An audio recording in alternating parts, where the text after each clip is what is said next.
you. I trusted them with my joints. Now I'm back doing what I love. Call QC Kinetics today and schedule your free consultation. Call QC Kinetics, 816-412-6299. That's 816-412-6299. 816-412-6299. America is turning 250 this year, and Circus Sports is celebrating by offering all users in Missouri $250. Dane Hughes here, and for everyone in Missouri, all you have to do is deposit $250 on your Circus Sports app. Then play through that deposit. Once you do, Circus Sports will reward you with $250 right in your account. This is available for everyone in Missouri, new and existing users. Celebrate 250 years and find out more at circusports.com today. Must be 21 or older in Missouri. Gambling problem? Call 1-800-GAMBLER. Introducing the all-new MLB Plus, your ticket to streaming baseball's best. Let's go!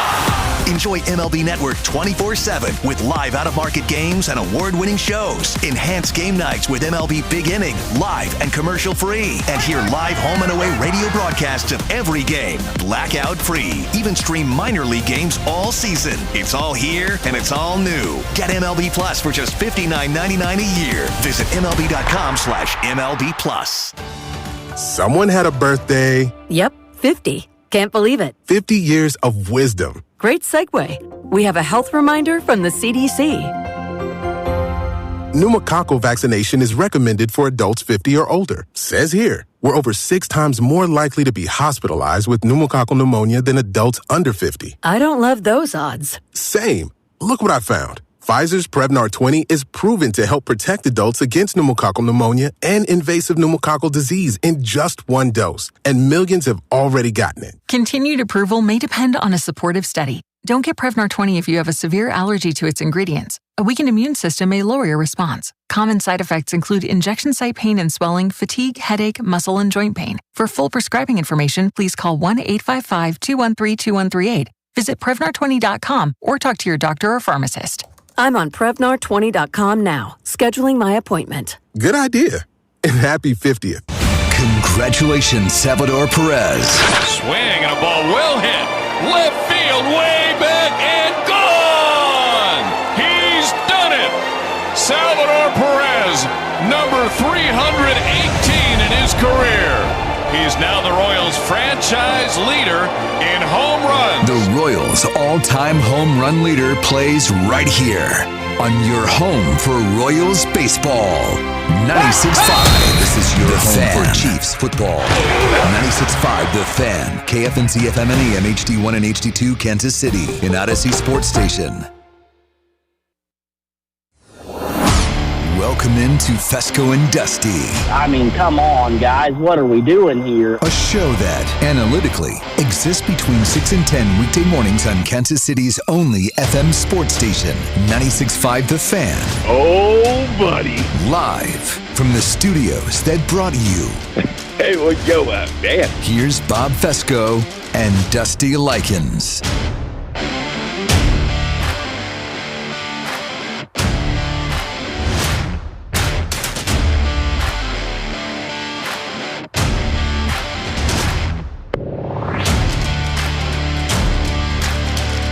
To the show today here on 96.5 The Fan.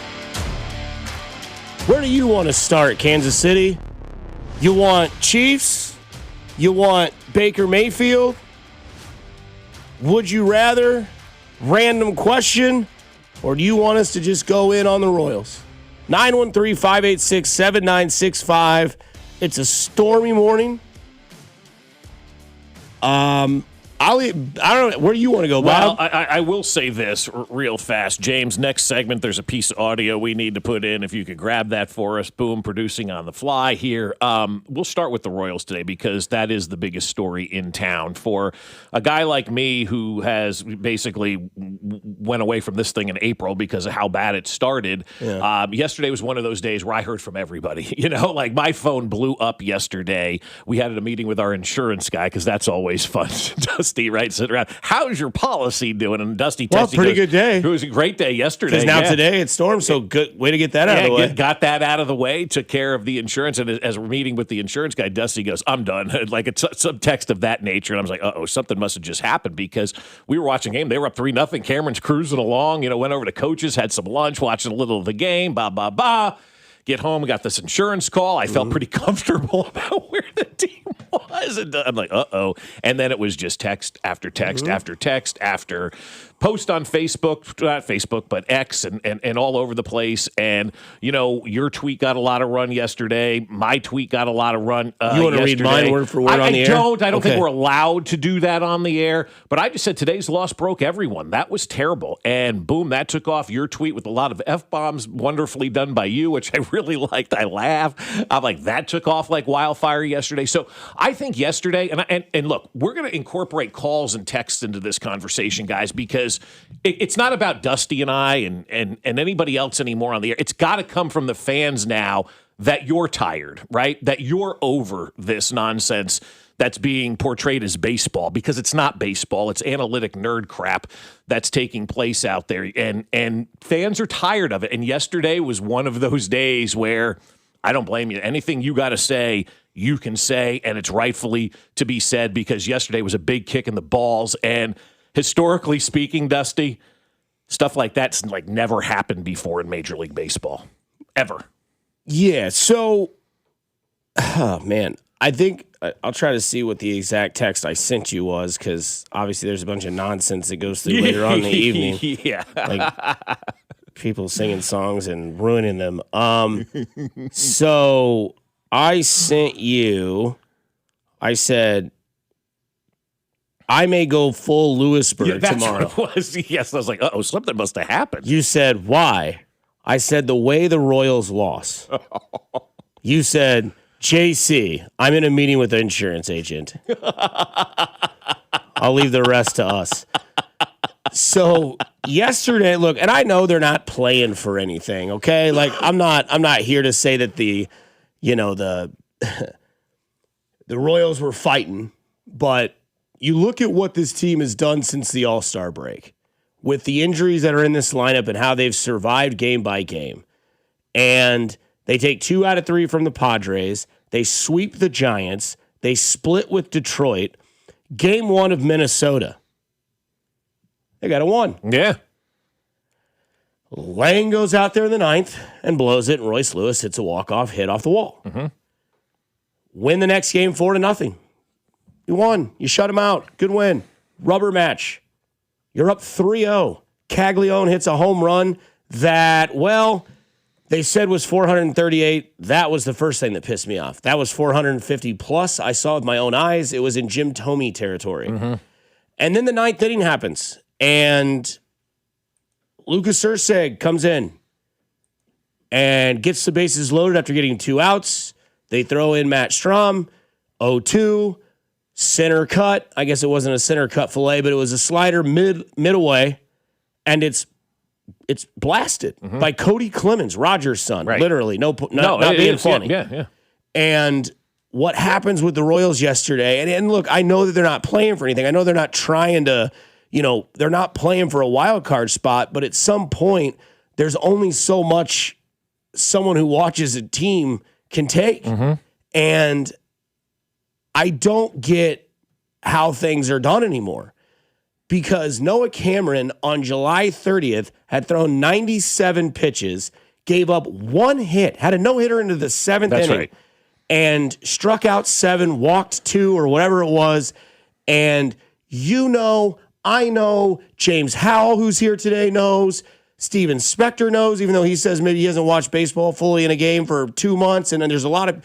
Everybody knows this bullpen sucks. Yeah, it's historically bad. And your starting pitcher, yes, for those people out there that say, well, he was about to face the lineup for the 4th time at the top. I don't care. Yeah, I'm done with that stupidness. I really don't care. Your bullpen sucks. It's the worst in baseball. I know that. Everybody on that staff knows that. And 97 pitches because we think that you can only throw 100 today. Mm-hmm. You can't go out there and pitch the 9th inning. You know, there's a thing in life called a groove. You've been in one on the golf course. Hell, those guys that play pickup basketball in the gym, you know when you're stroking it. You know when you're in the zone. Quarterbacks in football, you know when it's coming out of your hand at the right time, on the right spin, and there's nothing that can stop you that day. That was Noah Cameron yesterday. And then they just take it out. Yeah. I don't care if you throw 105 pitches. I'm not giving someone in that bullpen an effing gas can to go out there where they could have swept the Twins. Literally could have swept the Twins. Mm-hmm. And you blew 2 games in the 9th. We had a kid in here who was in 5th freaking grade and said, how do you plan on fixing the bullpen? Yeah, in the 9th inning. Maybe let your freaking starter pitch. 97 pitches. It's July 30th. Yeah. That's the best his arm's going to feel. Dusty, this also comes from the same group of people who took Blake Snell out of a World Series game in the 6th inning. I just don't get it. So it shouldn't surprise anybody. This is the style of baseball that they have chosen to make us deal with. And that's what I'm saying. And it's not a good brand of baseball. What happened yesterday, and I think why everybody is upset about yesterday, and you are so right. It's not about the one game yesterday. It's not about one loss to the Minnesota Twins, or because the season has been long over since it even started. Yesterday is a microcosm of why this organization is a failure on the baseball field. We saw yesterday in plain sight why this organization is not running the right way. We saw in plain sight yesterday the final straw that everybody needs to move on from whatever this style of baseball is and get back to playing real baseball. This analytics stuff is hot garbage, and everybody wants Q fired. He's listening to what these people upstairs are telling him, and that's where the real anger needs to be. The manager is just carrying out what they're telling him to do upstairs when they get their spreadsheets and notebooks and abacuses and all of this stuff out, and they're using AI and they're radioing down. We see all these stories that are coming out of what they're doing in baseball right now. Nobody's managing with feel, and that's why I hate analytics so much. Because anybody that manages with feel or coaches with feel or runs an organization with feel, you don't even consider taking Noah Cameron out of that game yesterday. That guy was cruising along, was on pace to do something spectacular, could have had the greatest outing of his life, and now everybody is talking about how this organization messed it up again. And that's what yesterday was for me. Yesterday was the bow on top of the organization and showing us what they're all about. They stick to their numbers. They stick to the book. Fire the analytic people before we fire the manager. He's just carrying out what they want him to do. And so that's why I have such a hard time. But again, Q was part of a World Series team that took Blake Snell out in the 6th inning when he was cruising along and ended up losing a World Series game. This has been stuff that I've hated for years in baseball, and now we're seeing it with our favorite team, and it's even worse. So to go even further into how bizarre yesterday was, Cody Clemens with the 3rd walk-off grand slam in Major League Baseball history by a team trailing by 3 after having 2 outs and nobody on base in that inning, only joining Ryan Roberts and Brian Giles. God, I love Brian Giles. Brian Giles was good, yeah. To continue on with the obscure stats, the Royals if the Royals win even half of these 20 games they've lost in the late innings, they'd be 56-54, still in contention for the division and or wild card spot. And the Twins are the first team in Major League Baseball history to break up a no-hit bid in the 7th inning or later and in that game in a walk-off grand slam. Yeah, it's historic. I just don't understand why you can't go out there and see a pitcher and maybe think, well, we're not going to make the playoffs, but boy, this would be really good for Noah Cameron to see if he can actually throw a complete game shutout like we want to see a pitcher do, because he's only thrown 97 pitches. Okay, so if he lets the first guy get on, that's it. At least there's a leash. Don't even give him a chance. I don't know what that would do to me personally as Noah Cameron, let alone Jack Caglione. Hey, I'm back to playing first base where I should be playing, where I should have been playing since May, and all of a sudden I hit a 2-run home run to give us a 2-0 lead. That was enough because I know my pitcher's grooving. And then in the 9th inning, hey, Noah, great game. Here's what we're going to do. We're going to put Lucas Erceg in there. It should be fine. Skip, I can go right back out there if you want. I got this. I want to get a complete game. There's hunger, desire, fire, and all that sort of stuff in your starting pitcher who had a no-hitter in the 7th inning. And, well, he gave up a hit. It's probably enough for us to see. Go ahead and take the game off. We're up 3-0. We're going to go ahead and get this one out, move on, and go to Colorado. I bet that was the most silent plane ride you've ever heard in your life. I would hope it was. I would hope nobody spoke on that plane, because everybody should be pissed off, too. The players should be pissed off. Everybody should be angry with what went on there. You took a win away from these guys yesterday because you didn't do it with feel. You did it with numbers, and you did it with scrapbooks and binders and all of this kind of stuff. Yesterday is exactly why I hate the way that this organization does baseball. Because if Ned Yost was managing yesterday, Noah Cameron would have stayed in that game. He would have had a complete game, and the Royals would have won that game, because that's the right thing to do, not yank a guy at the end of July who's had a really bad season. And you're right, Dusty, absolutely right. That guy was finally getting some good vibes for this year, a year that's been a terrible year for Noah Cameron. He's finally out there getting some good vibes, and you take him out of that game, and he's only thrown 97 pitches. Again, the same group of guys was around when they took Blake Snell out of a World Series game after 6 innings and ended up losing the game and the World Series because of it. And I've always gone back to that game in 2020, and I even before Q was hired here, I'm like, I can't believe a baseball team would do something like that. It's unbelievable to me.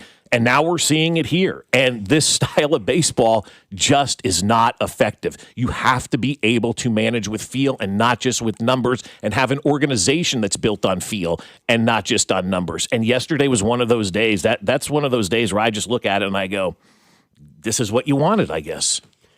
Yeah, we can get more into the narrative of, like, this was one that, the straw that broke the camel's back. That one was tough, man. And I said this is the worst loss I've ever seen the Royals have. I mean, I've never seen 2 outs, nobody on, to losing the game to a walk-off grand slam to Cody Clemens. Yeah. And really, and to put it into historical perspective with what went on yesterday, they call that the ultimate grand slam, not a menu item from Denny's. That's only happened 34 times in Major League Baseball history. The ultimate grand slam, a walk-off grand slam while trailing by exactly 3 runs. Only 17 times that has happened with 2 outs. Only 4 times that has happened on the final strike, and yesterday was the first time that's ever happened in Major League Baseball history, over 230,000 games, the first time that we've ever seen an ultimate grand slam on an 0-2 count. Disgusting. We'll get into what could be the next rivalry in sports, plus how historically bad that was yesterday here on 96.5 The Fan, your home for Kansas City Sports. Good morning, Kansas City. It's Jack Caglione, and you're listening to Fescoe and Dusty. Weekday mornings starting at 6 right here on 96.5 The Fan. Brought to you by Golden Oak Lending. Do you need extra cash? Golden Oak Lending can convert your home's equity into cash in as little as 14 days. Let Golden Oak Lending cure your blues. 96.5 The Fan. You're listening to 96.5 The Fan from the DM Injury Law Studios. Mike's got this. Car, truck, or motorcycle wreck? Remember, Mike's got this. 816-888-7500. Mike's got this. Shawnee Mission Ford is under all new management, and Shawnee Mission is dealing because summer's better at the lake, on a road trip, or hauling a backyard project, and summer's simply better in a Ford. So if you have not shopped Shawnee Mission Ford in a while, well, the rules have changed in your favor. They're never going to be undersold. They're always going to make you feel like family. In fact, if you bring them any written offer on the same vehicle, they will match it or beat it, period. And right now, the F-150 is even better. Get 2.9% APR plus a $1,000 Ford credit bonus cash on the new 2026 F-150. That's right, only 2.9% with $1,000 of bonus cash, making the F-150 the truck you could afford this summer. Shop them right now at ShawneeMissionFord.com. That's ShawneeMissionFord.com. Just off I-35 on Shawnee Mission Parkway. Life's better in a Ford. Discover yours today at Shawnee Mission Ford. 2.9% APR with approved credit through Ford Credit. Auto buyers will qualify. Excludes Raptor. Dealer administration fee $7.99. Price match applies to a valid written offer from a licensed dealer on an identical in-stock vehicle with comparable mileage and the same trade valuation. Exclusions apply. See dealer for details. I hope you are sitting down. The ACA Marketplace has announced significant increases on monthly premiums with deductibles over $10,000. You can enroll with Matt B. and KC at BBS Insurance's Freedom of Choice plan now. You don't have to wait. Their plan lets you use any doctor, has zero outpatient deductibles, and is 30 to 60% lower cost than most Obamacare plans. Also, there's no income disclosure required, so no potential tax penalties. If you're a small business owner or pay for your own health insurance, you're uninsured, you're on COBRA, or your employer coverage is just too expensive, call Matt B. and KC for an instant quote over the phone. 816-205-4664. That's 816-205-4664. Or go to bbsinsurance.net. That's bbsinsurance.net. They will customize a plan chosen and managed by you, not the government. Men, erectile dysfunction can affect much more than just your sex life. It can create stress in relationships, leading to feelings of anxiety or embarrassment, and impact your overall confidence and well-being. This is Jeff for Heartland Men's Health, and we specialize in treating men's sexual health issues to help men find solutions that fit their individual needs. ED is a frustrating condition, and many men suffer for years without seeking treatment. But the good news is that if you're like most men, we have the answer. Our licensed medical providers will evaluate your specific medical situation and recommend a plan designed for you. And these advanced medical therapies work, with treatments having success rates of well over 90%, which means you and the one you love can have great sex again without the fear and worry of ED. You can even last up to an hour or more, and you may just find you're performing like you haven't in years. So call us. Your initial visit is just $99 and includes blood work, a medical consult, and if medically advised, a test dose. And if that test dose doesn't work in the office, your visit is free. Call 844-447-6600 or go to heartlandmenshealth.com. We all hear the radio ads about the IRS. They tell you to be afraid, to be scared, and they try to frighten you into calling. I'm not here to do that. Tax Relief Advocates is different. TRA is here to tell you that if you owe money to the IRS, whether it's $5,000, $50,000, or $500,000, we have a solution. It doesn't matter if you're sitting in your car, at work, or with your kids. No matter where you are, call now. 800-575-9834. Don't lose hope. TRA can eliminate or reduce what you owe to the IRS. Generous programs are now available that can give you a fresh start. Our passion is taxes and helping individuals fix their IRS problems. We have over 1,000 5-star reviews on Google and an A+ with the Better Business Bureau. You don't need to be afraid of the IRS any longer. End your tax nightmare today by visiting us online at TRA.com or call 800-575-9834. That's 800-575-9834.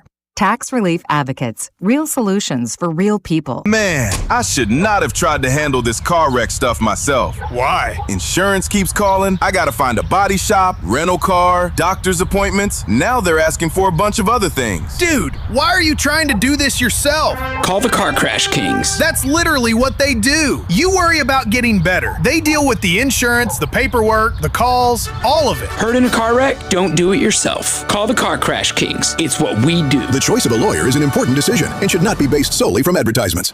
Score big with the DQ $7 meal deal. Crispy chicken strips, hot fries, a refreshing drink, and a tasty sundae. All for just $7.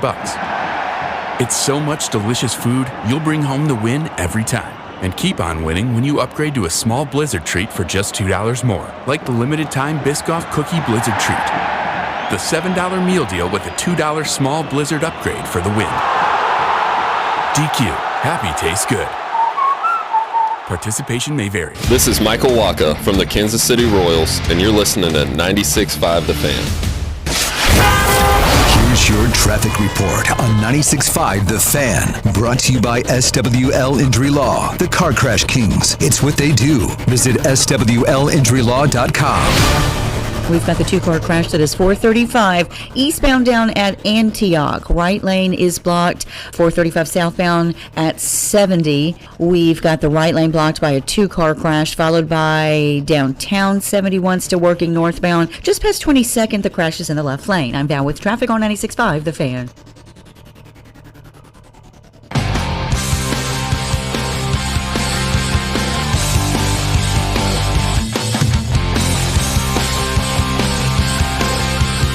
Back at it, 96.5 The Fan on a stormy morning.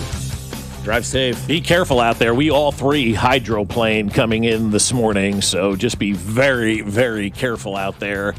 It was bad, guys. It was like worse than snow almost this morning because it was coming down so fast in buckets, and it was coating the roads. I called my wife. I said, don't go out of that house until the rain dissipates out here. James, you make it in okay?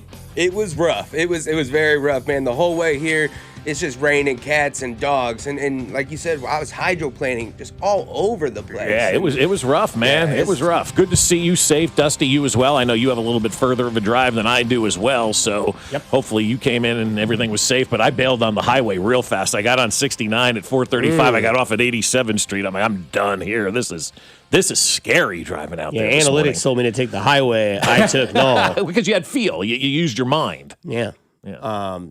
So drive safe. All of you that will wake up at 8 o'clock today will be like, oh, man, it must have rained. Yes, it did. Very much so. But historically bad loss yesterday. I don't normally get upset, but that was one yesterday where, I don't know, like, maybe I'm more passionate than most when it comes to this baseball team because I love the Royals. I love everything about baseball. But that was one yesterday where, like, it was just a sick feeling in my stomach. It was just, rot gut, right? Just after it happens, you're just like, they really did lose that game. And I think part of the reason why it stings so much is because that was, again, for a series win, that would have been, let's see, that would have been their third series win out of 4 since the All-Star break. And there's 3 reasons why I think it's the worst loss that I've seen either this year or in my lifetime. When I was around, and I know I got tweeted at, were you even around in 2005? Yes, I was a junior in high school, so I followed the Royals very closely. They weren't supposed to be good. They weren't supposed to be good. Expectation versus expectation is different. They lost in ways in those days where you just can't make it up. And the people that were playing were no good back in those days for the most part, too. Yes. And this was a game in which the same mistake happened again. And I'm not going to lie to you, when they brought Lucas Erceg out there, I went, okay. So right away, where's Noah Cameron? That was where I was at. And then all of a sudden, like, you can start to see it happening. Like, literally 2 outs, you're like, all right, just one more out. And we've seen multiple times this year, the Royals have 2 outs in the 9th inning and lose. And when they have the lead or it's tied. And again, they're not only the worst bullpen in baseball this year, they are historically, in baseball, one of the worst bullpens in a single season that we've seen in the history of baseball. And the other thing is that when you watch a game like this and you kind of see the reactions of everyone, and Bob had said this earlier, that this is the one that broke them all, we'll always support, local teams. Like, even when Mahomes wasn't playing football this last season and they had, Gardner Minshew in there, whoever ended up coming in and playing once Gardner Minshew thought he tore his ACL, you still watch because you're like, well, I'll see what, so-and-so can do, or, whatever it can be. Even though the Chiefs have nothing to play for, I'm still going to watch this team play, even if they're playing the Raiders and the game doesn't mean anything. But again, like, you watch this game and it's an afternoon game and, you're up 3-0. Cags hits a monster shot. There's a young kid that's a future of your team that looks like he's still, out there, doing everything he can. Noah Cameron, who's a guy that's going to be on your team next year and hopefully for the next few years because he's shown that he can handle adversity throughout the season, goes out there, throws no-hit ball, and then you lose that game. And it's just one of those, like, things where I don't know if there's an analogy here, like in a relationship, where it's just like, all right, like this can't happen again, and you just keep hanging on. You're like, it's fine. Hey, man, have you noticed? It's fine. And it keeps happening again. Eventually, it happens enough times to where you realize, all right, this ain't for me. And, yesterday watching that game, knowing you had that series won, knowing you could have swept that team, and you give up a walk-off grand slam when you were up 3-0 with 2 outs and nobody on base, and then it's one guy on base, then it's another guy on base, and then all of a sudden the bases are loaded, and everybody probably in this city goes, I know how this is going to end. And there might have been that one positive person next to you that said, well, they'd have to hit a grand slam. Oh, my God. Oh, my God, they did. Yes. And oh, my God, they did. I think that's what it is that, like, nothing hurts more, which is so ironic in this world. Nothing hurts more when it's a negative result when you knew you were right. Yeah. And I think that's the part that stings, is that when you're like, you know what? They're going to blow this somehow. They're just going to. And I don't want to be, negative Nancy here, but, like, I'm watching that and I'm sitting there watching it before I go on my walk because I'm like, the game's going to be over here about 3 o'clock. I got plenty of time. And you're like, all right, well, there's 2 outs, so maybe I'm wrong. I'd love to be wrong. And then all of a sudden you see it unfold and it just sucks the air out of all your fandom. And those are things that really, really sting. Yeah, and that's why I say yesterday was that game that finally broke everybody. But again, like, fans need to start lashing out and letting their voices be heard, whether it's calling into the radio station, calling in the Vern show, letting people know that we're not going to tolerate this style of baseball anymore. I mean, we work too hard for our money to sit there and invest in a product that's not giving back. And this product has not given back. And it's stuff that could have been rectified very early on in the season with the bullpen, and they never took care of business there. And they're still doing the same things over and over again. You know, you mentioned the historical collapse that we saw yesterday. To put it even into numbers, which I know the Royals enjoy, numbers, 20th blown save of the year. It marked the bullpen's 20th blown save in 47 opportunities this season, dropping their save conversion rate below 58%. Mm-hmm. So they're basically 50-50 now when it comes to saving a game in Major League Baseball. It's kind of sad. 6th blown 9th inning lead. This is the 6th time this season the Royals held a lead in or taking a lead into the 9th inning and surrendered it. I know people think it's more, but it's not. That's just the 9th inning. The big number is the 20th blown save of the season. And then you start talking about how this really affects the other guys kind of like in your rotation right now. Starters have now recorded 42 no decisions on the year. 42 no decisions on the year, and the team's ERA in the 9th inning is well above 7. So these are things that have been happening for the entire year, and we're still doing the same things over and over and over again. And I think it was Einstein who said, doing the same thing over and over again and expecting different results, that's the definition of insanity. Mm-hmm. And that's what we're watching right now. They're not budging. They're not changing. They're not adjusting. And by not budging, not changing, and not adjusting, you're getting the exact same results. So none of us should be surprised that they lost that game yesterday, because the Royals' body of work this year tells us that it's a 50-50 proposition whether or not they're going to close these games out. And yesterday, it was on the other side. And again, these are the numbers. This isn't Bob's opinion here. These are the numbers. And I know everybody, wants the black and white numbers. So those are the numbers. You keep doing the same stuff and you're getting the same results. Nobody should be surprised. But to see it happen the way that it did yesterday, yeah, again, that's the one that broke the straw of the back, I think, of a lot of fans in Kansas City. It just sucks, man. It does, Dusty, because, and the other thing, too, is, I mean, like, and I've said this before, how we hold the Chiefs accountable. We need to start holding the Royals accountable to this stuff, and just letting it be a free pass all the time has to stop, because what we're looking at right now is an organization that is trending in the wrong direction right now. There's not a lot of great stuff at the major league level currently. Your two best pitchers are pushing, over the hill at this point in time. So you're looking at pitching that's not exactly stable at the starting rotation. You've got a bullpen that is an utter disaster and can't do anything. Most of your guys now are injured on this team. And so there's not a lot of stuff to hold on to, which, you get up to this trade deadline and it's looking like it's Monday, and we hear that they're not going to make a lot of moves with guys on expiring contracts. And then I look at this Minnesota Twins team that's one game out of a playoff spot right now. And at the trade deadline last year, they traded 10 players and dumped $26 million in payroll, and they got rid of their entire roster last year at the trade deadline, and they're one game out of the playoffs. Meanwhile, the Royals are sitting here telling people, well, if they're under contract, we're going to keep these guys. We feel good about them. How about you take a page from the Minnesota Twins and dump these guys and move on and restart your roster? Oh, wait, you don't have reinforcements in the minor leagues either. This organization is in peril right now. And I think that's one of the most frustrating things as a fan is we see like other organizations, we see the Twins, we see the Mets, and they're making moves here at the trade deadline. And here in Kansas City, there seems to be no accountability. We've rarely seen people or players move down to AAA ball throughout the year. There's no accountability as far as Matt Quatrero goes, and we're not seeing any moves. It almost feels like they're ready to run it back next year with the same lineup. And this is a lineup that is eventually going to lose 100 games this year. I mean, I don't have any issues with keeping the core in the lineup with Bobby and Garcia. The core, but I mean, like, you've got to get I mean, even if you're getting a lottery ticket on maybe what could be a bullpen arm, it's better than what you have right now because, again, you give the numbers of the bullpen. The 0-2 from Straub. Clemens in the air to right center field and deep. Back it goes. Deep it goes. And Cody Clemens wins it. And the Twins walk off the Royals once again at Target Field. Can you believe it? Yes. 4-3 the final. Down to their final strike.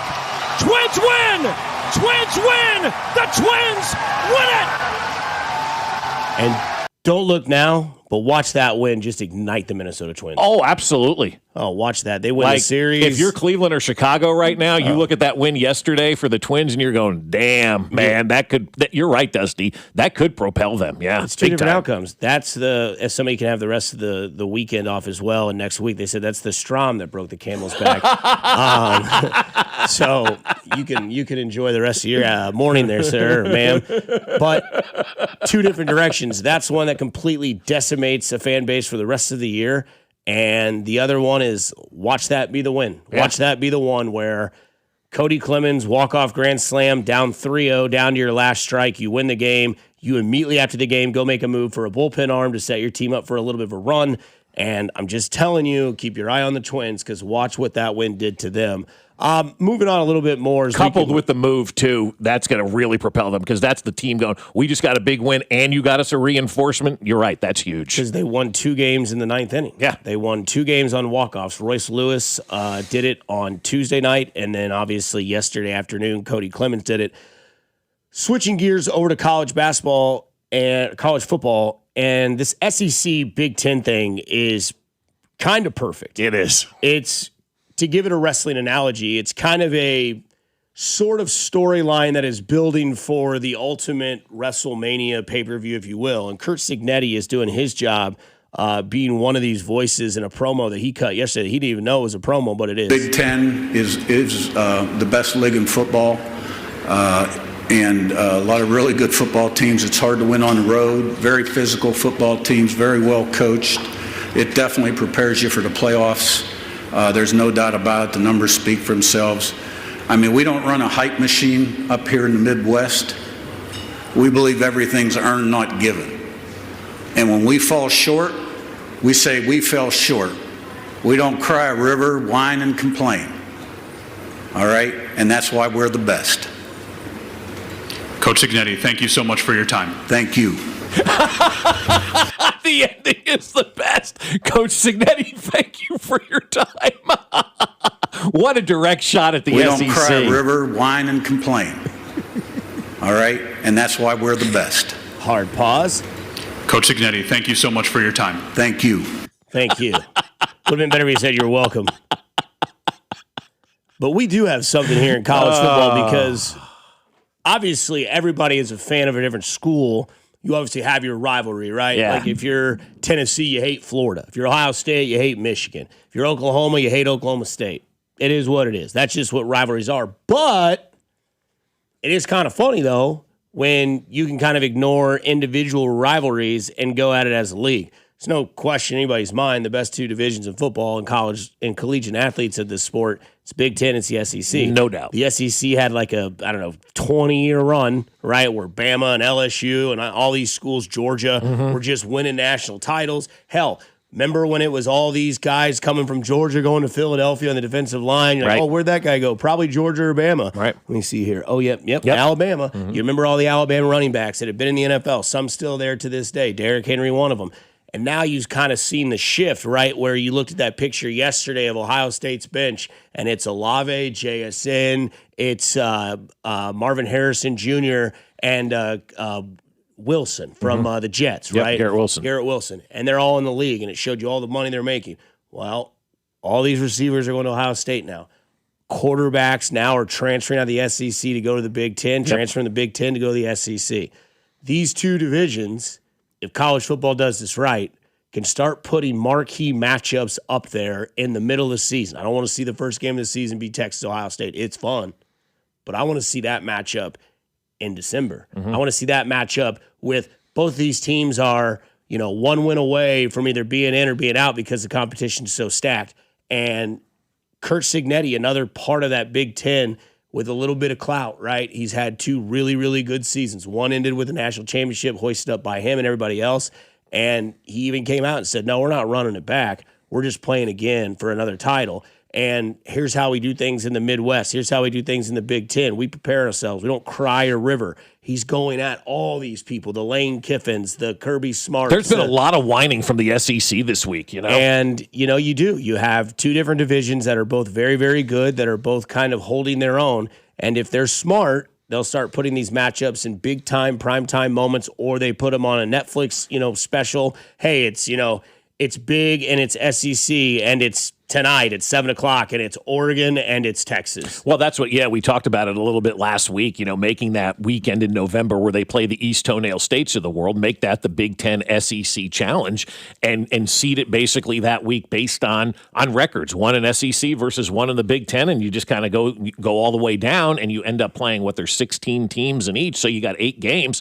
That's something that Netflix would like to bid on. That's something that YouTube would like to bid on. That's a way to go out there and make that money, just like Kansas is packaging the Duke game as a separate game, and I know people are all upset about that. That's the business in sports today. That's just the way it works. We're not getting things cheaper. Everything's going to cost more money, and I love that Kansas-Duke outside-the-box thinking of creating that game.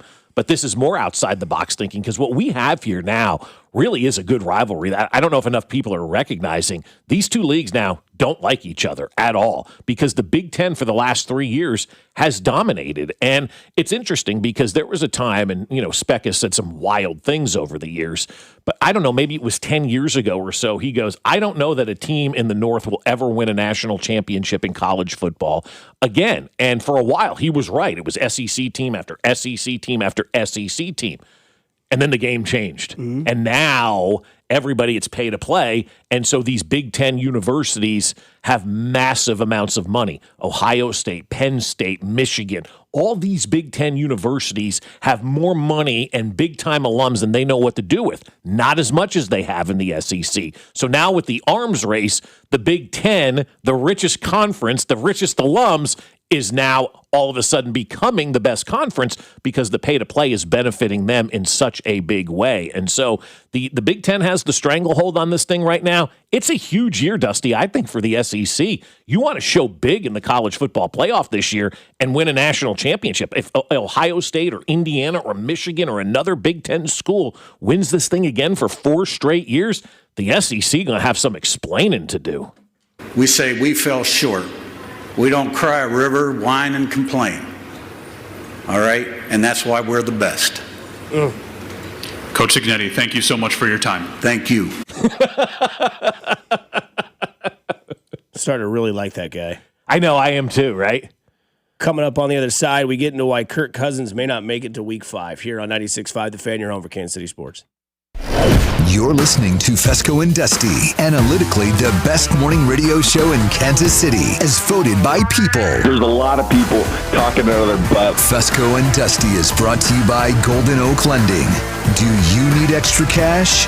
Golden Oak Lending can convert your home's equity into cash in as little as 14 days. Let Golden Oak Lending cure your blues. 96.5 The Fan. Hey, the summer gets super hot, so now you need to get a Super Light. That's right. The team that brought you Surfside is back with something new. Meet Super Light, the new vodka plus aid canned cocktail. Super Light comes in 4 classic sports drinks flavors: fruit punch, orange, lemon lime, and blue chill. And ooh, that blue chill is money, baby. With just 90 calories, 0 sugar, and 0 bubbles, Super Light delivers a refreshing taste that's perfect for any occasion. From the golf course to the bar, at night, at the concert, a day at the ballpark, Super Light is here for the moment. Look for Super Light variety packs and individual flavors at stores and bars near you. You must be 21 and older. Please drink responsibly. Hey, Kansas City, it's Johnny there. Everyone shopping New Century Chrysler, Dodge, Jeep, and Ram and Paola have been saving an unbelievable amount of money on brand new trucks, Jeeps, and SUVs that have slight cosmetic damage from the spring hailstorm. New Century has a wide variety of these vehicles left that are priced to sell. Save thousands and still receive all the factory incentives. Go see my friends at New Century Chrysler, Dodge, Jeep, and Ram while these deals last. Remember, you'll always pay less in Paola. See dealer for details. $5,000 $5,000. That's the average amount of money people in the U.S. are now spending on gas in a year. $5,000. That's crazy. If you drive, you have to download Upside, the free app that gives you cash back for buying gas. That's right. You can earn cash back with Upside just for buying the gas you're already buying. You can literally start earning cash back today. I use Upside, and just last year, I made nearly $300. You're putting gas in your car anyway. Why not get cash back? If you like extra cash, download Upside. I'm saving the cash I earn from using Upside to help pay for a vacation later this year. Download the free Upside app now to earn cash back when you fill your tank. Use promo code SNAP to get an extra 35 cents per gallon on your first tank. You can cash out anytime, right to your bank or a gift card for Amazon and other brands. Just download the free Upside app and use promo code SNAP for a 35 cents per gallon bonus on your first tank. That's code SNAP for a 35 cents per gallon bonus. This is the story of the one who keeps multiple buildings running smoothly day after day. Plumbing that flows, HVAC that hums, cleaning supplies that keep surfaces sparkling. That's why she counts on Grainger. With easy reordering online and 24/7 support, Grainger helps her keep the products she needs on hand. So shelves stay stocked and buildings stay ready. Call 1-800-GRAINGER, click Grainger.com, or just stop by. Grainger, for the ones who get it done. You're still glowing, flirting, grooving. You've still got it. But your immune system weakens as you age, making it harder to fight illnesses like pneumococcal pneumonia and RSV. Vaccines are a key part of any health routine and can help protect you from getting really sick. Ask your doctor or pharmacist which vaccines you need. See more at PfizerForAll.com. Sponsored by Pfizer.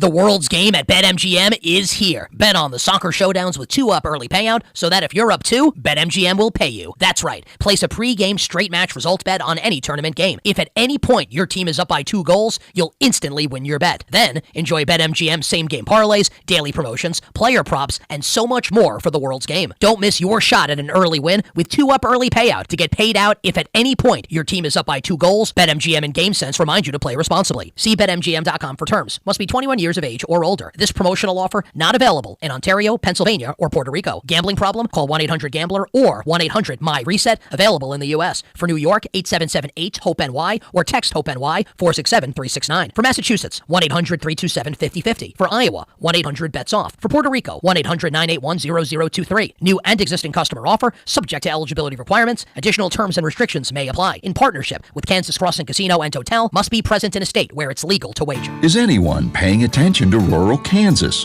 Everything costs way too much, and the politicians in Topeka keep siding with big tech and give a thumbs up to these massive data centers. We need someone who will fight for our farmers and ranchers and all the working people of Kansas. Vicki Schmidt is running for governor. She's the insurance commissioner who is laser focused on lowering costs and taking a stand against these out-of-state tech companies. Vicki's running mate is Joe Newland. He's the former Kansas Farm Bureau president who has spent his career farming himself and advocating for our rural communities. Vicki Schmidt and Joe Newland will fight tirelessly to protect our land, water, and way of life. That's why the Kansas Farm Bureau has endorsed Vicki and Joe. Finally, someone who has our back. Vicki Schmidt and Joe Newland for governor and lieutenant governor. Defend U.S. PAC paid for and is responsible for the content of this advertising. Dustin McIntyre, Treasurer. Not authorized by any candidate or candidates committee. DefendUSPAC.us. Royals coverage is brought to you by Blue Cross and Blue Shield of Kansas City. Brought to you by Blue KC is the Coaches with Character program. Do you know a rock star high school coach in your district? Nominate them for the Blue KC Coaches with Character program at bluekc.com/nominate coaches with character. Let's make our coaches feel special and make our community a better place to live, work, and play.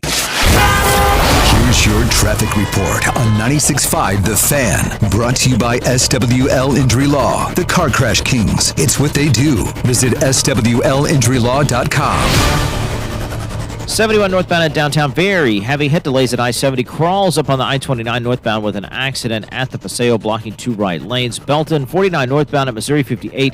Accident there, keeping things very slow. Long delays back to Cass Parkway with the left lane blocked. Alan Carr, 96.5 The Fan, traffic.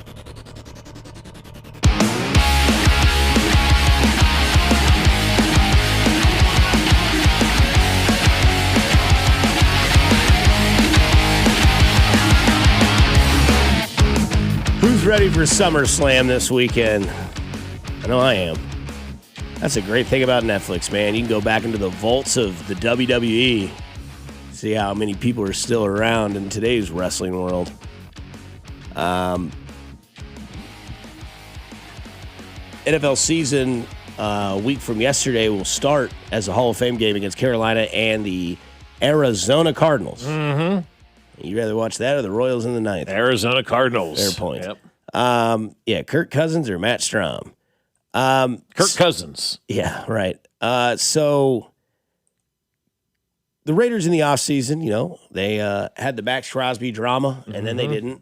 And then they, spent some money to, revamp that team. Went and got Kirk Cousins because they thought Kirk Cousins was, the closest thing to Mendoza. I don't hate that. I don't either, really yeah. don't. I think they are kind of similar in their ways, kind of corny. Both pretty talented guys. We'll see if Mendoza can make it in the Shield. But seeing Kirk Cousins at practice, I don't know, man.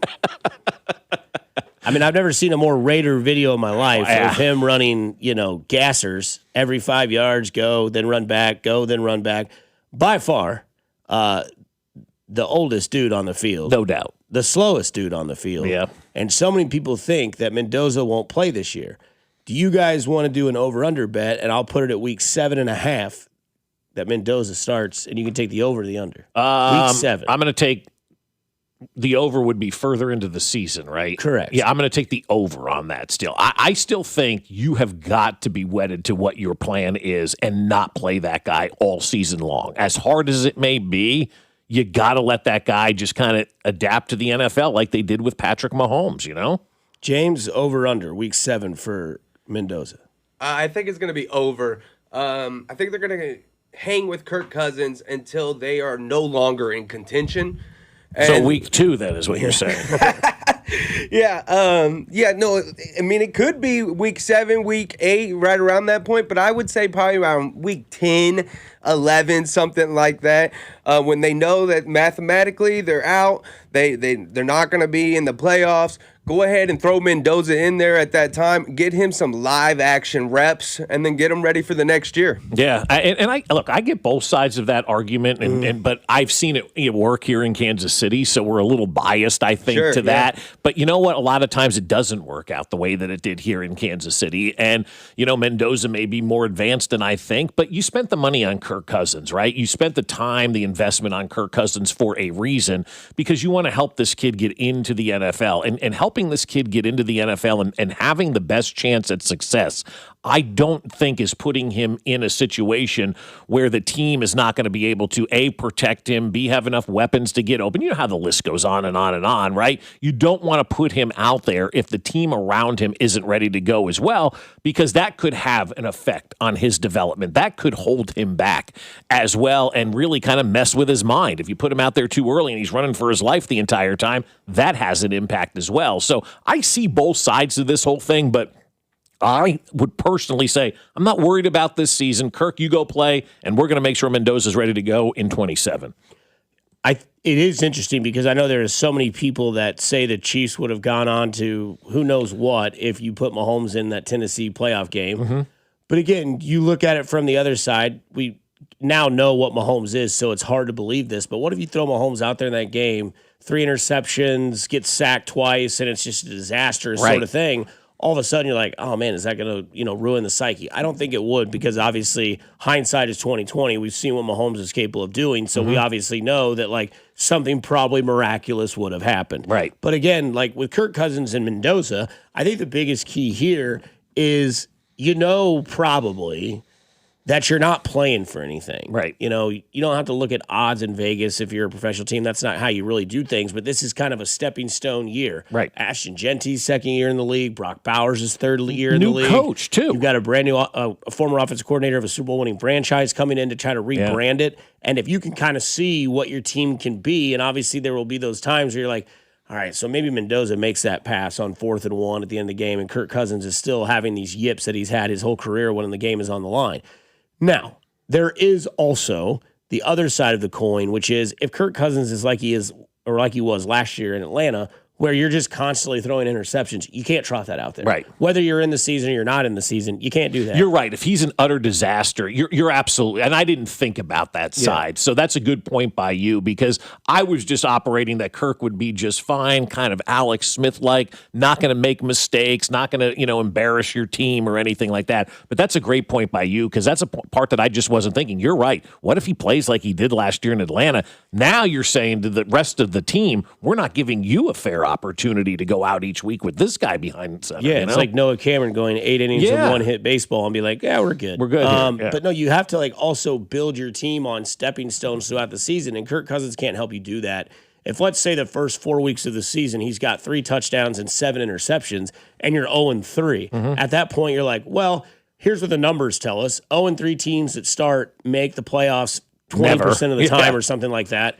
Why don't we give the kid a chance to kind of see what he can do and go out there and play with this offense, and you see that uptick in production, maybe because the team's now like, all right, I'll get behind this guy. We know football is the biggest sport when it comes to that. It's just built that way, whereas if a guy comes in, I always go back to Oklahoma when Lincoln Riley was there, and he was putting out that one guy that's Spencer Rattler. Yeah. And they're getting their asses kicked in the Red River Shootout. He throws in Caleb Williams. They come back and win. You can't go back. Right. You can't have go to back, now move forward, right? And then all of a sudden he does the Al Pacino any given Sunday. Hey, I'm going to USC, and this guy's going to come with me. Right. And you saw what that did for Caleb Williams' career.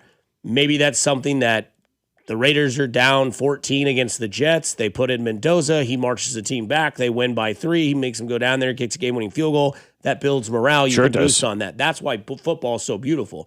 And baseball, yeah, you might have a guy that goes out there and pitches a couple of games and throws some gems, and then all of a sudden he gets rocked. It takes a while to build that sort of, trust with a pitcher in baseball. But whereas in football, if you do see things that Mendoza can do that Kirk Cousins is no longer able to do, that's going to build a morale around the team. That's going to give you that belief. That's going to give you more of a length of a leash to let Mendoza go out there and do that. Now, I don't know if Kirk Cousins is going to be, dog blank this year.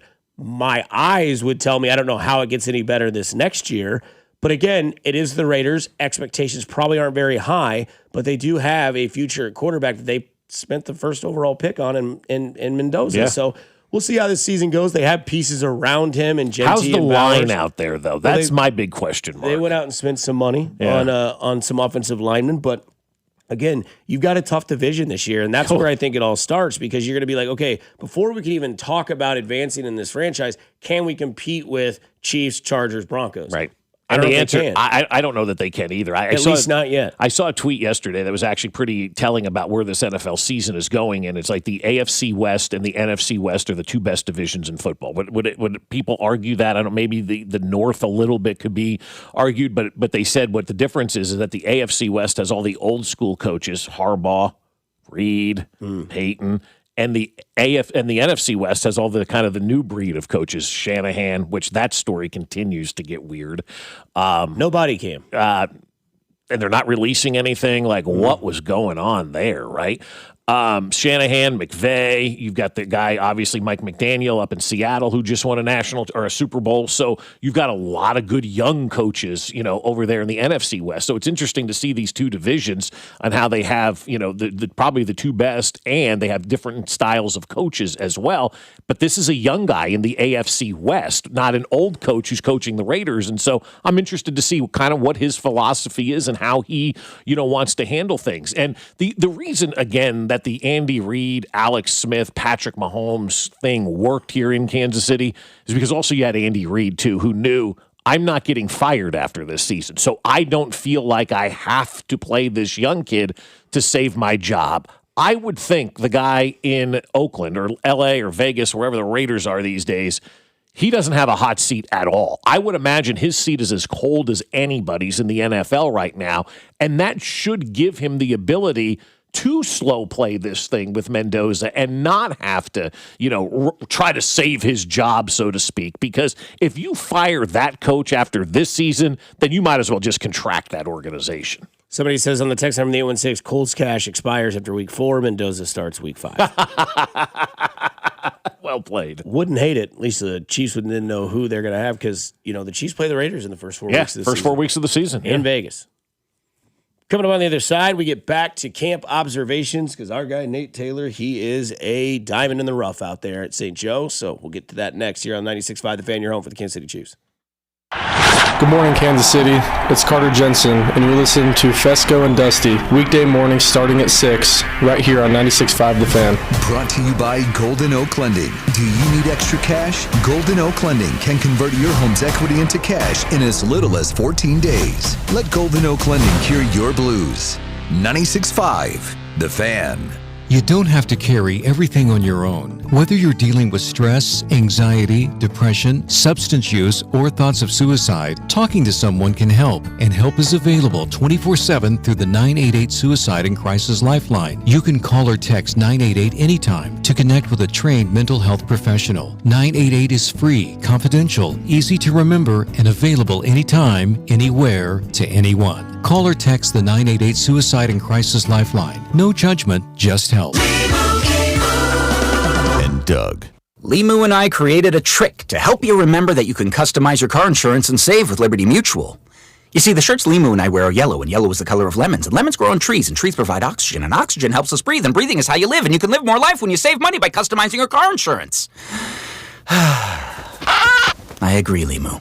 It's really quite simple. Only pay for what you need at libertymutual.com.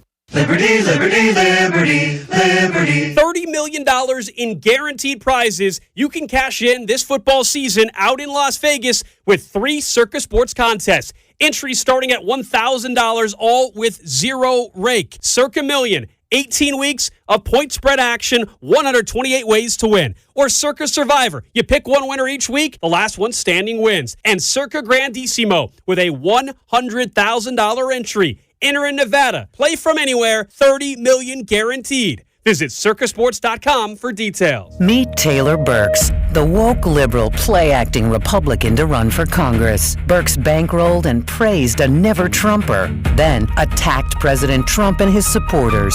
Burks' PAC even endorsed a Democrat who backed Hillary Clinton for president. Never Trump money, Democrat endorsement, liberal applause. And while serving on the board of Truman State University, Taylor Burks oversaw the school's transition into a cesspool of woke garbage. Under his watch, a performance of the vulgar vagina monologues, mocking conservative values, and a pride exchange closet, providing new clothes after sex changes. The go-to boutique for trans students looking for a wardrobe tailored to them. Woke Taylor Burks, a bad fit for Missouri. The two-faced liberal phony we can't trust. Win It Backpack is responsible for the content of this ad. Paid for by Win It Backpack. Not authorized by any candidate or candidates committee. WinItBackpack.com. Finding great candidates to hire can be like, well, trying to find a needle in a haystack, but not with ZipRecruiter. Its powerful technology actively finds and invites qualified candidates to apply to your job. So while other companies might deliver a lot of hay, ZipRecruiter finds you the needle in the haystack. See why 4 out of 5 employers who post a job on ZipRecruiter get a quality candidate within the first day. Try ZipRecruiter for free at ZipRecruiter.com/team. That's ZipRecruiter.com/team. ZipRecruiter. My name is Whitney Allen, and I'm a widow. My husband, Ryan, died. We never thought we'd ever have to use life insurance, but the unexpected happened. With Ethos, signing up was fast and 100% online. You can get a quote in seconds, apply in minutes, and get same-day coverage. No medical exams, and you can get up to $3 million worth of coverage. I'm grateful we were prepared. Get your free quote at ethos.com/radio. That's ethos.com/radio. Paid spokesperson. Time spent on application may vary. Online health questions required. Spring hail means big savings at New Century Chrysler Dodge Jeep Ram in Paola. Save up to $15,000 on hail damage new and used vehicles, plus all factory incentives. But this hail of a sale won't last long.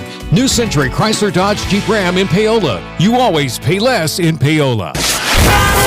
Here's your traffic report on 96.5 The Fan. Brought to you by SWL Injury Law, the Car Crash Kings. It's what they do. Visit SWLinjurylaw.com. Downtown 71 northbound heavy from 18th Street up on I-29 with an accident at the Paseo. 670 westbound heavy approaching the state line coming past I-35. 35 northbound bogs down before the merge with Southwest Trafficway with an earlier problem. Alan Carr, 96.5 The Fan, traffic. Cody and Gold are live from the practice field at Chiefs training camp this summer on your home for Chiefs football. 96.5 The Fan, KFNC FM and AM, HD1 and HD2 Kansas City, an Odyssey sports station. This is Fescoe and Dusty. I got Mahomes' balls in my hands. On your home for Kansas City sports. 96.5 The Fan. Oh, yeah, football. From potholes to pop-ups, we got it covered. Hey! Here's Bob Fescoe. Take a bite out of my ass. And Dusty Likens. Big nuts. Moving right along. Happy Friday. Gonna be a great weekend. I'm excited. For this weekend. Gonna go out with Rob and Speck today and our social media gal Kendall and do some stuff at Kauffman Stadium. Play a little golf. At the K. Kind of gonna be fun for me, man. I'm gonna kind of soak this in because obviously as a kid that grew up going, I always call Kauffman my third home. And I've never hit a golf ball at Kauffman Stadium, and so I'm kind of excited about that. They've done this for the last couple of years, I think. Yeah, it's a new right? trend that's Yeah. kind of going around, or a fad, I guess you could say. Smash. It's fun. Yeah, and it's basically Top Golf at Kauffman Stadium. Yeah. So Rob and myself and Speck, I've got the worst case of the yips, so I'm really hoping I don't slice one into the foul pole. If you slice one into the foul pole and it comes right back at everybody, I'll leave. Yeah. I don't want to be that guy. Why did you invite this man? So just an absolute disaster going on with my golf swing this offseason. But we'll get it back. It's one of those things. And then I got a fun you try concert. keeping your head down? Yeah, okay. All right. I hate you. I hate those people on the golf course. The worst. You're pulling the your head. unsolicited advice guy. Yeah. It with anything, though. Like even the guy at the gym. Hey, you're doing that lift wrong. Did I ask you? Well, that I would actually be okay with. But it's the because I don't same wanna thing, though. Oh, yeah. Well, I don't want to hurt myself. Yeah, but if you're swinging the club wrong, you can throw your back out, you know? That's fair. I mean, you can throw your back out with a sneeze. I mean, yes, exactly. You're sneezing Standing. wrong. Yeah. Thank you. So your sneeze is in the sink. And all right, we're done. R.I.P. Marty Funkhauser. Praise God. But Larry, you're such a jerk. Yeah. When you get to the punchline, liver. So yesterday, everybody back at camp. Alex and Cody will be out there today. They'll have an interview. We'll get the information from Gold here shortly. But Nate Taylor obviously does great work out there. He says new camp notebook item. Remember notebook item number 1? Yep. Was receivers, not when good. Chad O'Shea goes back, he's not going to like what he sees. This was the worst unit on the practice field day 1, but Cyrus Allen was a ray of light. Right.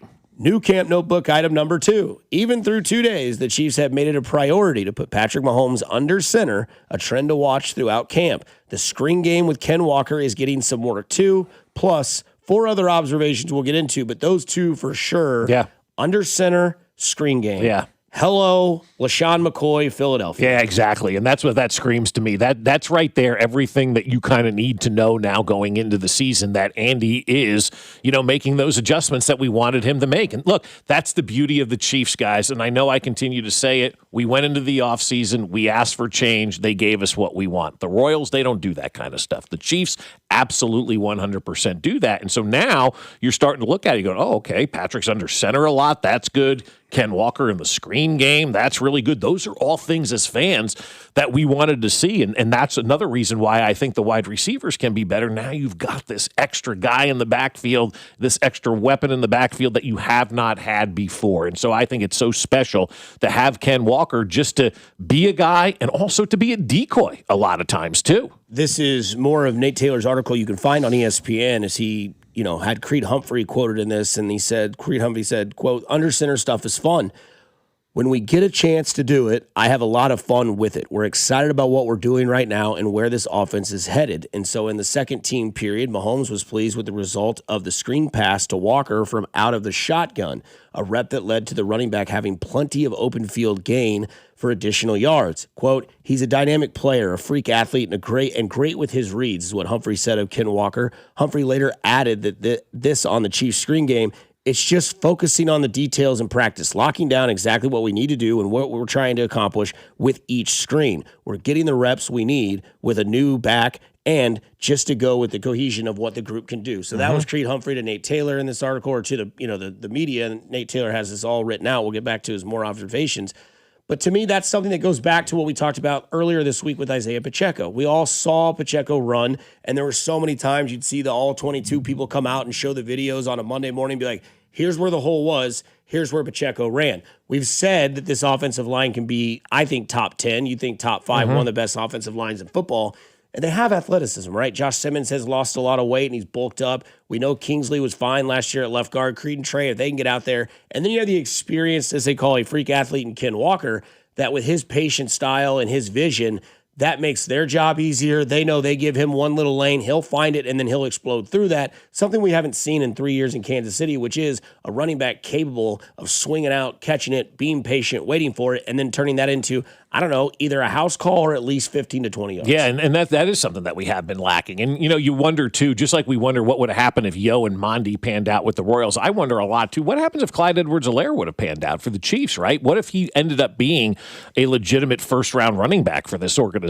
How different maybe the offense would have looked over the last couple of years. And so I'm excited about that. I'm excited to have that running game back intact, and I'm excited to watch this offensive line do work. And the one thing that I really got excited about from Nate's observations was he put in there, Josh Simmons is a wall. And when I saw that comment yesterday, that really took me to the next level, because we've been telling and saying that Josh Simmons is going to be just fine. And I understand for a lot of people, we need to see that Josh Simmons is going to be just fine. And to see Nate Taylor just say Josh Simmons is a wall, that has to add to a lot of excitement for a lot of fans out there who may have kind of been on the fence, if you will, with Josh Simmons. Now that he's a wall in practice and doing great things up there, and hopefully people can see that. We get some videos of Josh Simmons doing some really good things.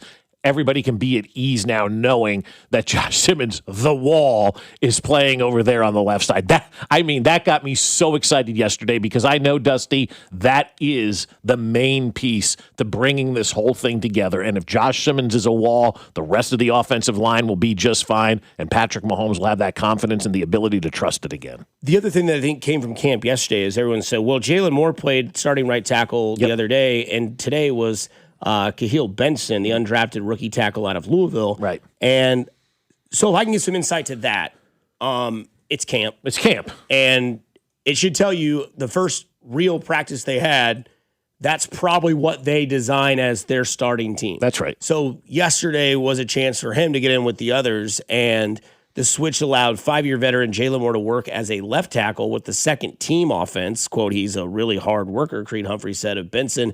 You can tell football is important to him, so he shows up every meeting, walk through, lift with the right mindset. He's a really strong player. His punching power, he's really technical too, so we're excited about him. That is, hey, Rook, undrafted guy, you're not our starter, but we want to see what you would look like in the starting rotation. I still think Jalen Moore's your right tackle. I don't think there's any issue with that. I think they just want to see if Jalen Moore, again, goes to the second team. If there is an injury, or if there is somewhere where Josh Simmons misses a game, can he still hold up on the left side, and what's it look like? Also, the same thing can be said about Kahil Benson out of Louisville. What can you show us at right tackle? Because in case there is that situation that comes up, can you fill in? Can you read it right? Can you be there and hit your positions where you need to be? So that's, I think, why that's there. I think right now your starting offensive line going into week 1 on Monday Night Football versus Denver will be Simmons, Sumatia, Creed, Trey, and Jalen, but you got to know what you have in case, obviously, you know how football is. The next man has to happen. Yeah, well, and I also think, too, when you have this offense and you're switching guys in and out, what you're doing now is setting yourself up to not be in a position where you have nobody in the middle of the season in case you do get injuries. And so I think what the Chiefs are doing right now, right before our eyes, is that they're developing depth along that offensive line. And, yeah, you may say Jalen Moore is your starting right tackle, but there may be a day where something happens and he needs to move to the left side. You know, Josh Simmons gets banged up or something, has to come out for a couple of plays. So this is what you're doing. You're building depth right now along this offensive line, because we've seen what has happened on 2 different occasions, quite frankly, where they got in deep into a season, had so many offensive line injuries, and never really had an answer or never really had a solution for what was going wrong on that offensive line. So what we're seeing now is them starting to build that depth, and I think that is a good thing. Get versatile tackles that can play both sides, maybe move inside, do whatever you have to do to make sure that you have at least 10 versatile offensive linemen. So if something does happen, you have the ability to adjust on the fly. And again, we'll see more of this. You'll see somebody out there that you don't recognize. There'll be a day where Jalen Moore plays left tackle with the ones, and this, Buckner guy plays right tackle with the ones. They're just going to try to see what guys can do and what the feel is for these players. Coming up on the other side, I've got a hypothetical for you both and what you think of this here on 96.5 The Fan, your home for Kansas City sports. You're listening to Fescoe and Dusty, brought to you by Golden Oak Lending. Do you need extra cash? Golden Oak Lending can convert your home's equity into cash in as little as 14 days. Let Golden Oak Lending cure your blues. Tune in to hear Royals insider Josh Vernier every Monday at 8:20 Professor Vernier sitting up here, bloviating. on your home for Royals baseball. 96.5 The Fan. Well, I'll tell you what, my friends over at Aspen Lawn and Pest Control want you to give them a call right now and say, hey, come on out to my house and make my yard look awesome, just like you did for the Fescoes. And I say it a lot because I truly mean it. If they can make our yard look awesome, think about what they can do for your yard as well, because I guarantee you, you do not have a yard that was as bad as ours was a couple of years ago. We just couldn't figure it out. We had trees, we had roots, we had weeds, we had just grass that wasn't grass. It was a mess. And so Aspen came out, laughed at our lawn, and then immediately fixed it. And now we have the best looking yard on the block. And Aspen does it all with college-educated professionals who know exactly what to do to give you the best lawn in Kansas City. They know all about the climate, the seeds, everything that makes the lawn perfect. Aspen has all the secrets. And they also have the mosquito dome that's up over our house now that keeps the mosquitoes, the ticks, the fleas out. The yard is perfect for us and our dog. So you're going to get a free estimate and up to half off your first application when you mention this ad. I want you to visit them now at aspenlawn.com. That's aspenlawn.com. You're listening to 96.5 The Fan from the DM Injury Law Studios. Mike's got this. Car, truck, or motorcycle wreck? Remember, Mike's got this. 816-888-7500. Mike's got this. Lawman. Jungle Law. It's the law, man. If you've been injured in a motor vehicle accident, call me ASAP. 816-816-9111. I recovered millions for my clients. Take it away. The lawman gets results. Jungle Law team. Call the lawman. Let the fight begin. The lawman gets results. Jungle Law. Come see me get roasted August 1st at 7 p.m. at the Uptown Theater. Go to junglelaw.com for details. The choice of a lawyer shouldn't be based on advertisements. Men, if your energy is down, your workouts aren't producing results, you're gaining stubborn weight, losing muscle, sleeping poorly, or just not feeling like yourself anymore, it may be more than just aging. This is Jeff for Heartland Men's Health. Our low T and body composition treatments are designed to help men regain energy, improve focus, sleep better, build lean muscle, reduce unwanted fat, and restore confidence both in and out of the gym. At Heartland Men's Health, we specialize in helping men optimize their health, performance, and vitality. Using personalized medical treatments tailored to your health and goals, many men begin noticing improvements in energy, mental clarity, recovery, motivation, libido, and overall body composition within just a few weeks. Your initial visit is just $99 and includes blood work, PSA and T-test, and a medical consult. And if you start on treatment the day of your appointment, your visit is free. Call 844-447-6600 or go to heartlandmenshealth.com. We have 3 offices: Overland Park, Independence, and North Kansas City. Future therapies are compounded and have not been evaluated nor approved by the FDA. Provider prescription required. See website for details. Hi, it's Mitch Holtis, voice of the Chiefs. Be a part of history by attending Chiefs training camp in St. Joseph, Missouri this summer and Chiefs up close. Make the trip to St. Joe something for you and your family to remember. Go to stjomo.com to view or download a free visitor guide and plan your trip. It's where the Pony Express started and Jesse James ended. That's stjomo.com for all the details to make your trip. Chiefs Training Camp in St. Joseph, Missouri will be one you'll never forget. Produced in cooperation with Visit Missouri. What do parents think of back to school at Staples, where supplies start at just 25 cents? Staples has the latest laptops with up to 40% savings. I may hug the cashier. So embarrassing. It's the most wonderful time of the year. It's a wonderful time at Staples with up to 40% off select tech. Staples. That was easy. Visit Staples today or shop online and in the app. Ends 9/12. Exclusions apply. You're in charge of ordering boxes. Small boxes, big boxes, really big boxes. You're in charge of tape, labels, mailers, bubble wrap, extra bubble wrap. Just for fun. You're in charge of warehouse cleaning and safety supplies. Good thing there's Uline. Thousands of quality products for your business and warehouse needs, always in stock, ready to ship same day, and backed by Uline's legendary 24/7 customer service. Uline makes it easy because you already do enough. Uline. We warehouse for you. Hey, it's Brew, and I feel like everything in my life depends on being connected. Whether I'm uploading a video, hopping on a call before my show, or video chatting with my family back in Michigan, I never have to think about my Wi-Fi. And that's why Xfinity stands out. You get the most reliable, fiber-powered Wi-Fi with the best equipment at one price for 5 years guaranteed. No contracts or commitments. Plus, you can get online in minutes with same-day Wi-Fi. Restrictions apply. Not available in all areas. Use of fiber or coaxial cable. Learn more at xfinity.com/same-day Wi-Fi. Xfinity, imagine that. Liberty Mutual customizes your car and home insurance. And now we're customizing this ad for your morning commute to wake you up, which could help your driving. Science says that stimulating the brain increases alertness. So here's a pop quiz. How many months have 28 days? What gets wetter as it dries? What has keys but can't open locks? If you don't want to hear the answers, turn off this Liberty Mutual ad now. 12 months, a towel, piano. Enjoy being fully alert. Liberty, liberty, liberty, liberty. This is George Karloftis, and you're listening to your home for Chiefs football. 96.5 The Fan. Here's your traffic report on 96.5 The Fan. Brought to you by SWL Injury Law, the Car Crash Kings. It's what they do. Visit SWLinjurylaw.com. Life's better in a Ford. This traffic update brought to you by Shawnee Mission Ford. Downtown 71 northbound is a real mess. You hit delays around 18th Street, starts crawling at I-70 and crawls all the way up onto I-29 with an accident at the Paseo with just the left lane getting by. 70 eastbound coming over from Oak Street, pretty heavy as well into that interchange. Whether you're headed across town or across Kansas City, enjoy the drive. This traffic report brought to you by Shawnee Mission Ford. Visit ShawneeMissionFord.com. Alan Carr, 96.5 The Fan. Traffic.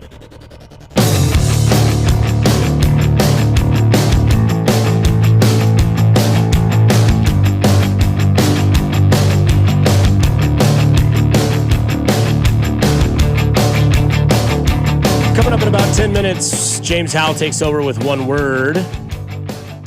But I was thinking about this the other day because I saw some historical stats of your Kansas City Chiefs. You know the last time they had a 1,000-yard rusher? 9 years ago, 2017, Kareem Hunt. Wow, okay. The last time they had a Chiefs receiver go 1,000 yards or more? 2021, Tyreek Hill. Yeah, very few and far between on that one. So if I told you two that they will have both of this year, what would your result of the season be? You're in the playoffs, I can tell you that right now. You're probably 12, 13 wins, I would think. That's a damn good offensive performance. Like, people think these 1,000-yard seasons happen a lot. You know, very few teams ever have a combined 1,000-yard receiver and 1,000-yard rusher and 1,000-yard tight end and all that kind of stuff in 1 year. I think it's very rare to see, you know, an offensive performance like that. So that's why, yeah, I think 12, 13 wins. You may win the division if you're putting up, you know, those kinds of offensive numbers. Sure, yeah, no, I'm right there with you. About 12, 13 wins. I'm going to assume that Travis Kelce is still going to have 800-900 yards receiving as not a wide receiver, as a tight end. So a wide receiver to get 1,000, running back to get 1,000, and then Travis Kelce to get 800-900 yards. Yeah, I think they have a real good season. 12, 13 wins, probably at least the divisional round. Yeah, I mean, it's interesting. You threw Travis Kelce in there too, James, because I kind of forgot about him. And if you couple that or triple that in, I mean, that's three guys, you know, doing almost 1,000 yards. Yeah, you're going to have a pretty darn good season. Only 3 teams in NFL history have had an individual player achieve 1,000 rushing yards and 1,000 receiving yards in the same season. So it is rare. Happened last year with Seattle, right? It says 2019 is the last time that I'm showing that occurred.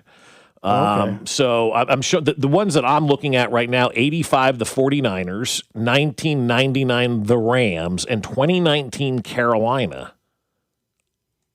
Oh, that's the same. That's the same person. I'm sorry. Yeah, because I would have said that Jason, I know he had 1,000, almost had 2,000 last year.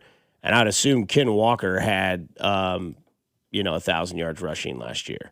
But I think that when you look at this team, if Ken Walker can give you 1,000 plus, and we'll say Rashee Rice contract year, hopefully that comes into the result. If he has 1,000, you have your offense. And I don't know if Kelsey's going to have 800 or 900. That'd be insane for his last year. That would also mean that I think that Mahomes is still targeting him more often than he should. Again, it's not hatred towards that. But let's say Kelsey gives you 700. Let's say Rice gives you 1,000 or more. Ken Walker gives you 1,000 or more. Worthy gives you 650. You've got that offense back to building to the belief that you have, where it's like, okay, Mahomes has enough pieces with the talent that he has. Plus, you have maybe a new style of Mahomes coming into the league this year as more of a true under center, 3-step, 4-step drop back, and being able to decide this. And again, the 1,000-yard rusher is going to make your passing game that much easier, because then it's going to give people the belief of the defense that they do have to stop this running back, and that's in the back of their mind. Yeah, absolutely. I think if you get the running back in their minds that they've got to stop this guy, you've already won. And then we go back to winning games for this team, on Tuesday, when you're getting the defensive coordinators to have to overthink what they're going to present to themselves. And, I look back over the years that we've done these shows, Dusty, and I think about stuff that we've talked about, in relation to this Chiefs team, because what is this year? Now year 13 with Andy Reid.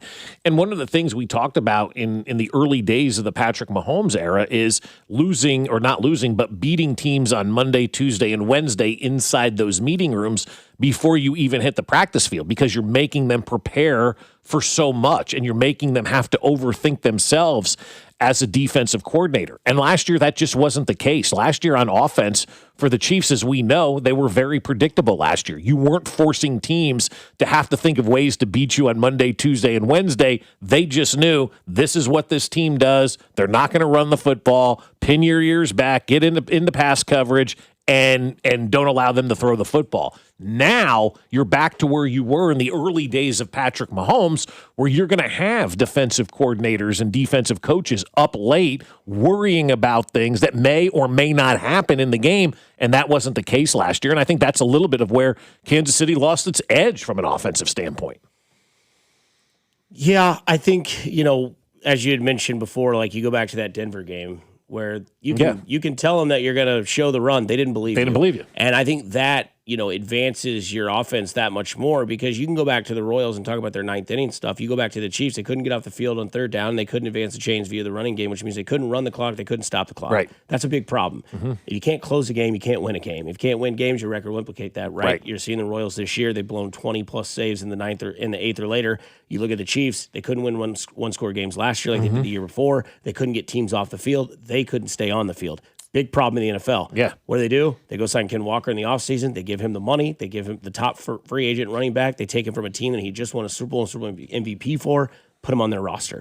Why? Well, our quarterback's knee got ripped up. He's got to come back. We need to build his trust. We have a left tackle that we think we can build a future around. We have a line that we think is athletic enough to help this guy out. He can help the O-line out. They can help him out. We heard Nate Taylor's reports in camp. They're running screens. He's running between the tackles, which is where he feels the most comfortable.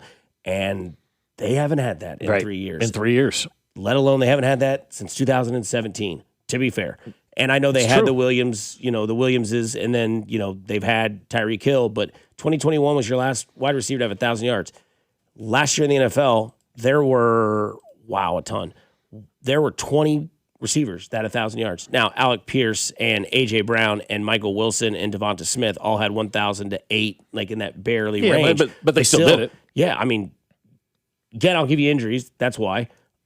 Lack of talent and production in the wide receiver room as well.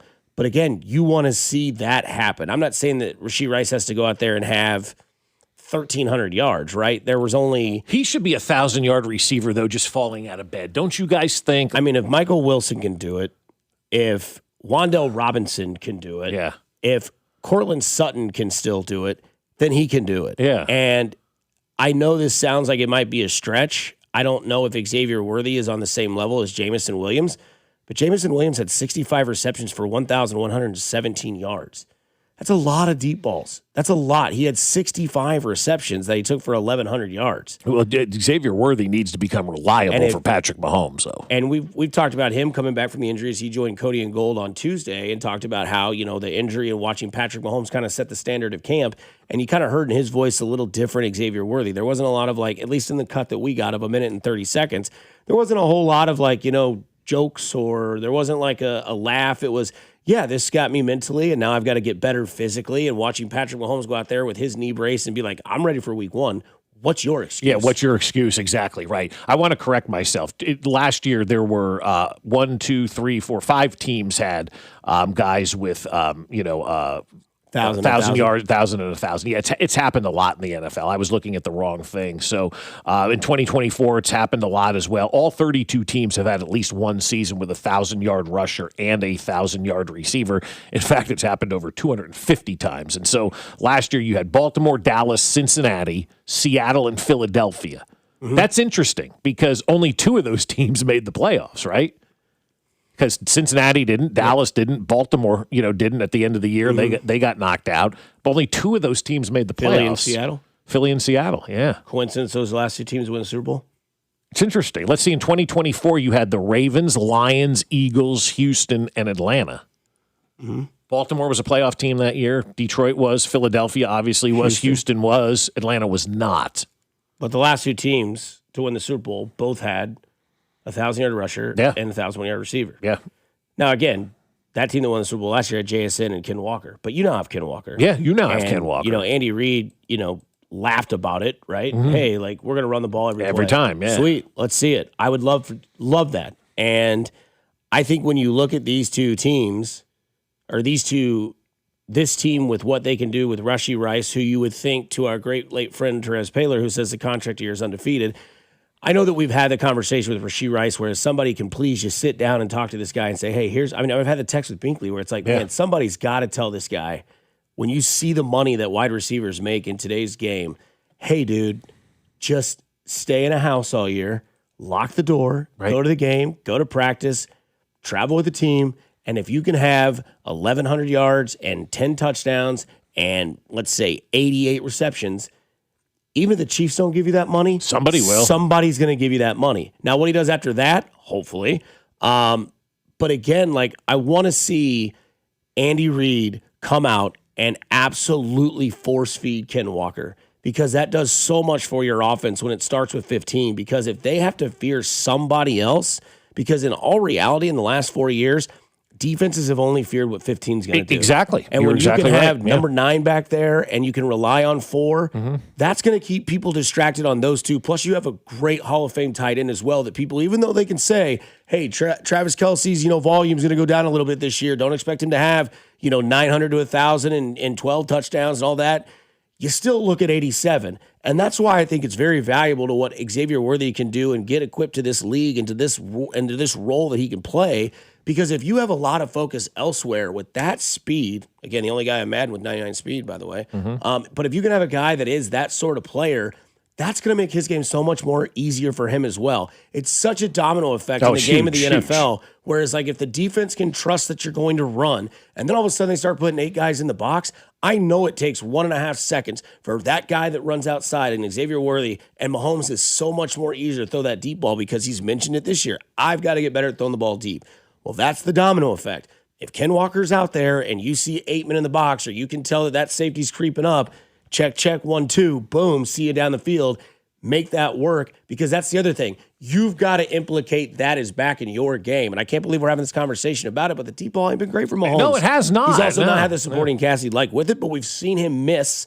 But if he gets that back and they have a running back, yeah, you're looking at a team that can easily win 11 games this year. Easy win 11, 12, 13 games, because that's what you want, that balanced offense. And they just haven't had that for so long. And there's nothing better than being able to run the ball in the NFL and the opposition not be able to stop it, right? It is so enjoyable, especially for those front 5 guys that are pushing that pile forward. 4 yards, 4 yards, 5 yards, 4 yards, 5 yards. And you just look at that defense and they just they're waving the white flag. That's the kind of running that I want to see, where you run and you run and you run and you just dominate that line of scrimmage, and you're basically putting the other team out to pasture, and they're crying because they just can't stop it, and they get so frustrated and melt down. I want a couple of those games this year. And the other thing, too, before we get to one word with James Howe, is sometimes the originalities of football still work in today's game. Yes, they do. And if you could run through the tackles with your running back who is good at it with vision and strength and after first contact, and you can run those cross the field, patterns, it's going to be amazing what you can take out of the old school game of football and implicate into the new game of football and open up everything else. So we'll be interesting. We'll get back into camp notes, but James, it's one word time. One word. First name is Blake, and he goes on a cruise. He goes on a Caribbean cruise. Katie Holmes. No. Are you listening? What's your least favorite thing about working with yourself? Body odor. You get one word. On the count of 3, name your favorite dinosaur. 1, 2, 3. Velociraptor. This is one word on Fescoe and Dusty. 1, 2, 3. Oatmeal raisin. That's right. It's a one-word Friday edition here on Fescoe and Dusty with James, as Mac is still getting laid in Hawaii. That's just the way it goes when you're on your honeymoon and you're in a place that constantly gives you lays. Yeah. So it's not like I'm making that up. It's just the way life goes in Hawaii. But it is one word on a Friday, brought to you by the Sand Trap, a great spot with has delicious drinks, delicious food, TVs everywhere to watch your favorite sports teams. It's located on the northeast corner of Blue Ridge and Holmes in South KC. And on a Friday at the Sand Trap, buffalo chicken wrap, 6-ounce grilled chicken tossed in buffalo sauce, wrapped in a 14-inch soft tortilla shell with bacon, ranch, lettuce, shredded cheese, tomatoes, and red onions, served with fries, tots, or those wonderful kettle chips. You can kick it up a notch and dry rub that chicken or get it blackened for just $13. There's also a $16 10-ounce steak, baked potato, and green beans. Steak night. $7 vodka Red Bulls, and $2 off glasses of wine. So a little Pinot Noir, a little 10-ounce steak, $16. That's a good night right there. No doubt about it. Binkley, you need to call Maloney. He wants to talk about doing a football show with you. Ooh. How about that? Maloney and Binkley live from the Sand Trap on Fridays. Call that baloney. Hell yeah. Well, you'd be in on that one. Maloney and Binkley sitting around talking ball. Wouldn't be on the radio, just be there. You'd have to show Count up. me and hear. in. Yeah. Let me ask you something, Rob Maloney. You're a bald guy. Would you wear a do-rag under the helmet or just let it go raw? All right, guys, listen. One word today. Flex. Word. The offseason drama with Deebo Samuel has been unbelievable. All for it to end. Deebo Samuel is back with the 49ers. One word. I mean, Ayuk? Life, Ayuk, yeah. Who's the guy that got shot last year? Ricky Pearsall. Yeah, Ricky Pearsall. That's the word to use. Pearsall is because he's injured. I was thinking of Eric Pearsall, Ricky Pearsall. I don't know. I mean, I don't know who name I had for the kids. But so Pearsall hurt, and that's a scary situation. So you need a backup plan there. If Pearsall isn't hurt, Deebo doesn't go back. But this is what teams do, man. You go to somebody that you feel comfortable with. At this point in the season, you don't want to deal with somebody having to learn who things are and who people are and what plays are. So you go to somebody that you know. Makes sense. So that means Tyreek's coming to Kansas City? Probably, yeah. Okay. I would imagine so, yeah. No, my one word is, Ayuk, man. Like, if they had Brandon Ayuk, they wouldn't go get Deebo Samuel 1 year, $7 million. Familiar with the place. Mike Evans, Deebo Samuel, and Christian McCaffrey. I don't know if Deebo still got it, though. That's my big question. I don't know that he does. I watched him at Arrowhead last year with Washington, and he looked good for about 3 plays. And after that, it was drops, and it was fumbles, and it was, a mess. Deebo. Not good. Yeah, my one word would have been questionable. Yeah. Questionable decision by the 49ers. I don't know if Deebo still got it. So that'll be his designation week 1. Yeah, Deebo absolutely. Samuel was questionable to play today. That's what I thought when you said questionable. I'm like, that'll be his injury status every week. Yeah, absolutely. All right, listen. Baker Mayfield was recently offered a contract. He said he felt disrespected by the Bucs. Mm-hmm. One word on how the Bucs are handling Baker Mayfield. Okay, one word on how the Bucs are handling it correctly. You want to try to get your quarterback for a lower rate. Obviously, you don't want to spend a ton of money on any position in the NFL. But I also appreciate Baker Mayfield. I love the fact that he's standing up for himself. He's going to go out there and he's going to have a baller year. I think Baker's going to have a great year. But the Buccaneers are doing it the right way. They're trying to get their guy on the cheap, and they also know if he has a great year, they can still franchise him and get him for another year and only pay him 20% more of what he's making, or 20% more of the average quarterback salary next year. So they're getting a deal this year, and they're probably going to get a good deal next year for Baker Mayfield as well. Rams, one word. He's going to go out there and play, and then he's going to get more money than he probably thought he would get by signing a contract this year, as Bob said, correct, because it can really help you or really screw you, but you bet on yourself in the NFL, and we know contract years work. If he does do great, and Matthew Stafford and the Rams do end up parting ways at the end of this year, I know he did sign that 2-year extension. But, man, you got to think if they win it, he rides out in the sunset. Baker Mayfield, hey, I'll just insert myself with the same team and a younger, age quarterback. I love that one. I think Baker would be great in L.A. Yeah, no, we were talking about it. You got your Baker jersey on today, too. So you're repping, you're supporting. I like that. He's friends with Kurt Nelson, man. They're both Boomer Sooners. Yeah. That's right. Hey, more contract talks. Chris Olave recently signed a contract worth $132 million. Big. One word on the Chris Olave contract. Receivers. This is where the money is now, kids. Be a wide receiver in the NFL. If you can play, you will get paid. And these guys are getting the big bucks again.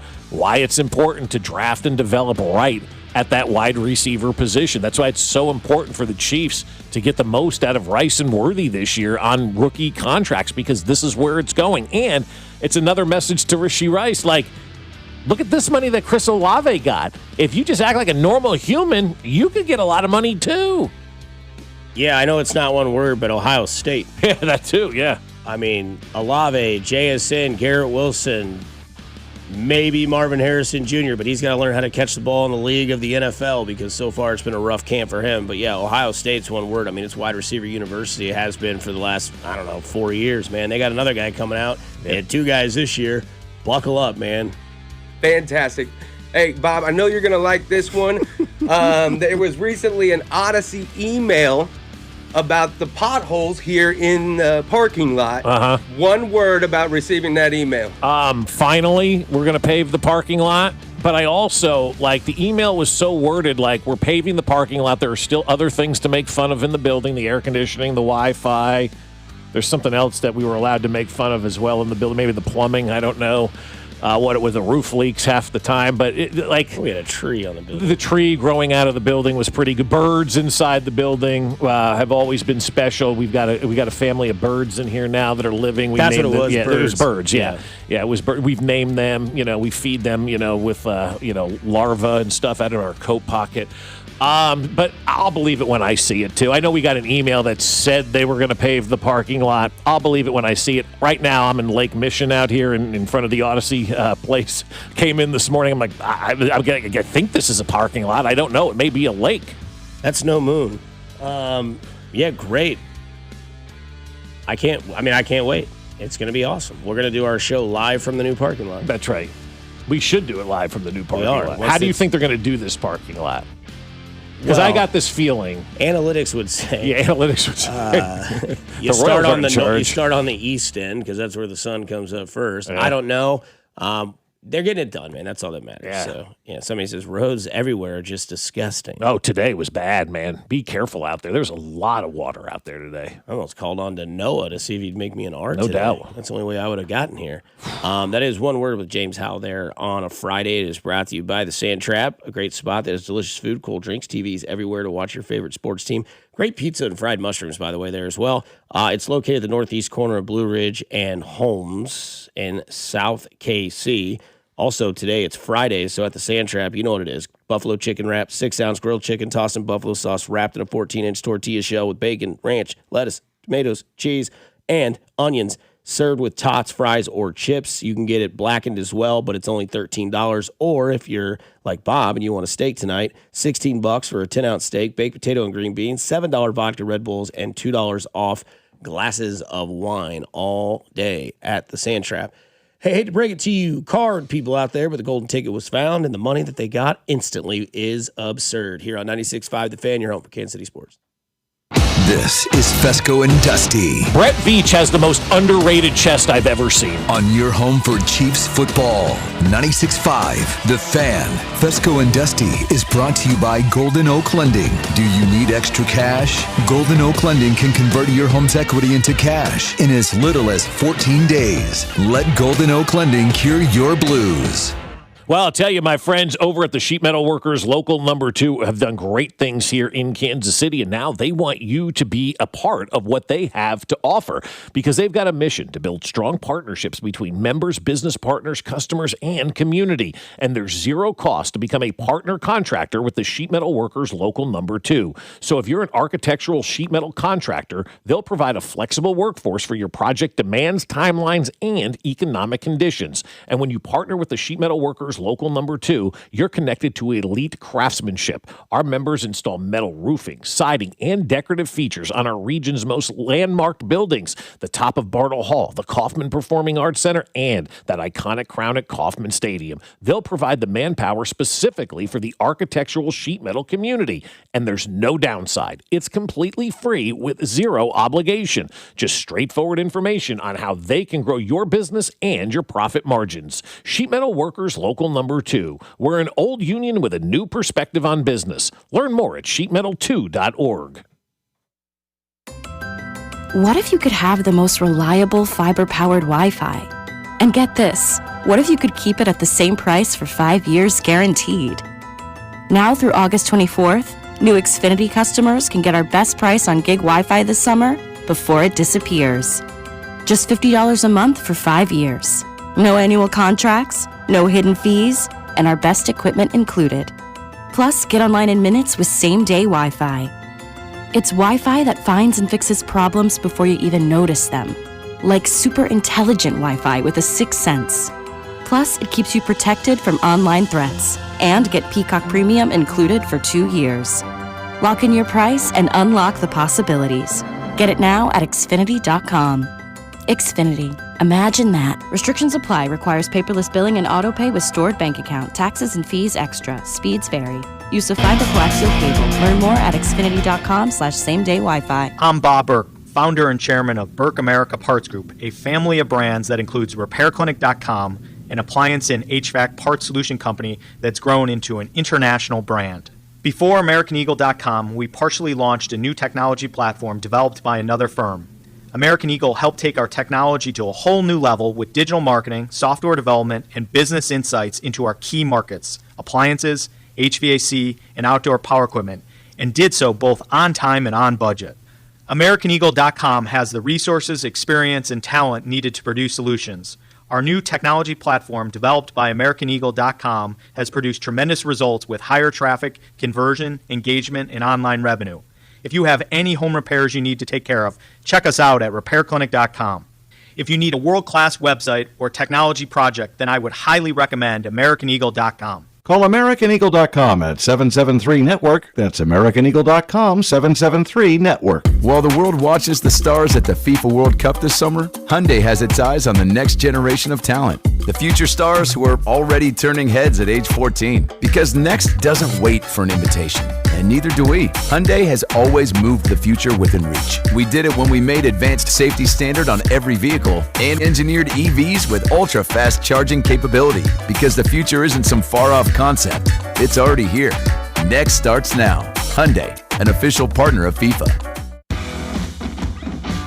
When you've got real work to do, Metal Supermarkets will help you get it done fast. With a huge variety of metals in stock, we can help no matter what job comes your way. And we cut to size. Because just like taxes and BS, we think metal is better when cut. Metal Supermarkets, the convenient stores for metal. Find a store or shop online at metalsupermarkets.com. Score big with the DQ $7 meal deal. Crispy chicken strips, hot fries, a refreshing drink, and a tasty sundae. All for just $7.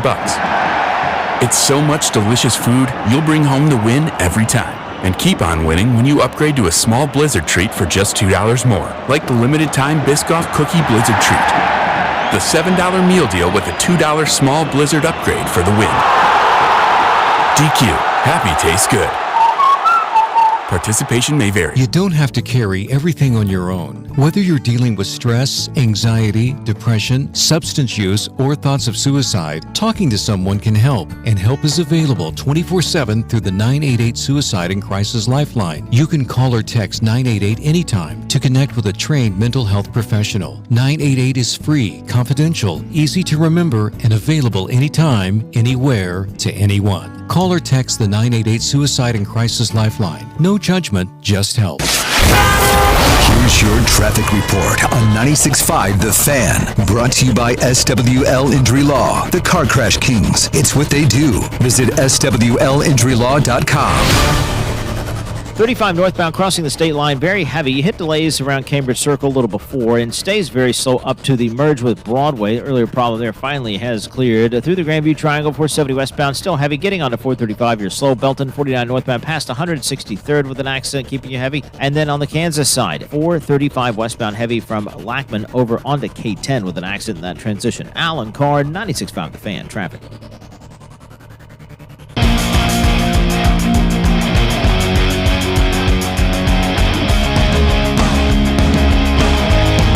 Definition of epiphany is a quick realization about something. Is that close enough? I don't know if that's quick or not. Is it? I never really thought how. Like, I think an epiphany is like it just kind of hits you. Maybe I don't know.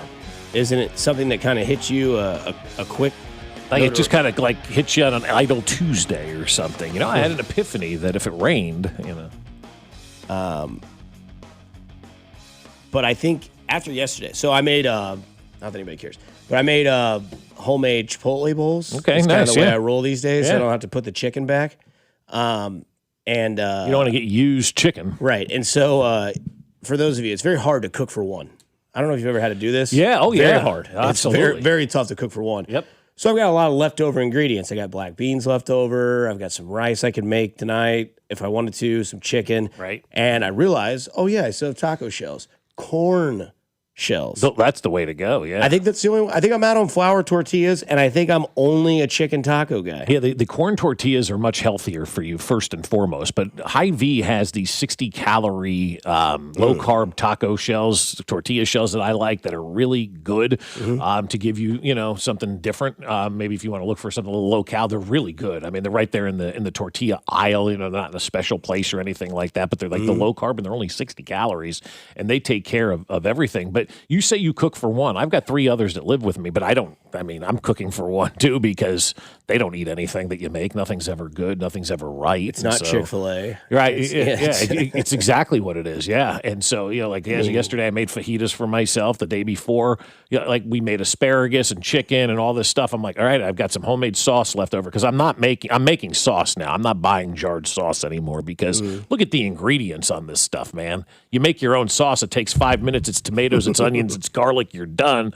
And it's not a big deal. And you keep out all the preservatives and all the crap that nobody needs to be eating these days. So I make my own sauce. So I had some sauce left over, and I got this chicken and I've got this asparagus. I'm like, you know what? I'm just turning it into a pasta dish. Combined it all together: tomato sauce, asparagus, chicken. My daughter, who works at Jasper's, takes a bite of it. She goes, "This is outstanding." So that's a win. That is a win for me right there. So I'm right with you, dude. Yeah. Like, I may have more people living with me, but I'm essentially cooking for one too, and it sucks because there's always so much left over. It's hard to cook for one person. My buddy, the way he makes fajitas, his wife makes them. I never thought of this. I guess it's genius. She'll cut chicken breasts up in little chunks, put them on parchment paper with peppers and onions, and throw it in the oven and season it with fajita mix. Yeah. And then just kind of flip it around halfway through and then let it cook. And he just puts it on a sheet pan. The kids come and just smash it all. Oh, that's a good idea. I was like, I never That's thought a about great it. idea. Yeah, I never thought of that. I mean, you don't have to get all the pans out You and don't have to go- saute up your peppers. No. Just do it all in one right in the oven. That's a great idea. And it all cooks together, right? Yeah. And then you have the maybe not everybody has a Blackstone. That's how I do the fajitas because I'm fortunate to have a Blackstone. It just makes it probably how you do it as well, or you just do it in the kitchen on a pan. Yesterday I did it on a pan. I'm doing it for myself. Pan. But yeah, that's the easy way to do it. It makes it so simple when you can do the sheet pan dinners too. Yeah. I wanted to get to this because before we get into the Ohtani card that was found yesterday in Florida, I know you were in a meeting. I've never heard a crowd react to a Royals home run the way the Twins crowd reacted to Kaggs' home run yesterday.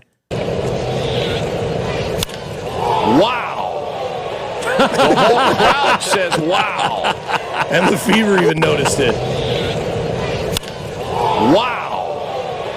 The whole crowd says, wow. And the Royals lose in the bottom of the ninth.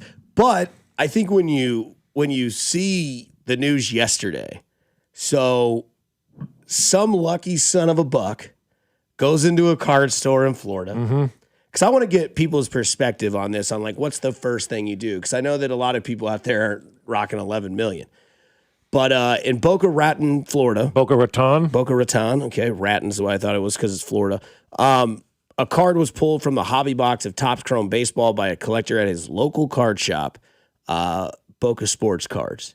Could you imagine, knowing what we've seen with this, and James, I don't know if you've been following on this at all, but there's been bounties out there. It first started at like $2 million, and then somebody's like, hell with that guy. $6.5 million if you find this card. This man finds this card, and within 1 hour, it's sold to somebody for $11 million. I'm more impressed that some cat had 11 mil just sitting around to buy this with, too. And I'm even more impressed with this Ohtani stuff that's been coming out with the gambling and the podcast with ESPN and all this kind of stuff. Is he, I'm sure he's still going to play. I'm sure they're not going to acknowledge that this even happened because Ohtani is too big to fail at this point for Major League Baseball. But I guess I'm just still surprised, man. $11 million. That's right. That always tells me, what does he think he's going to be able to sell that for? Because if you're spending 11 mil, you probably believe that you can sell it for a lot more than that. Or you're just uber rich and you just want the card. And I think the other thing, too, is that if you buy it for 11, obviously you have the money to do so. But now you're waiting for Ohtani to do more historical stuff and see if that card value goes up, or maybe he, retires in 5 years and he's going to be in the Hall of Fame and it sells for it's insane that you just whistle your ass into a card store, nothing to expect. Obviously this was the chase. I've been, from a bird's eye perspective, I haven't bought any packs of cards because I don't want to. I know I'm not going to find this card. It's fun, whatever. I have other things that, like, I try to collect Caglione cards. I think his value will continue to skyrocket. It kind of took a dip, and then all of a sudden he had this year, and all these cards now are worth something. And I've got a few that I'll hold on to a little longer. But I think the thing that's crazy is that you just walk in. I don't know if I'll ever experience that sort of life-changing moment in a blink of an eye. I don't think so. The closest thing I've ever got to any of this was 2 years ago. I pulled a 1-of-1 card in an auction, name of a nobody, but it was a 1-of-1 and it still sold for $4,000. Nice. PJ Milando, a prospect for the Marlins. Never heard of him. Yeah. But there's people out there that will just buy 1-of-1s. And this is a 1-of-1 dual logo, dual auto. And this guy pulls this card and he's got $11 million in a blink of an eye. That's insane, man. Now, the other thing that I will say is, I wonder what it does to this product now, because you got to think that hill is nobody's buying it anymore, now. Right? I went on auctions last night and they flipped over to the new release of whatever it is, Chase. Inception, and so it's like, oh, okay, so now we're not doing this anymore, because I was like, well, now that this card's gone, maybe this is my strategic way to sneak in and maybe buy a break for $25 and maybe pull some sort of still good card out there. There's still all sorts of options to buy, but the golden ticket is gone. Yeah. And now everybody else will just be like, yeah, I'm good. Yeah, but $11 million for that card is insane, man. I want to know who that guy is, what he does, how he has $11 million just sitting around to go spend on that kind of stuff. So that's the interesting part for me. I'm always like, who's that guy, man? I want to know what he does for a living and how he got $11 million, because we all need some tips on that one. But the news, the Shohei Ohtani card got pulled, sold for $11 million while opening a hobby box at the Boca Breaks in Florida. Collector found the card of a lifetime, the 1-of-1 Shohei Ohtani gold logo man features game-worn patches from his back-to-back MVP seasons, along with both an English autograph and his rare Kenji, I guess is how maybe they say it, signature. The collector sold it to Shane and Secure Collectibles. Oh, so there you go. Okay. Or Shine, Shine. Shine and Secure Collectibles for $11 million, making this one of the most valuable cards in history. It's not one of them. It is. It has to be. Like, even those, cards that you see from back in the day, like the Honus Wagner card that they always talk about. I don't even know if that's ever sold for $11 million. Yeah. Crazy. God. Somebody says, Dusty looks ready to golf. Well, today after the show, Rob Brent and myself and Steven Spector and Kendall, our social media connoisseur. I mean, really good at what she does. We're going out to Kauffman Stadium, do the golf experience. So I'm kind of interested to see how we do that. Really worried I'm going to slice it and hit the foul pole. And somebody asked earlier, if I slice it into the foul pole, does everybody there get free Chick-fil-A? I mean, that'd be the one positive. Coming up on the other side, we move along, and what was yesterday that really broke the entire city. It was a horrible loss and a horrible ending. We'll get into it. 96.5 The Fan, your home for the Kansas City Royals. You're listening to Fescoe and Dusty, brought to you by Golden Oak Lending. Do you need extra cash? Golden Oak Lending can convert your home's equity into cash in as little as 14 days. Let Golden Oak Lending cure your blues. Your home for Kansas City sports. 96.5 The Fan.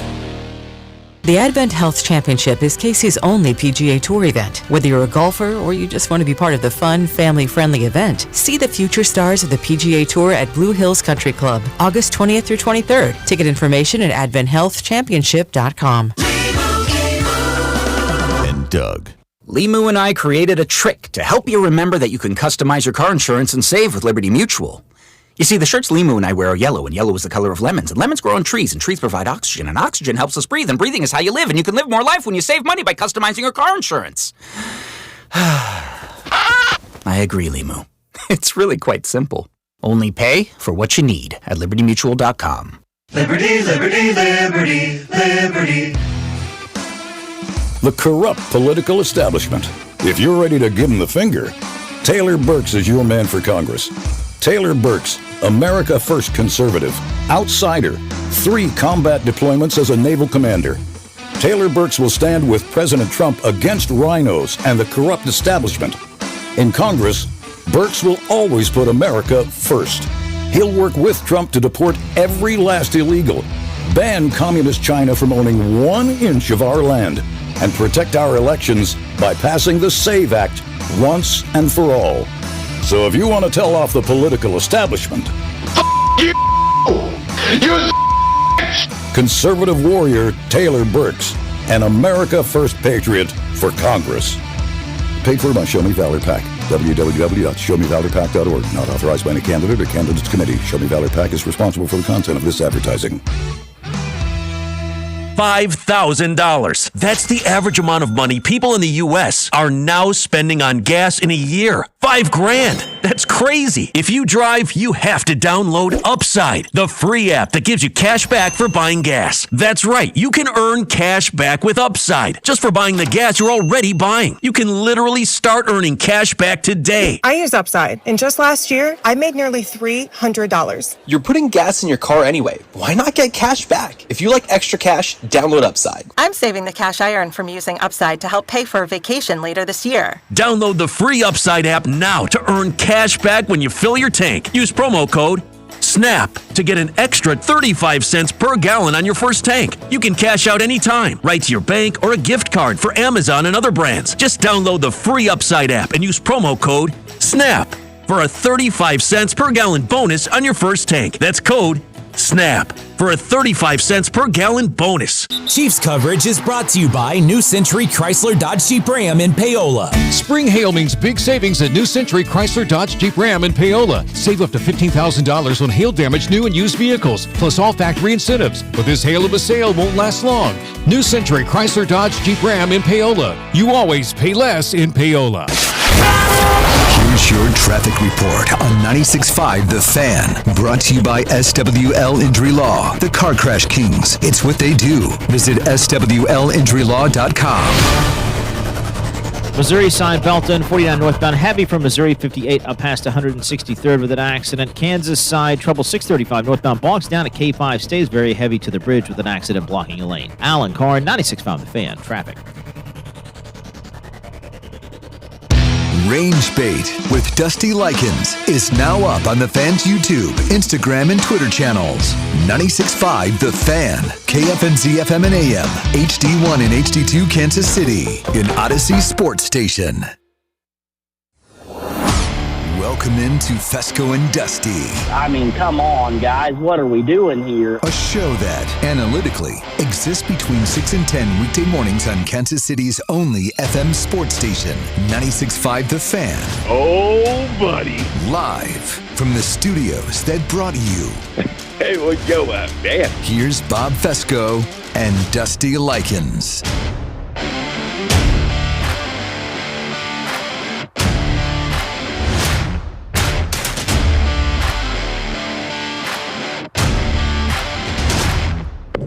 Back at 8 o'clock on a Friday. I love Fridays. Gonna be a fun day today. It was not a fun day yesterday because of this. That's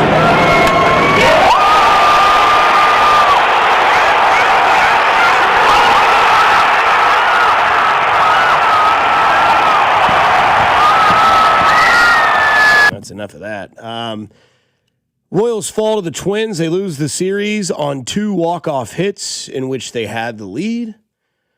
Yesterday, man, I'm not going to sit here and act like I don't love this team. I've always been a baseball fan my whole life. It's the first sport I fell in love with. It's the first sport I understood. It's the first sport I followed. It's really the only sport I cared about playing. Yes, I played a little bit of basketball, but that was just to stay in shape for baseball season. On God. But that was the one yesterday that just kind of broke my soul. And I know this team's not playing for anything, but they looked like a baseball team since the All-Star break, winning the series against the Padres, sweeping the Giants, splitting the series against Detroit. The way they split the series against Detroit was kind of nice because they lose the first 2 games. They come back and win the next 2. They go to Minnesota, and they've got the first game in the bag. Royce Lewis, Alex Lang, you know the result. Next game of the series, they win 4-0. They played well. They did all the things they were supposed to do right. And then yesterday, that's the one. And, you know, we talked about it earlier. That's the one the straw that broke the camel's back. And it's so frustrating for me because I'm not going to say that I'm anti-analytics or I'm anti-this because there's analytics in every sport. But it doesn't have to run your system. And when you have a guy out there, a Noah Cameron, who's got a chance for a complete game shutout, and we've seen him do it before, that's the thing. And he's grooving. He's given up 1 hit. He had a no-hitter going into the 7th inning, and he was at 97 pitches. It was July 30th. That has got to be the freshest his arm has ever been. And I understand from the people that try to support this move where it would have been Noah Cameron's 4th time through the lineup. I don't give a rip. I don't care. Get bent. He's got more in that arm than anyone has shown us in this bullpen. And to see this bullpen blow another one and the way that this one happened, a 1% chance of a win for the Minnesota Twins, down to their last strike and their last out to Cody effing Clemens. Yes, the son of Roger, gets up there on an 0-2 count, and you put a slider up there on a platform. It's just, I mean, it's so depleting. And I get it, like this team isn't going to the playoffs, but that was one where I'm watching Noah Cameron exit the game, and I didn't see this, but maybe other people did, that when he was told he wasn't going out for the 9th, there was a little bit of like man, really? Yeah. And I'm sure there was. I didn't see it. I missed it. I must have been elsewhere from my TV. But man, when you're in a groove, and I talked about it earlier, James, you played golf. When you're just hitting your clubs and you're like, okay, I'm in this funk today. Like I'm not a funk, but I'm in this zone today where like even my misses, if I'm blading it, it's in a good result. I feel great about whatever I'm doing. I'm just going to keep whatever my swing is, do that. Football, you've done this before. If you're a football player, you've been spinning it all day. You're hitting your spots. Basketball players as well, especially shooters. When you're feeling the release and you're just absolutely dialed in, it's hard for you to get off the court or get off the course or let alone get pulled off the diamond. There's 3 big things that happened in this game yesterday. You went to your bullpen that's proven you nothing. You took out your starter that proved you everything, and you wasted a series, let alone a sweep, to where you can continue to build towards the second half of the season. Hell, go into Colorado and keep building. But you lost 2 games in kind of the same fashion. And yesterday was one of those games, as soon as it happened, I kid you not, I just literally screamed the F word. No one in my house, just me. And that was the raw emotion. And it's just like, at some point, for the love of the Lord, can you just leave a guy in there that was dealing? I don't want to hear about 97 pitches. It's July 30th. I don't want to hear about, well, Lucas Erceg hadn't pitched in a while. There's a reason why. And then the bases are loaded. You bring out Matt Strahm, who's been giving up eephus pitches all year long. And then you look at the record of the bullpen. Do you trust a guy who's thrown 97 pitches and given up one hit? Or do you trust a group that's given up 20 blown saves and cost you the entire season? Well, this is why I do hate analytics and why I think there's no room for them in baseball when you're using them like this. I think this is malpractice with the way that this organization is being run right now, because yesterday is proof that this analytics stuff just does not work, and it is hot garbage. Because if you manage with feel, you leave Noah Cameron in the game. It's pretty simple. The Joe Torres, the Ned Yost, the old school Bobby Cox managers of the world, those guys all would have left Noah Cameron in yesterday. And if he went out there and got into trouble right away, then maybe you make him come out of the game. You have a short leash for Noah Cameron. But somebody who is dealing like they did yesterday, you absolutely leave them in the game. That's where the analytics get in the way, and the nerds above are telling you what to do. And so the manager's doing what the bosses are telling him to do. That's how analytic teams are run. Proof is in the pudding. Go back to the 2020 Bubble World Series. Quatraro was on the bench for Tampa when they pulled Blake Snell out of a World Series game where he was no-hitting the opposition. So nobody should be surprised by this. Nobody should be stunned by this. This is what this organization is about. This is why I've been very vocal this year. I don't like this style of baseball that is being played by the Kansas City Royals. I don't find it to be fun. I don't find it to be enjoyable. I don't find it to be engaging. And I don't find it to be a winning brand of baseball. Analytic teams do not win when it matters most. They'll get you 80, 85 wins, and everybody will look good and feel good. Ooh, we're above 500 and all that kind of nonsense. It ain't going to win you a championship. And flags fly forever. And what we're watching right now is not a winning style of baseball. It is a losing style of baseball. And the numbers prove that it is a losing style of baseball right now, what this team is doing. This is, I mean, what do we say, the 20th time now that they have blown a save this season. That's the 20th blown save this season that the Royals have had right now. Their ninth inning ERA is above 7, and it's the 6th blown ninth inning lead this season, and the starters now have 42 no decisions on the year.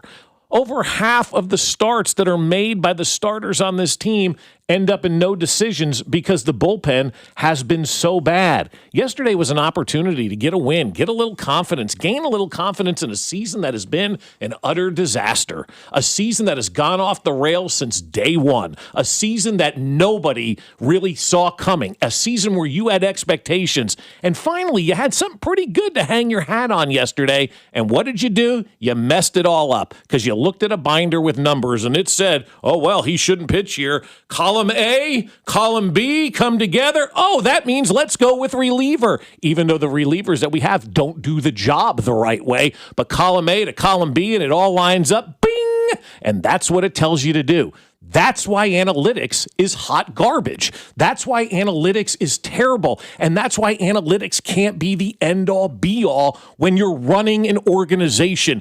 You have to have feel. You have to know psyche. You have to know mindset. You have to know what a guy's doing. You have to be involved in the game. There's no number out there that can tell you to take Noah Cameron out of a game when he's cruising like that. But that's the style of baseball that this organization follows, and that's why I'm just not a fan this year of what they're doing. And if they continue doing this kind of stuff, I'm not going to be a fan because it's not my style of baseball. It's not winning style of baseball. It's not fun style of baseball. And yesterday, I know the season has gone out of hand and off the rails, but that was the one yesterday that broke everybody because my phone blew up yesterday, and I haven't gotten many texts from friends about Royals games in months. Yesterday, that was the one that set everybody in the wrong direction, and they've got to change the style of what they're doing in there because it's not winning baseball right now. And I did. I gave you the numbers, the collapses. 20 blown saves this season? Mm-hmm. and a ninth inning ERA over 7, and we're taking out a guy who's dominated all day. In real baseball, you put that guy back out there in the ninth inning and you have him on a short leash. You have your bullpen warming up. The minute he gets into trouble, you take him out of the game. But in Harvard-Yale ball or whatever we're playing these days in Major League Baseball, the numbers say, well, get that guy out. He's close to 100 pitches. And again, who came up with that number 100? Where did that come from? Because Nolan Ryan threw 235 pitches and 3 days later pitched again. The 0-2 from Straub. Clemens in the air to right center field and deep. Back it goes. Deep it goes. And Cody Clemens wins it. And the Twins walk off the Royals once again at Target Field. Can you believe it? 4-3 the final. Down to their final strike. Twins win. Twins win. The Twins win it. And this comes from Jared Kohler of KCTV5. For the 4th time this year, the Royals have lost a game in which they were just 1 out away from winning, 3 times coming with 2 strikes, 2 outs. Kansas City has 9 blown leads in the 9th inning or later. 20 losses have come in the 8th inning or later. It's insane. And if they won half those games in the late innings that they lost, they'd be 56-54, still in contention for the division and or a wild card spot. Yeah. That was also the thing, because I know that not everybody is always going to be locked in like I may be, but I know that there's a lot of people that yesterday, and whatever you want to blame this team on losing, not having a guy that can go out there and close out a game, or not having a guy that can hit 5th in your lineup, or whatever you want to get mad about. The most frustrating part that I think we all agree on is that everyone wanted to see Noah Cameron go out there and pitch a complete game shutout. And that's the coolest thing that I think you can do as a pitcher, is let alone take the ball in the 1st inning and go all the way to the 9th. And I think that, if gave up 1 hit. It's tough, man. It's just a tough loss. Coming up on the other side, Baker Mayfield might do something this year that can definitely getting paid, and greed definitely killed the World Cup. Here on 96.5 The Fan, your home for Kansas City sports. You're listening to Fescoe and Dusty on your home for Chiefs football. 96.5 The Fan. Fescoe and Dusty is brought to you by Golden Oak Lending. Do you need extra cash? Golden Oak Lending can convert your home's equity into cash in as little as 14 days. Let Golden Oak Lending cure your blues. You're listening to 96.5 The Fan from the DM Injury Law Studios. Mike's got this. Car, truck, or motorcycle wreck? Remember, Mike's got this. 816-888-7500. Mike's got this. America is turning 250 this year, and Circus Sports is celebrating by offering all users in Missouri $250. Dane Hughes here, and for everyone in Missouri, all you have to do is deposit $250 on your Circus Sports app. Then play through that deposit. Once you do, Circus Sports will reward you with $250 right in your account. This is available for everyone in Missouri, new and existing users. Celebrate 250 years and find out more at circusports.com today. Must be 21 or older in Missouri. Gambling problem? Call 1-800-GAMBLER. At Kansas City Proton Institute, we're delivering the future of cancer care with state-of-the-art proton therapy right here in KC. If you have breast, head and neck, or brain cancer, proton therapy may be a better treatment than conventional radiation. Don't wait. Get your second opinion at Kansas City Proton Institute. Come see Kansas City's largest, most experienced, and most advanced proton therapy team. Learn more at kcpi.com. Kansas City Proton Institute, where you see the best in KC. It's the summer sales event at Robside Ford. Your chance to upgrade without the stress. Robside joins me now. Rob, what's the offer? 0% financing, $0 down, and 0 payments for 90 days on nearly the entire Ford lineup. That's a serious summer deal. Sure is. And unlike your brisket last weekend, these deals aren't dry. Okay, that's fair. These savings are definitely juicy. And we're backing it up with 2 years of complimentary maintenance, a non-commissioned sales team, and top trade-in values. No pressure, no gimmicks at Robside Ford. The way car buying should be. We're Kansas City's top-rated Ford dealer. 4.8 stars, nearly 3,000 Google reviews, and a better experience from start to finish. So skip the smoke and the dry meat. This summer, start at Robside Ford. 135th and State Line, or ROBSI.com. 0% financing, $0 down, 0 payments for 90 days, and 2 years of complimentary maintenance. Robside Ford, buy right, drive happy. And next time, maybe stick to potato salad. Attention, have you racked up $10,000 or more in credit card debt? Are you barely getting by making minimum payments? With credit card debt reaching all-time highs, National Debt Relief is notifying consumers about significant debt relief options currently being made available to help those with overwhelming credit card debt. These options may reduce a large portion of credit card debt for those who qualify. You don't need to declare bankruptcy or take out a consolidation loan, and you may only have to pay back a fraction of what you owe, even if you have bad credit. National Debt Relief has already reduced the credit card debt for more than 550,000 consumers, so don't wait. If you owe $10,000, $20,000, or even $100,000 in credit card debt, you can now take advantage of this financial debt relief as the cost of living continues to skyrocket. To check what debt reduction you may qualify for, call 800-358-6868. That's 800-358-6868. Again, 800-358-6868. The world's game at BetMGM is here. Bet on the soccer showdowns with 2-up early payout so that if you're up 2, BetMGM will pay you. That's right. Place a pre-game straight match results bet on any tournament game. If at any point your team is up by 2 goals, you'll instantly win your bet. Then enjoy BetMGM same-game parlays, daily promotions, player props, and so much more for the world's game. Don't miss your shot at an early win with 2-up early payout to get paid out if at any point your team is up by 2 goals. BetMGM and GameSense remind you to play responsibly. See BetMGM.com for terms. Must be 21 years of age or older. This promotional offer not available in Ontario, Pennsylvania, or Puerto Rico. Gambling problem? Call 1-800-GAMBLER or 1-800-MY-RESET. Available in the U.S. For New York, 877-8-HOPE-NY or text HOPE-NY 467-369. For Massachusetts, 1-800-327-5050. For Iowa, 1-800-BETS-OFF. For Puerto Rico, 1-800-981-0023. New and existing customer offer, subject to eligibility requirements. Additional terms and restrictions may apply. In partnership with Kansas Crossing Casino and Hotel, must be present in a state where it's legal to wager. Score big with the DQ $7 meal deal. Crispy chicken strips, hot fries, a refreshing drink, and a tasty sundae. All for just $7. It's so much delicious food, you'll bring home the win every time. And keep on winning when you upgrade to a small Blizzard treat for just $2 more. Like the limited time Biscoff Cookie Blizzard treat. The $7 meal deal with a $2 small Blizzard upgrade for the win. DQ. Happy tastes good. Participation may vary. When it comes to my policy, Farmers gives it to me straight, so there's no surprises. It's your coverage. You should never be confused. You hear that? An insurance provider with a conscience. We're a choir, but yes, we have that too. Straightforward coverage you can literally understand. That's what you get when you have Farmers. Bum, bum, bum, bum, bum, bum. Learn more at farmers.com. Underwritten by Farmers Truck or Fire Insurance Exchanges or Affiliate. Products not available in every state. Hey, it's Bobby Witt Jr., and you're listening to the home of the Royals, 96.5 The Fan.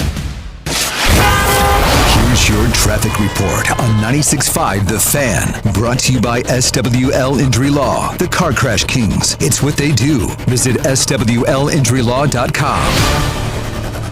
Northland 169 highway southbound, heavy approaching Inglewood for about a mile. You get past that, things bogged down at 9 Highway. Stay very heavy down to the airport exit with construction. Northbound 169 also very slow near the airport with accident reporting. Kansas side 35 southbound, heavy from Shawnee Mission Parkway down past 75th, and 635 northbound just crawling from K5 up to the bridge with an accident down to 1 lane. Alan Carr, 96.5 The Fan. Traffic.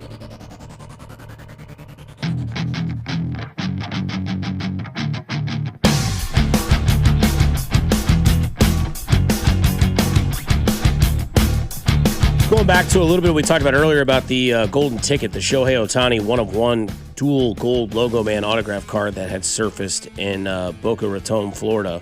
The cost of Topps Chrome boxes should crater through the floor. I would imagine. Yeah. There isn't a single card in that product left that makes it worth more than about $150 a box. Yeah, they were selling for a lot. Like I saw $300 to $500 for right? a hobby box. And now it's gone, and so the chase is over, and so you might as well just stop printing those cards. Right into my wheelhouse. That's where I pry on it, like a shark on the reef. I keep watching Shark Week. I saw a little of that last night, too, and I thought, like, Dusty's probably watching this right now. Well, because Bobby Flay was over at that point. Yep, it was. You saw the tweet. I love beat Bobby Flay. I think Bobby Flay is like one of the alter egos I would love to be. I mean, single dude, private chef, James Beard Award winner, pretty good looking guy. Hey, Bobby, do you want to come over and cook dinner? I'll be there in a second. And but yeah, that show's still on. Beat Bobby Flay. Absolutely, new episodes every Tuesday night, 7 o'clock. Really? I haven't seen that in forever. I love Bobby Flay. He's on all the time. Yeah, I spent 15 years back at house before I was doing this. Oh, where at? Oh, I mean, Cheesecake Factory, Texas Roadhouse, Outback Steakhouse. Yeah, cool. Like all over the city. Cheesecake Factory, best chicken Caesar salad in the game. Yeah. Not a better one. And I know that has like hardly anything to do with back of house other than the chicken and the salad prep, which is the whole thing. But either way. What were you talking about before that? The Bobby Flay thing. Like, you say he's still on. It's either him or Guy Fieri. That's it. That's all the Cooking Network features now. You always see those social media posts of like people on the plane. If you had Bobby Flay and Guy Fieri in A and C, I'd pick B. B, yeah. I mean, I wouldn't be anywhere else because they couldn't be two more opposite chefs. Like Guy Fieri is like a slop lord. He's making like trash can nachos and like waffle fry Philly cheesesteaks, and then Bobby Flay's over here just making the greatest thing in the world you've ever seen.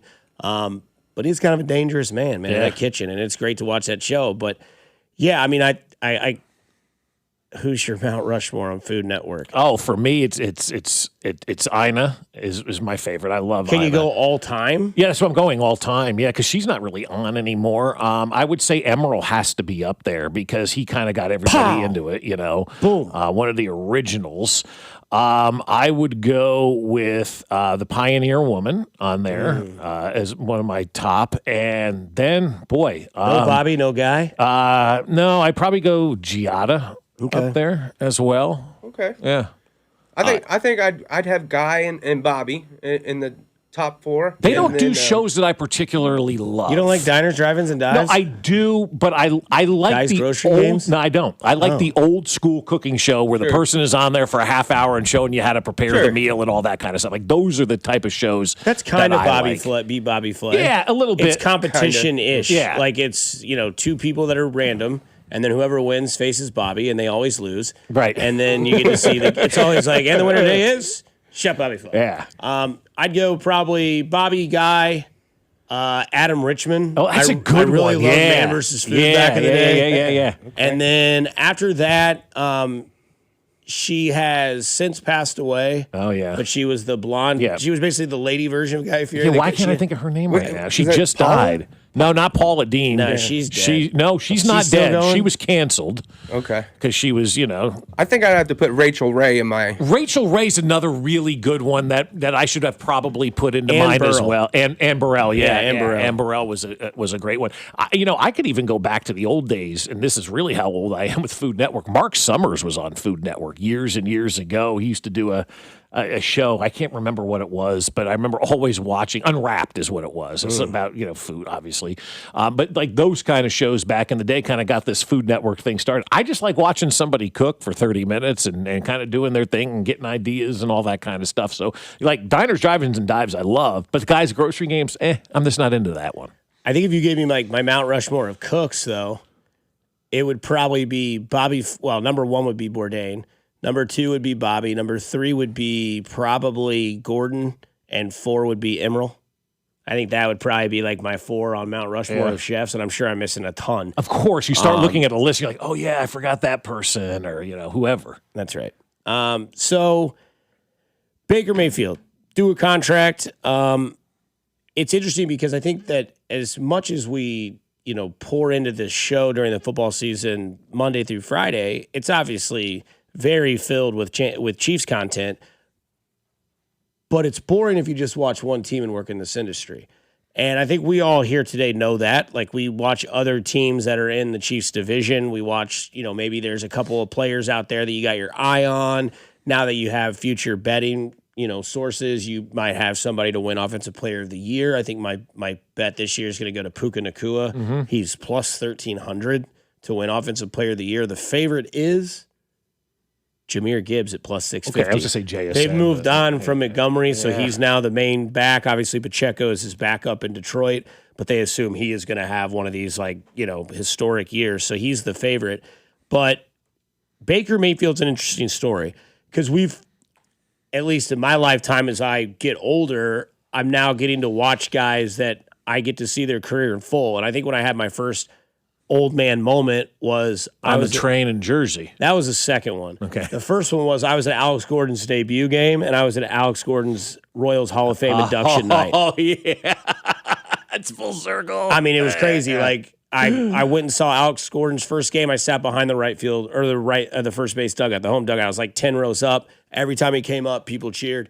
Went to the Hall of Fame, sat behind home plate, saw Alex Gordon get inducted to the Royals Hall of Fame. Like, I have seen this man's entire career, 100%. And when you watch the NFL, like, I still go back to remember when Baker Mayfield grabbed his hog against the Kansas Jayhawks, and everyone's like, oh, this guy sucks. And then he ran from the cops and hit a guardrail. Then he goes to the Cleveland Browns, and then he goes to the Panthers, the Rams, then he goes to the Bucks. And you're like, damn, dude, that was like 15 years all in one sentence. So Baker Mayfield this year playing for a contract will be a sought-after free agent if he does not get a contract before camp ends. I kind of think he will. I'm not sure, but if he doesn't, there's no incentive for the team right now to give Baker Mayfield a contract. And we also haven't really seen Baker play in this situation. Now, we've seen Baker play under Sean McVay for a game, come in, spot start, win a game. It was a great story. We've seen Baker Mayfield play for the Browns, take him to the playoffs. Good story. But there was really no contract that he played for. There was really no competition he was playing for. At Oklahoma, when he transferred out of Texas Tech, he saw Mahomes coming in. He's like, yeah, no chance. I'm going to go to Oklahoma. There's really nothing he was had to play for other than like being himself. This is like the first time we're going to see Baker Mayfield actually go out there and be like, hey, man, this is the contract that sets the rest of your life up. Absolutely. Even though he might already be set up. I'm not saying that he doesn't have any money, but this is the contract where it's like, hey, Pittsburgh thinks they have a good enough team, and Aaron Rodgers is definitely done after this year. You balled out, we'll pay you to come here. Or Tampa Bay says, man, that Ibuka and Kate Otten connection with Rashad White back there and Bucky Irving, we think we can move on with this. We're going to pay Baker Mayfield to stay in Tampa, and then the career is, set in stone. Yeah, and for Baker Mayfield, too, I love the fact that he is betting on himself. And, maybe it's because of the quarterback, but I'm really into Baker Mayfield this year. Like, I think he's going to have himself a season. And you mentioned setting yourself up, right? You're setting yourself up because, well, you've got two kids. He's got another one on the way right now, or maybe it was already born, depending on, where we are. So he's got those two kids now. You're setting not just you and your wife up for the rest of your lives. Now you've just set them up for the rest of their lives and their families up for the rest of their lives. You're taking care of generations, with this contract. So I think both parties are really in the right now, because if you're the Tampa Bay Bucks, you realize we don't have to give Baker Mayfield a contract. Worst case scenario for us is he goes out there and plays well, and we slap the franchise tag on him, and we have him for one more year. And so from a contract standpoint, from a team standpoint, there's not a lot of incentive out there to go get Baker Mayfield signed to this deal, especially if you think you're going to be making a coaching change at the end of the season as well. And if you're going to make a coaching change at the end of the season, then you probably want to bring in your own quarterback at that point in time. But Baker Mayfield, for me, guys, I believe he is a franchise quarterback. He's not Patrick Mahomes. We have to stop comparing all the quarterbacks in the NFL to Mahomes and Burrow and Allen and saying, are they those guys? No, nobody's those guys. But Baker's a top 10 to 15 quarterback in the NFL. He's a franchise quarterback in the NFL. And I think one way or the other, he's probably going to get himself a nice contract after this season. So I'm rooting for Baker, man. I hope he goes out there and just balls his ass off this year. Look, I'm probably one of the biggest Baker fans you'll ever meet, and I'll still tell you, he's not elite. He's not Patrick Mahomes. He's not Josh Allen. But I don't think you have to be that in the NFL in order to have a winning team, control your offense, be the leader on your team. Some of these things you can do without being very prolific at your job. And so I think that's where Baker excels at. He's very outspoken. He's very animated. And he leads that team. And so that's kind of what you're paying for. And on top of that, he's a pretty dang good quarterback. Yeah, he is a dang good quarterback. And he's a good leader, too, James, to your point. I mean, you watch that guy go out there and risk his body. And again, I'm watching the quarterbacks, so you're seeing a lot of the behind-the-scenes stuff that you don't normally see on a Sunday or during the week, right? And you see the way that his teammates rally around him, too. I mean, and that says something. You see the way the guys rally around Patrick Mahomes, right? You've got a quarterback out there that's willing to risk it for everybody. They're all going to be in love with that guy. And so Baker does carry that entire team. His personality is over that entire team. And I don't think you want to lose that if you're Tampa Bay, but it is a business. And so you have to make sure that you are making those right financial decisions. And I think Baker's going to get paid after this season one way or the other. He's going to get himself a nice check. Yes. I think it's a very smart move by the Bucks, because they're going to get the most out of Baker. It's like you mentioned earlier, contract year is undefeated. And so he's going to go out there and they're going to be able to get the absolute most out of Baker Mayfield this year. Yeah, I saw that too. Okay, those. and then on top of that, then they'll be able to make a decision moving forward after the year's done, because I don't think it's going to happen before training camp breaks. Right. This is Baker yesterday, I believe, speaking to the media. Obviously, I've told you guys I've been pretty upfront and honest about my feelings about Tampa. It being home for now our family. We're raising kids here. We love it here. I wanted a deal done and set the deadline and told them it was going to be all ball after that, and I did mean that. And I don't know if they thought I was just going to take some of the offers that they gave, but I'm at the point of my career and understanding what I've brought to this franchise. One, I'm very, very thankful for the chance they gave me. Do not get me wrong on that. But I've also I really know what I've brought to this franchise, leadership-wise, and even play-wise. It's been some of the best years of my career, and I think it's only going to trend upwards, just being comfortable and feeling that. So disappointing in that regard to not have, to feel disrespected a little bit. And that's really the disappointing part, to feel undervalued after, thinking you've earned it. Oh, yeah. This is not a poor me thing. Believe me, there's a lot I know. of other people that have it way worse off, but I can sit here and look at other quarterbacks and peers and evaluate myself based on that and put myself in certain categories that I deserve to be compensated for that. And I think I'm a franchise quarterback. I've been told I'm a franchise quarterback. It's been said publicly from ownership down here. And so to not have a deal done is very disappointing. But I said the deadline was a deadline, and I addressed the team to let them know I meant that. Bravo. I mean, Bravo. Look, now, if you're the Bucs and you want to skew it to the way that it favors you a little bit, you can say, yeah, we still plan on signing you whether you don't do well or do well this offseason, because we know what you can be. Mm-hmm. So maybe that's, Baker, not knowing the behind closed doors scenes. Like Tampa probably 100% wants to sign him. It doesn't matter what this season is. Right. I don't know if I truly would ever believe that. But then, if he does go out there and he does do very well, you obviously don't like hearing the term disappointed and disrespected. But again, that's what these negotiations are. They are, yeah. Nobody wants to go to arbitration. I always go back to the Derek Jeter conversation that he had with ownership with the Yankees, where he was looking for a contract. They're like, well, you're a below average shortstop. You really don't hit for power. You're, a good second leadoff guy, but, we've got other guys and we can always go pay for other people. And it's just like Derek Jeter's like, you hear some of that stuff and you start questioning yourself. Yeah. And Baker Mayfield, to his credit, hey, here's a deadline. After this deadline, I'm not talking about contracts. My agent's not going to be bothering you if you want to pay me or not. We're just going to play football. I still think that a deal is going to get done. I know they're saying that it's not. We know the drama in football. It's always been there. There's smoke screens everywhere. But maybe they start seeing stuff. They see this attitude that they like. They see this guy that really is all in, because how many times do we hear athletes say, oh, my family and I, we love it here, but you'd leave in a second. So, No, yeah, absolutely. I get it. You love it here. Tampa's great. I'd love to live in Tampa Bay. Not going to lie.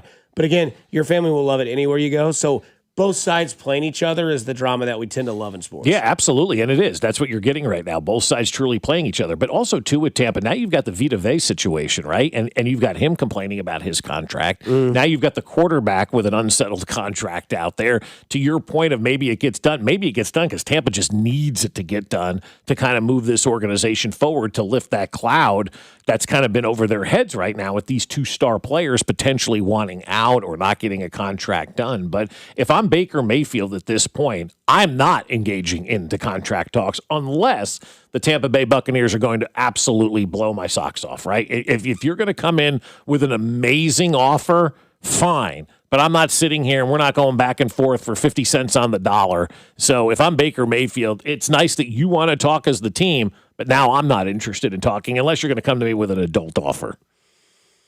Coming up later today, don't forget, Alex and Cody will be live at camp from 10 to 2 in St. Joe.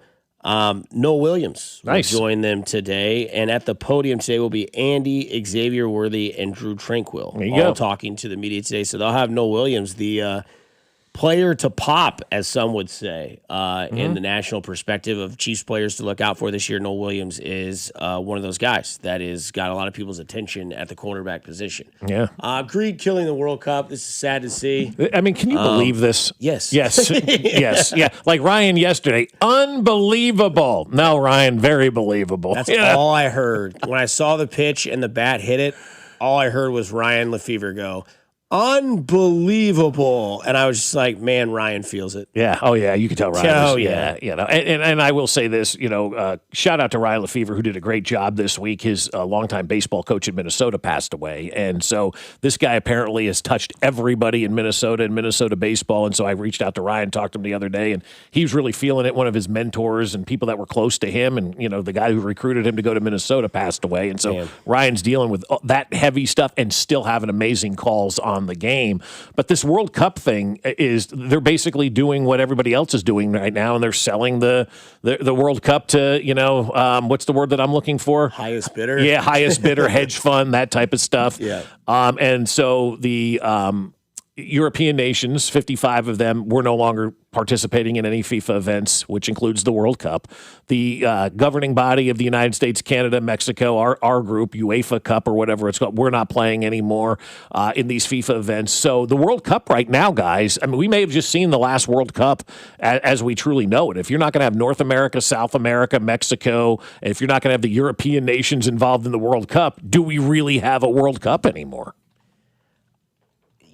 Because this is the thing. If people are going to hold out, you're going to have a World Cup, but it's not going to be the World Cup. But who's going to play in it?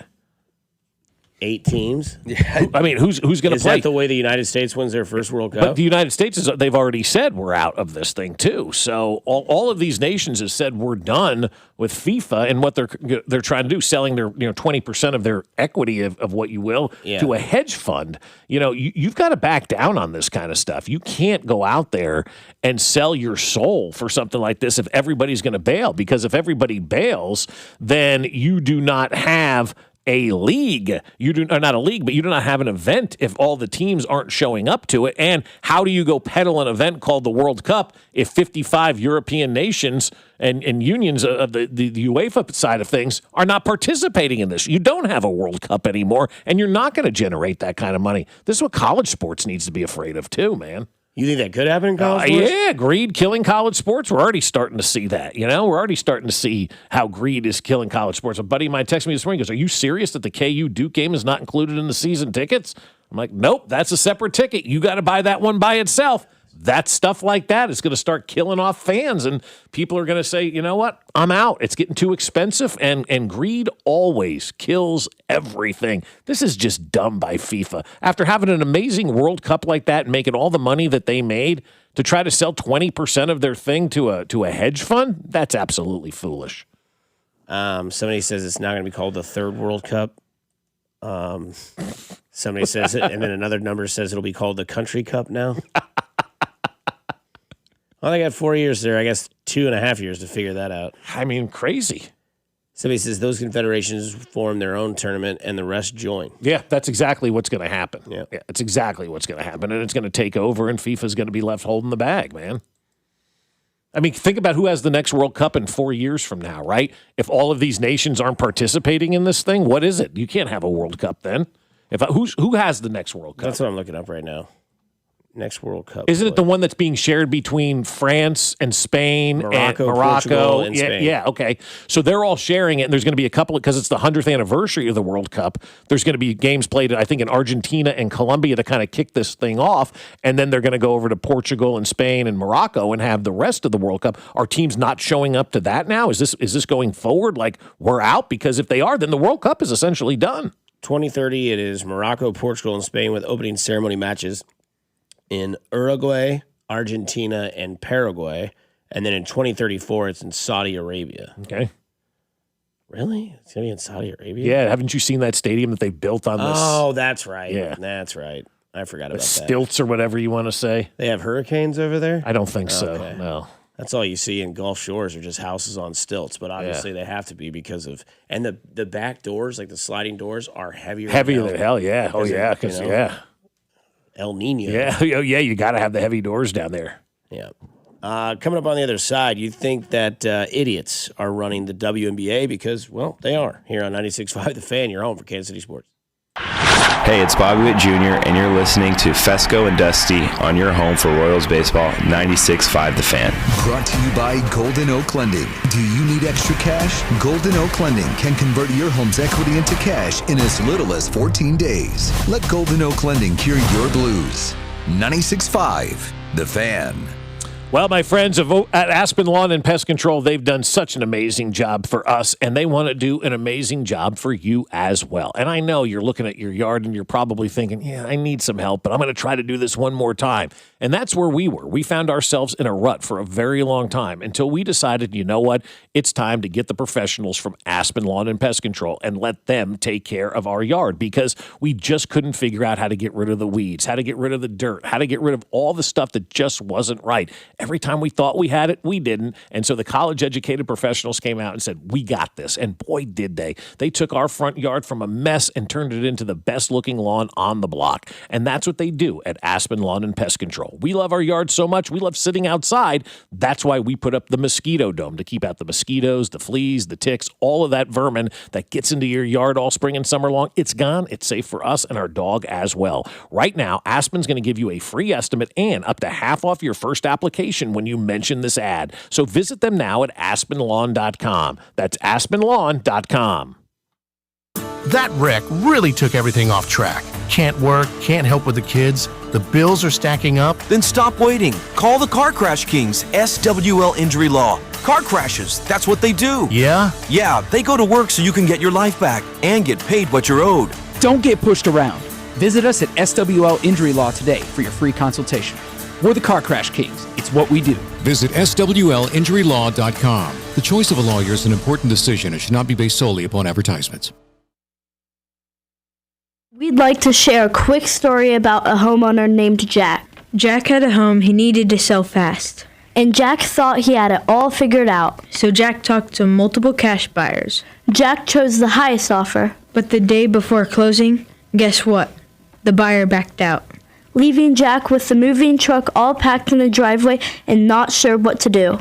Jack learned the hard way that the highest offer isn't always the right offer. Jack got suckered. Make sure you aren't hung out to dry. Call our dad at Rex Buys KC. Our dad is local, he knows Kansas City, and he actually closes deals.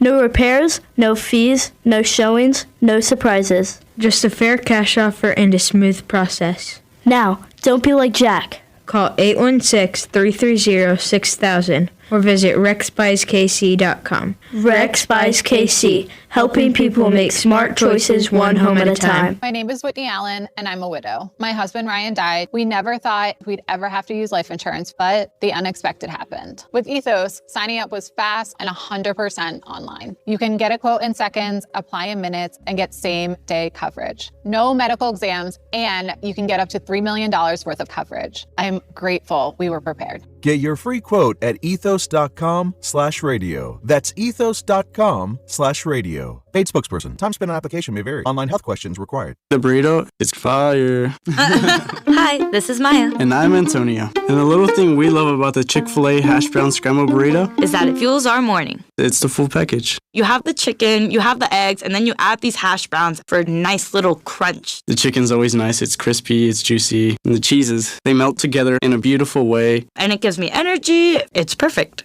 Order the Chick-fil-A Hash Brown Scramble Burrito and Simply Orange Juice on the Chick-fil-A app today. Real guests paid for their testimonials.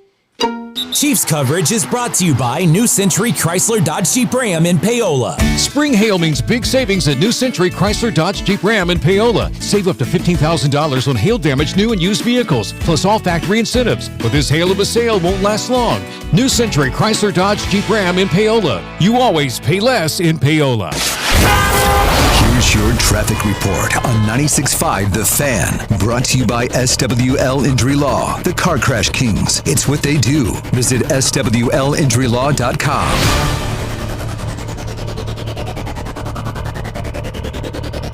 Northland 29 northbound past Davidson with an accident down to one lane. Long delays coming up from Parvin. 35 southbound heavy from the Chilton Traffic Way. Kansas side 635 northbound pretty slow from K5 to the bridge with an accident down to one lane. Alan Carr 96.5 The Fan. Traffic.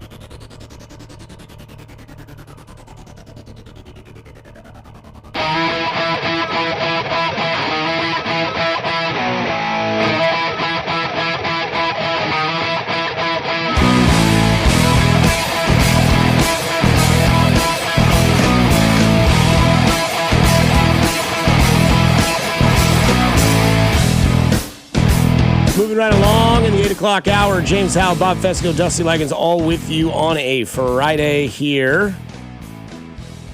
You know, that sucks. That post got taken down, but either way. I do kind of want to talk about the WNBA for just a little bit. I know there's a lot of people out there that are going to listen and go, oh, I don't care about the league. I don't want it. That's fine. This league has such a great opportunity, and it just continues to shoot itself in the foot. Oh, every day. And I understand that there are other people that play in this league that are not named Caitlin Clark.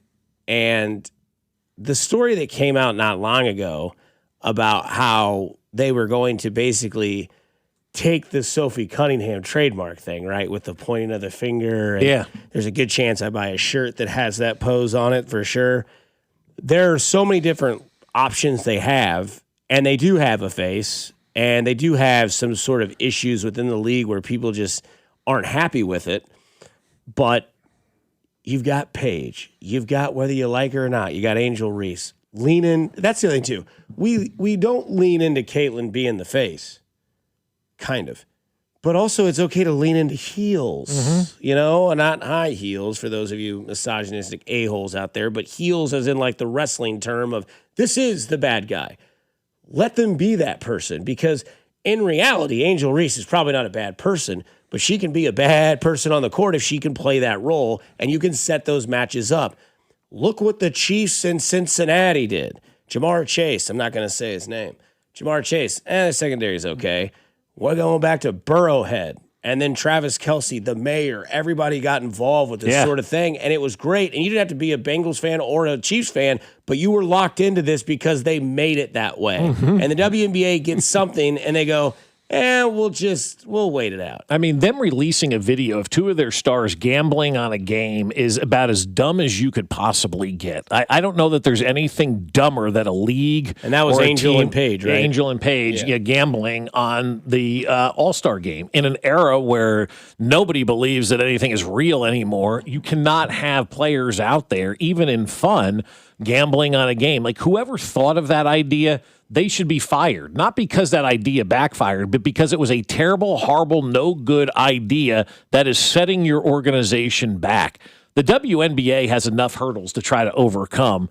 To throw in something that could allege that players are gambling on games is not something that you need. And this league is going to fail because they have zero leadership at all in the league. The commissioner, everybody's talking about her. She stinks at this job. Somebody needs to bring this league together and make them realize that what they have right now and where they are in their league, this is the golden era. And if you mess it up, there will not be a golden era 2.0 because fans will walk away from this thing. If they feel Caitlin's getting, disrespected, if they feel teams are getting disrespected. There was another terrible officiating call last night in the WNBA that people are all up in arms over as well.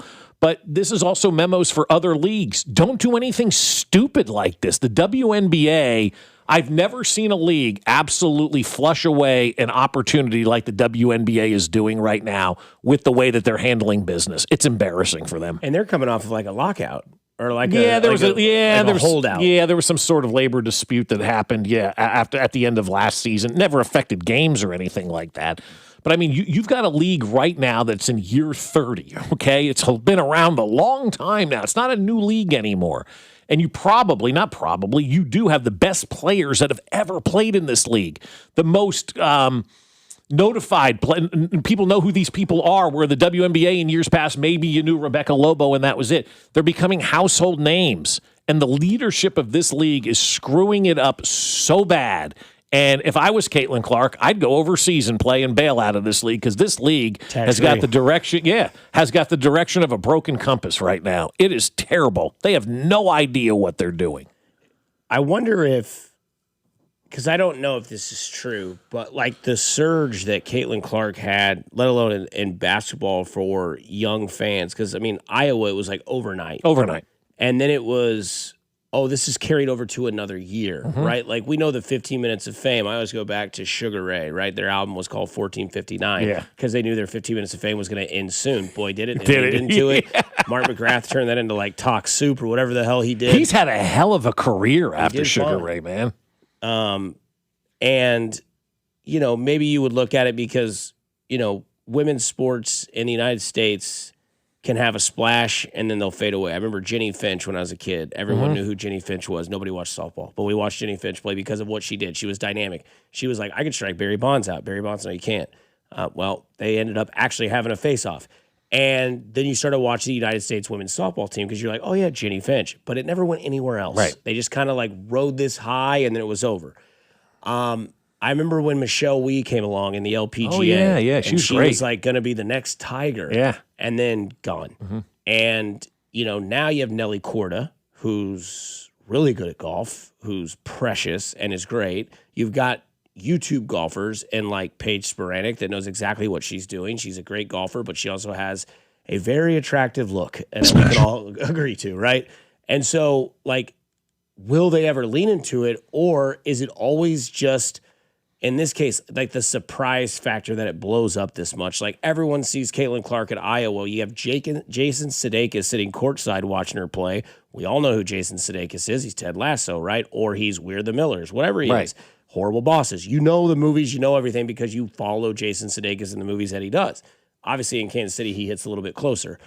But, like, I don't think they were prepared for what this possibly could be. And now I think you're right about and now that. that they're so far behind it, it's hard to catch up to the 8 ball because now you have these other spoiled people in the league that are like, well, I've been here for 6 years. Where's my love? Unfortunately, in life, I'm sorry, you're not Caitlin Clark. Right. You're not Michael Jordan.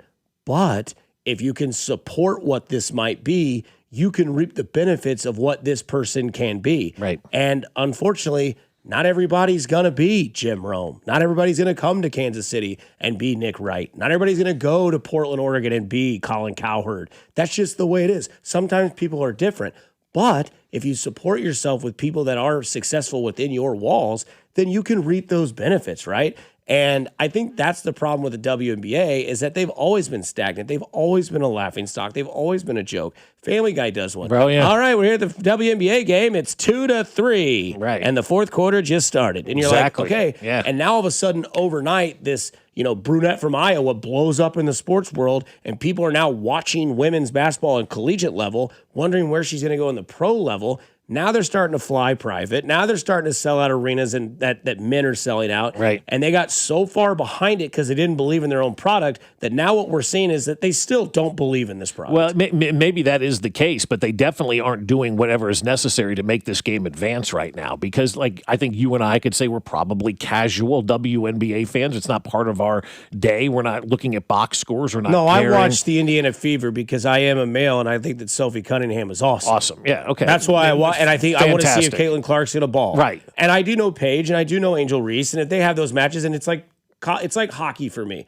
When it's a playoff game, I'll tune in. You watch. Yeah, absolutely. But if you want to continue to grow the game and get us to be more than just a casual WNBA Correct. fan that may watch one team, you can't have a league that is cannibalizing itself. I mean, you can't have the jealousy that these players have. And it is a sick, twisted jealousy that these WNBA players have for Caitlin Clark. We saw the same twisted, sick jealousy when Tiger Woods came into golf with a lot of golfers. But to credit to the golf world, they realized fast, Dusty, that, you know what? We don't maybe like what's going on right now, and it's different, but we're going to embrace this because we can see the dollar signs. And Tiger Woods made every single person in golf money just from being there because the purses got better, the sponsorships got better, the television coverage got better. And those golfers realized fairly quick, you know what? If we just ride these coattails, we're all going to benefit from this, you know? And the WNBA, for whatever reason, cannot figure it out. Instead of riding the coattails and supporting Caitlin Clark and being there with her, they have decided to try to run her down, tear her apart, brutalize her on the court. It is all because of jealousy. And if that continues to be the mantra and the mindset, they will cannibalize themselves because jealousy is one of the worst things and traits that somebody can have because you never get over it. Yeah, you just got to embrace what you have. I always go back to what Stephen A. said about a month ago, where he's like, "Do you think Magic and Bird wanted to, bend the knee to Michael Jordan, who'd been in the league for three or 4 years?" And you know what? They did. They did. And guess what happened to the league? It exploded. Yeah. And the WNBA is still fresh. It's still kind of one of those things that could use a boost. And, you have two superstars that are on the same team that everybody knows. We know the Indiana Fever, but I want to know more than just the Indiana Fever. I want to know why I should go to my TV in the time of the year where there's just baseball. There is no football right now. There's camp, and you could really take advantage of your market. So maybe one day they'll get there. But again, I think the meteor went by them so fast that now they're trying to figure out what it was. And by this point, it's too far gone. But you've got to know what's coming. You got to trust in something and make a gamble. And if you were ever going to make a gamble, it seems like Caitlin Clark was the one to gamble on. Yeah, I would imagine. And then use others around her to set that up, like Paige and like the girl from Oregon that went into the league a couple years back, Angel Reese. Make her the heel. Let her lean into it. I'm sure she's fine. But she's with not it. a good heel, I don't think, though. I don't think I think she's perfect. But I don't think she embraces it. She needs, Tom she Brady did in was kind of a college. nicer heel, if you know what I mean. People still kind of like Tom Brady. I think there's a downright hatred for Angel Reese with the way that she treats Caitlin Clark. And I think that's how you lean into that. And I think, we've seen them play on the, the national team together and they were fine. Yeah. But, in college, she's doing the ring thing. She's, fouling. So, lean into it. But again, you've got to have your people up there that know what they're doing. Coming up on the other side, this guy definitely knows what he's doing. His name is Nate Taylor, and his observations from camp and what he noticed on day 2 here on 96.5 The Fan, your home for Kansas City Sports. Fescoe and Dusty. Terry Hardy's is closed. Well, that sucks. Brought to you by Golden Oak Lending. Do you need extra cash? Golden Oak Lending can convert your home's equity into cash in as little as 14 days. Let Golden Oak Lending cure your blues. 96.5 The Fan. Hey, the summer's rolling along, and that means the heat's going to stay there, which means you need to cool down with a Surfside. You know what I'm talking about. You go out to the K, you're watching the game, 0 bubbles, 0 troubles in your hand with a Surfside. Grab a delicious Surfside today. It's only 100 calories, and the best part is 0 bubbles. That means there's 0 troubles. So it's easy to sip and enjoy while you're at the game or hanging at the tailgate. Also, ask for Surfsides at your local bar and liquor store and grab it at the game. You must be 21 years of age. Please drink responsibly. It's a lawman, 3-time DUI award-winning attorney in Kansas City. You wanted results? Here you go. First-degree murder charge, dismissed. Felony DUI, dismissed. Felony to misdemeanor, multiple. Felony jury trial, not guilty. Call the lawman, 816-816-9111. Take it away. The lawman gets results. Juggle long team. Call the lawman. Let the fight begin. Voted by Pitch and Casey Magazine, the choice of a lawyer shouldn't be based on advertisements. At Farmers, our honesty is contagious. Wait, am I going to catch honesty? Well, when you're with Farmers, it's kind of inevitable. Well, how long does it take to... I lied to you when you asked if I knew what a deductible was. I don't know my dad's birthday, and I thought umbrella policies were for rainstorms. Actual rainstorms. I have it, don't I? You don't just have honesty. You have Farmers. Bum, bum, bum, bum, bum, bum. Learn more at farmers.com. Underwritten by Farmers Truck or Fire Insurance Exchanges or Affiliate. Products not available in every state. As a fitness coach, my active psoriatic arthritis can slow me down. With Skyrizi, risankizumab Riza, I'm treating my skin and joint symptoms so I can keep moving. Skyrizi, a prescription-only injection for adults, helps me move with less joint pain, stiffness, swelling, and fatigue. And for those who have plaque psoriasis, 90% clearer skin is possible. With Skyrizi, there's no daily dosing. It's just 4 doses a year after 2 starter doses. Don't use if allergic to Skyrizi. Serious allergic reactions, increased infections, or lower ability to fight them may occur. Before treatment, get checked for infections and tuberculosis. Tell your doctor about any flu-like symptoms or vaccines. Thanks to Skyrizi, there's nothing like clearer skin and better movement. And that means everything. Ask your doctor about Skyrizi. Visit Skyrizi.com or call 1-866-SKY-RIZZI to learn more. Car wreck? Get the money you deserve. Mike's got this. Paid for, client portrayal, and endorsed. The choice of a lawyer is an important decision and should not be based solely upon advertisements. After my car wreck, there was a lot I didn't know. I do know. If you've been hurt in a car wreck, call me. I've got this. Mike's got this. 816-888-7500. Mike's got this. Here's your traffic report on 96.5 The Fan. Brought to you by SWL Injury Law, the Car Crash Kings. It's what they do. Visit SWLinjurylaw.com. Northland, 29 northbound, heavy from Parvin up past Davidson with an earlier problem. Looks to be off to the shoulder, but still lingering slowdowns. Kansas side, 635 northbound, slow from K5 to the bridge with an accident reporting. Alan Carr, 96.5 The Fan. Traffic. This is Michael Waka from the Kansas City Royals, and you're listening to 96.5 The Fan. KFNZ FM and AM, HD1 and HD2 Kansas City, an Odyssey sports station. This is Fescoe and Dusty. I got Mahomes' balls in my hands. On your home for Kansas City sports, 96.5 The Fan. Oh yeah, football. From potholes to pop-ups, we got it covered. Hey! Here's Bob Fescoe. Take a bite out of my ass. And Dusty Likens. Big nuts.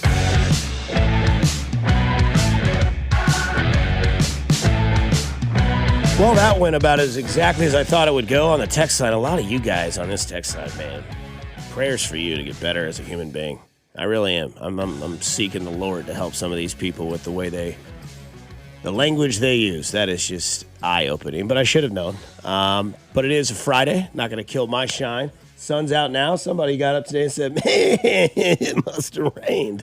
But Chiefs back in action again today up in St. Joe. Alex and Cody will be there. Noel Williams will join them after practice, so be locked in to 96.5 The Fan. You're home for the Kansas City Chiefs as you got Cody and Alex and Noel Williams and Nate Taylor. Some of his day 2 Chiefs notes. Justin Fields had a nice bounce-back performance. Oh, thank goodness, right? You know, he's going to have to figure it out. Yeah. The offense was under center quite a bit. That's Put a good. little note there. Yep. Patrick Mahomes scrambled and showed no issues, rolling to his right. Noel Williams, who will be with Cody and Gold after practice today, has been the best corner so far, including a nifty pick. And last but not least, Josh Simmons is a wall. I love that. So which note do you want to take out first? You mean to start with? Yeah. Josh Simmons is a wall. That's my favorite note maybe of training camp over the last 3 years. Can I give you what the negative Nancy on the text line? Of course, okay. yes. So Let's hear earlier what we they've had got to this say. conversation about you being excited that Josh Simmons is a wall. The text line said, oh, great, he's a wall against a defensive front that can't get to any quarterbacks. What's that show us? Okay. I'm just telling you, No, man. I know. I mean, there was a full moon. There was a buck moon, so some people might feel a little wishy-washy I on guess a Friday. when I wake up in the morning, the first thing I don't think about is how to have a negative spin on every single thing that's out there, right? Like, it's not good for your body, quite honestly. It's not good for your soul. It's not good for your mind to go out there and think of these negative things all the time. I'm looking at a player that I've seen take the offseason in control of himself and shred his body to I mean, he looks amazing. Mm-hmm. He looks absolutely amazing. And we know last season wasn't what happened. He dealt with some stuff off the field. He's, dealt with some injuries on the field. It was a rough rookie year for Josh Simmons. He's also still a first-round draft pick and was an amazing athlete and an amazing offensive lineman in college. And so when I see a guy like Nate Taylor, who's covered this team and doesn't have the need to throw out things just to get people excited, say Josh Simmons is a wall, that's something that I am going to get excited about. And I think that does kind of get me going because we know how important the offensive line is going to be for Patrick Mahomes this year and letting him have the opportunity to feel comfortable and realize the success we know that this offense can have. And so if Josh Simmons is going out there and he's a wall, that's great. And as far as, not being able to get to the quarterback, you do realize there's about 27 new defensive linemen out there that are young rookies. We've got R. Mason Thomas, who probably has come screaming around the side with Josh Simmons. We have Peter Woods out there right now. They got Tonga in the middle. So they have improved their defensive line. And so I don't have those negative thoughts. I can't wake up with a negative thought. And the first thing I think of, Josh Simmons is playing well. Well, he's not facing any good competition. Like having that attitude, especially on a Friday, I feel for your soul. It's absolutely insane. I mean, like, what do you want him to do? He can only go up against who he goes up against. Right. He comes out, he has the press conference. Like you said earlier, he's absolutely just jacked. He's ripped. He's been putting in work in the offseason. And then we get news like this that he's a wall. I mean, that's the best thing we could hear coming out of camp right now.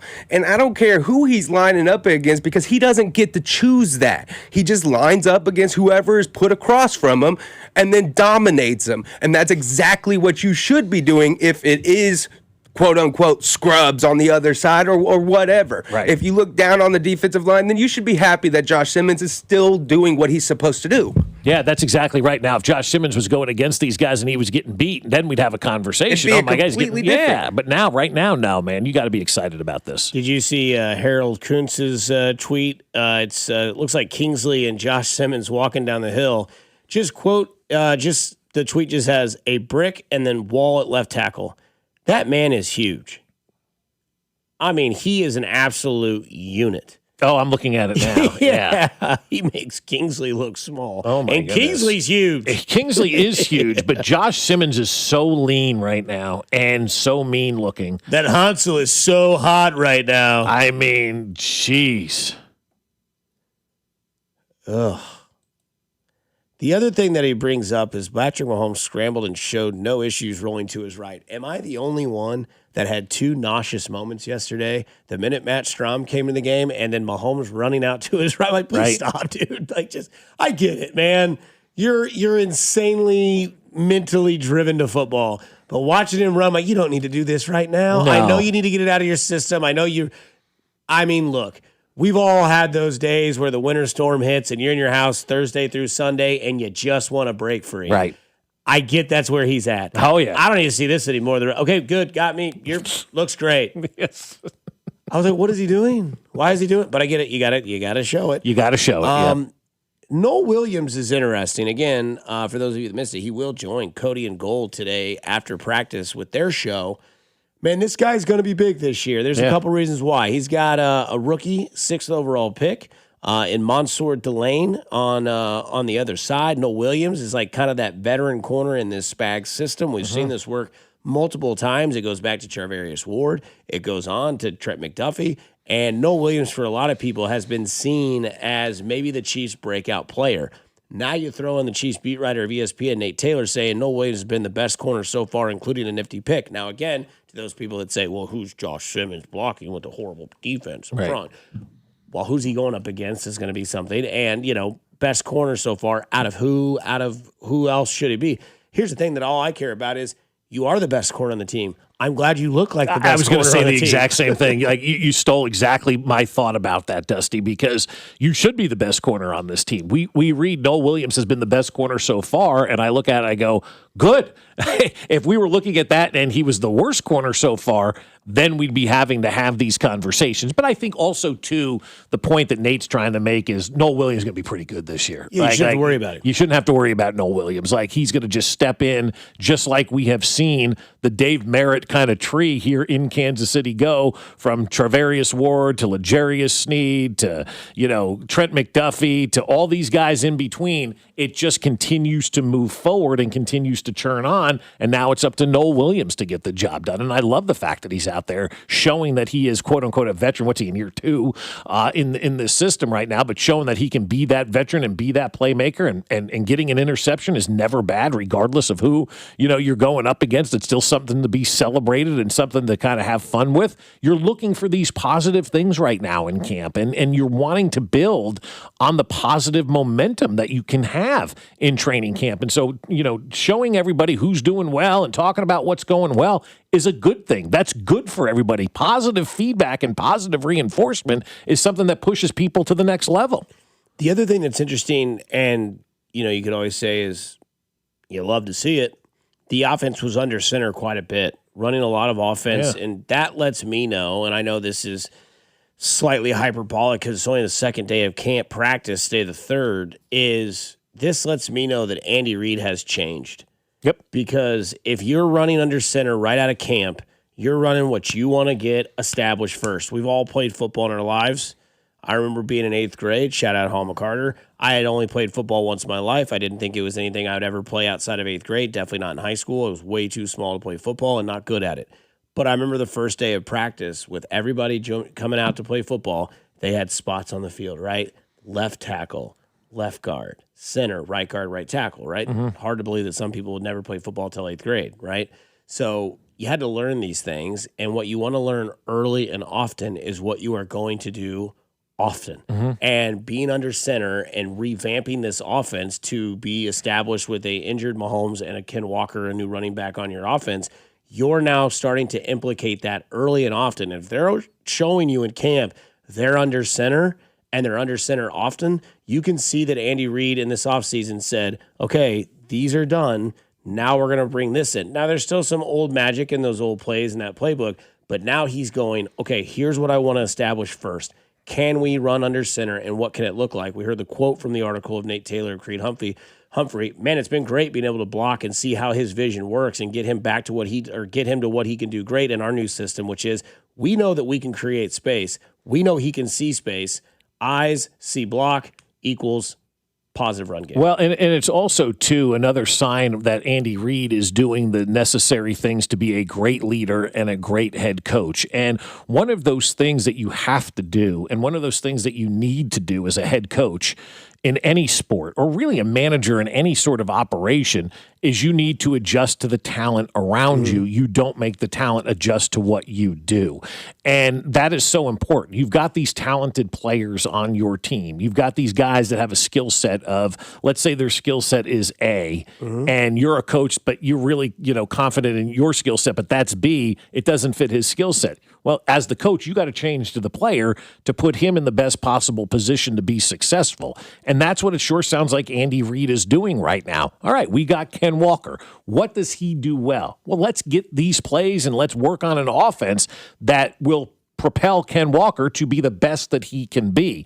That's why Andy Reid is so good. That's why I always tell the story. When he drafted Patrick Mahomes, the first phone call he made was to Cliff Kingsbury, the head coach at Texas Tech, saying, tell me everything about this guy and what makes it work.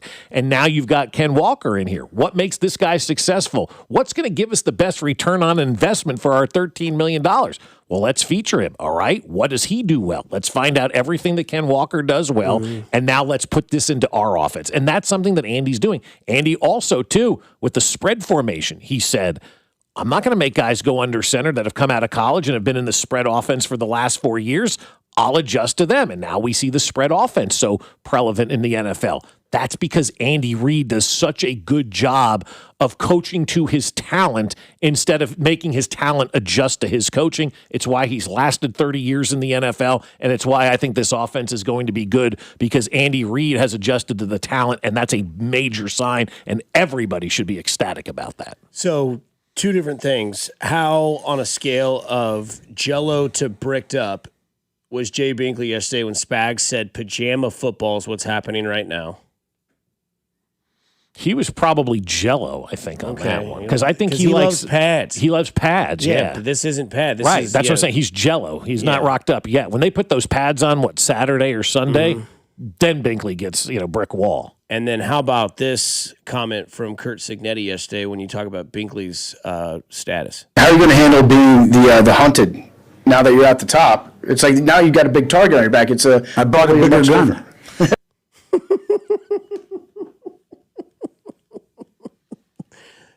He's perfect. I can't get enough of that. We'll get into some stuff more on the Chiefs about running and receiving. Plus, Flanagan, he's out here retired and tweeting yesterday on 96.5 The Fan, your home for Kansas City Sports.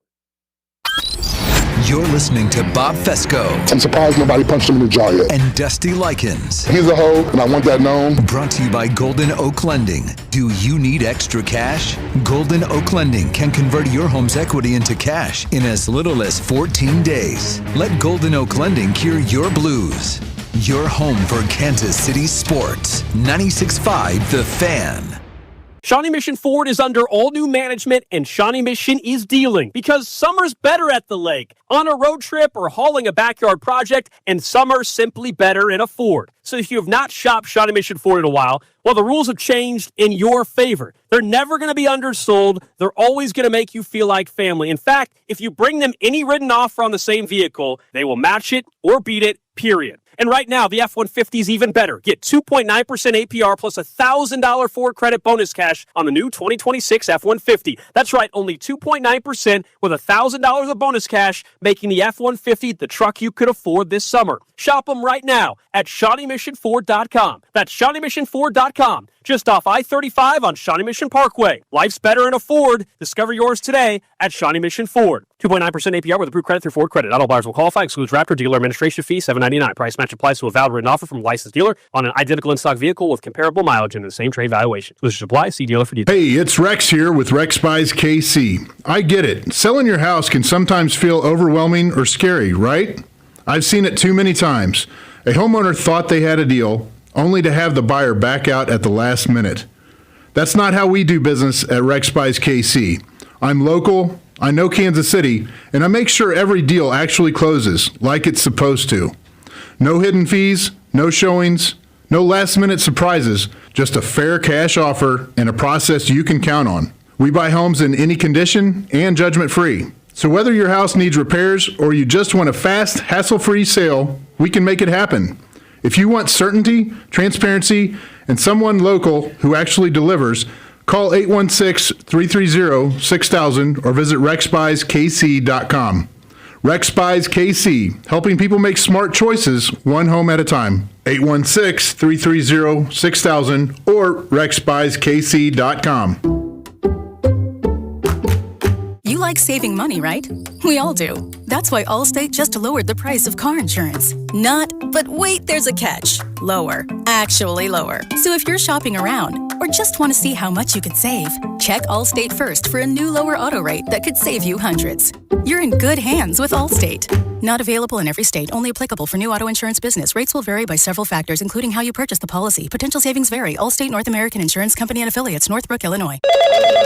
Another app for inventory, one for CRM. Oh, don't forget accounting. Wait, which login was that? Or you could use Odoo, one fully integrated system that does it all without the hassle. Ditch the app overload. Get everything your business needs on one platform. Try Odoo free today at odoo.com. That's ODOO.com. Sometimes historic events suck. But what shouldn't suck is learning about history. I do that through storytelling. History That Doesn't Suck is a chart-topping history-telling podcast, chronicling the epic story of America, decade by decade, from the 18th century to the 20th. Original music and immersive sound design accompany us on our storytelling journey. Listen to and follow History That Doesn't Suck, an Odyssey podcast, available now on Apple Podcasts, Spotify, or wherever you get your podcasts. Conservative, family man, author of The Bald Plan to Reduce Property Taxes. Listen to Scott Schwab. Property taxes are killing Kansans, but one day it hit me. BALD.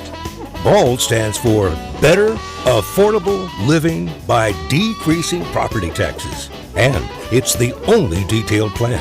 Schwab's BALD plan means voter approval for property tax hikes, refunds for unfair assessments, and tax relief for seniors and working families. Listen to Scott Schwab. I focus on reducing taxes for Kansans. You should keep more. My BALD plan makes sure of it.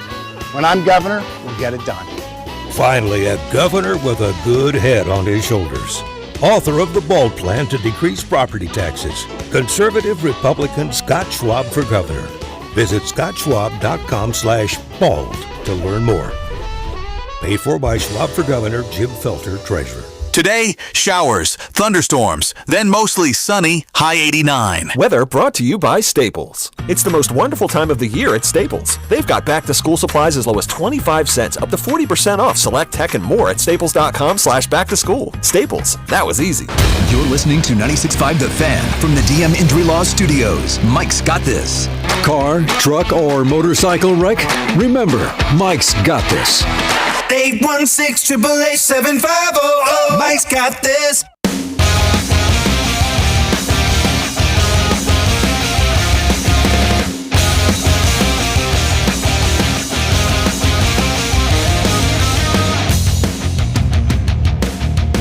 Once again, happy Friday. Bad weekend to be a Surfside. Did you see Kadarius' Tony Instagram story? Somebody sent me that. I don't remember. What am I supposed to take away from that? Well, he just has a Chiefs helmet in a chair with his leg posted up next to it. Yeah. I don't think he's coming back. I mean, like, rather have Tyreek Hill back. That guy doesn't have a leg. Someone says it's not like Josh Simmons is going up against Crosby or Garrett every week. That's fair. Mm-hmm. Nobody is. I just love There's a good point by you. Like some people just wake up. How can I spin this in a negative way? Right? Like you hear Josh Simmons is doing good things, right? As a Chiefs fan, the obvious reaction would be to be excited about that, right? But there are some people who are just wired to not be excited about that and to think of the negative all the time. And the sooner you can rewire your brain to not think that way, the better off you're going to be. Because if you're thinking negative about the Chiefs and that kind of stuff, I can't imagine what you're thinking about the rest of the world. This week comes from Buster Olney of ESPN. One exec says that there are more teams posturing we're going to sell and buy than he can ever remember. I guess that's the trend this year, he added. Well, they better start moving soon because it's July 31st and the deadline ends on Monday. Monday is the deadline. So this weekend we get Hug Watch. Yeah, I would imagine all over the place, right? I think I probably say this way too much, but like half the Rockies and half the Royals should be hugging each other. Those two teams ought to be wheeling and dealing everybody.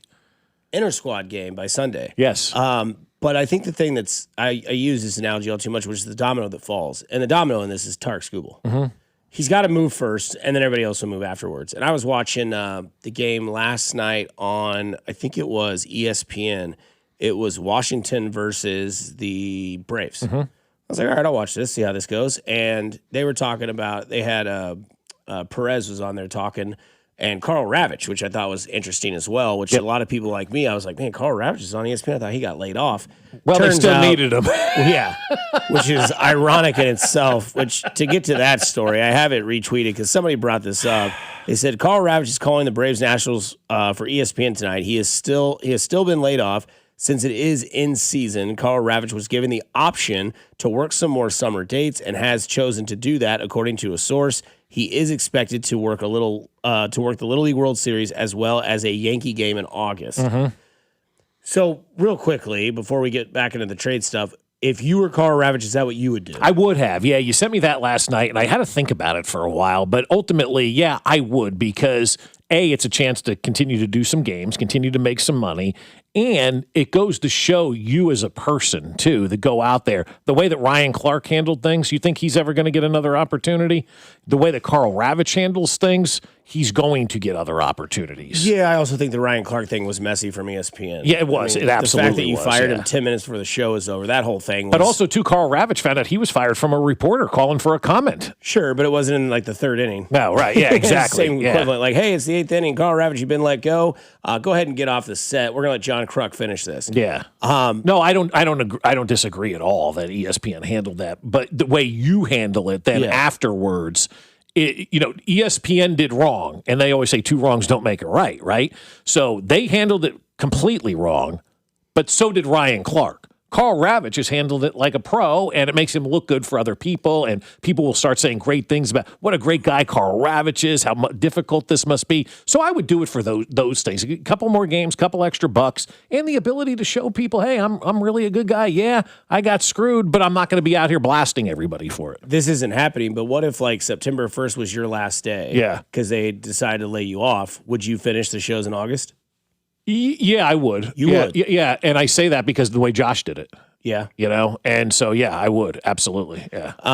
But again, you go back to the trade deadline, and with Tarek Skubal, I was listening to Eduardo Perez talk about the Nationals, and he said they're in a really tough spot because they're like a game out of the wild card or a game and a half or 2 games. What would you do? What would I do? Yeah. I would just continue it. I have nothing else going on. Right, yeah. That's kind of what Carl is. And I would try to promote myself. Right, exactly. Yeah, use it to promote yourself. Absolutely. Now, it depends on how the conversations went and like what they told me. I don't know what they told Carl Ravitch. It's none of my business. It's obviously behind closed doors. But well, the reporter told them. Yeah. But again, like, you're still getting paid. Yeah. You're just laid off, right? You're still getting your money. Now, if they were like, you're not getting paid for this, absolutely not. Oh, yeah. No. But the Washington Nationals, because there's a lot of these teams in the AL that are 500 sub or above, right around that line. What do? The Twins win that game last night. They immediately make a move for a bullpen arm moving forward. But if Skubal goes to either Milwaukee or the Dodgers, which are the two teams that are linked to him, no surprise there by the Dodgers, but I think we'd all like to see him and Mizorowski go 1-2 in the playoffs and see what that could be. But I think once that happens, I could see Saturday afternoon and Sunday afternoon being a very, very busy day because I don't think the Tigers can keep Skubal. Now, with the Washington situation, they have a very tough rotation and a tough bullpen.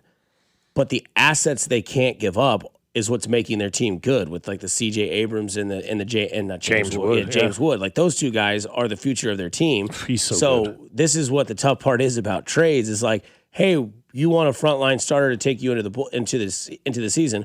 We want James, we want CJ. Well, that's not happening. All right, have a good day. Thank you very much. And then it's over. So you've got to tell yourself in this situation, hey, this is the best team we have. We're not going to get any better if we get rid of somebody in our lineup. We're not going to get any worse if we, whatever it could be. So they're kind of in that, that little mediocre spot. The Twins, same sort of situation. Rays and Yankees, I don't know what the Yankees do. They got to go get somebody. Lane Thomas Mason seems Miller like probably. Yeah. San Diego's definitely dealing him. Yeah.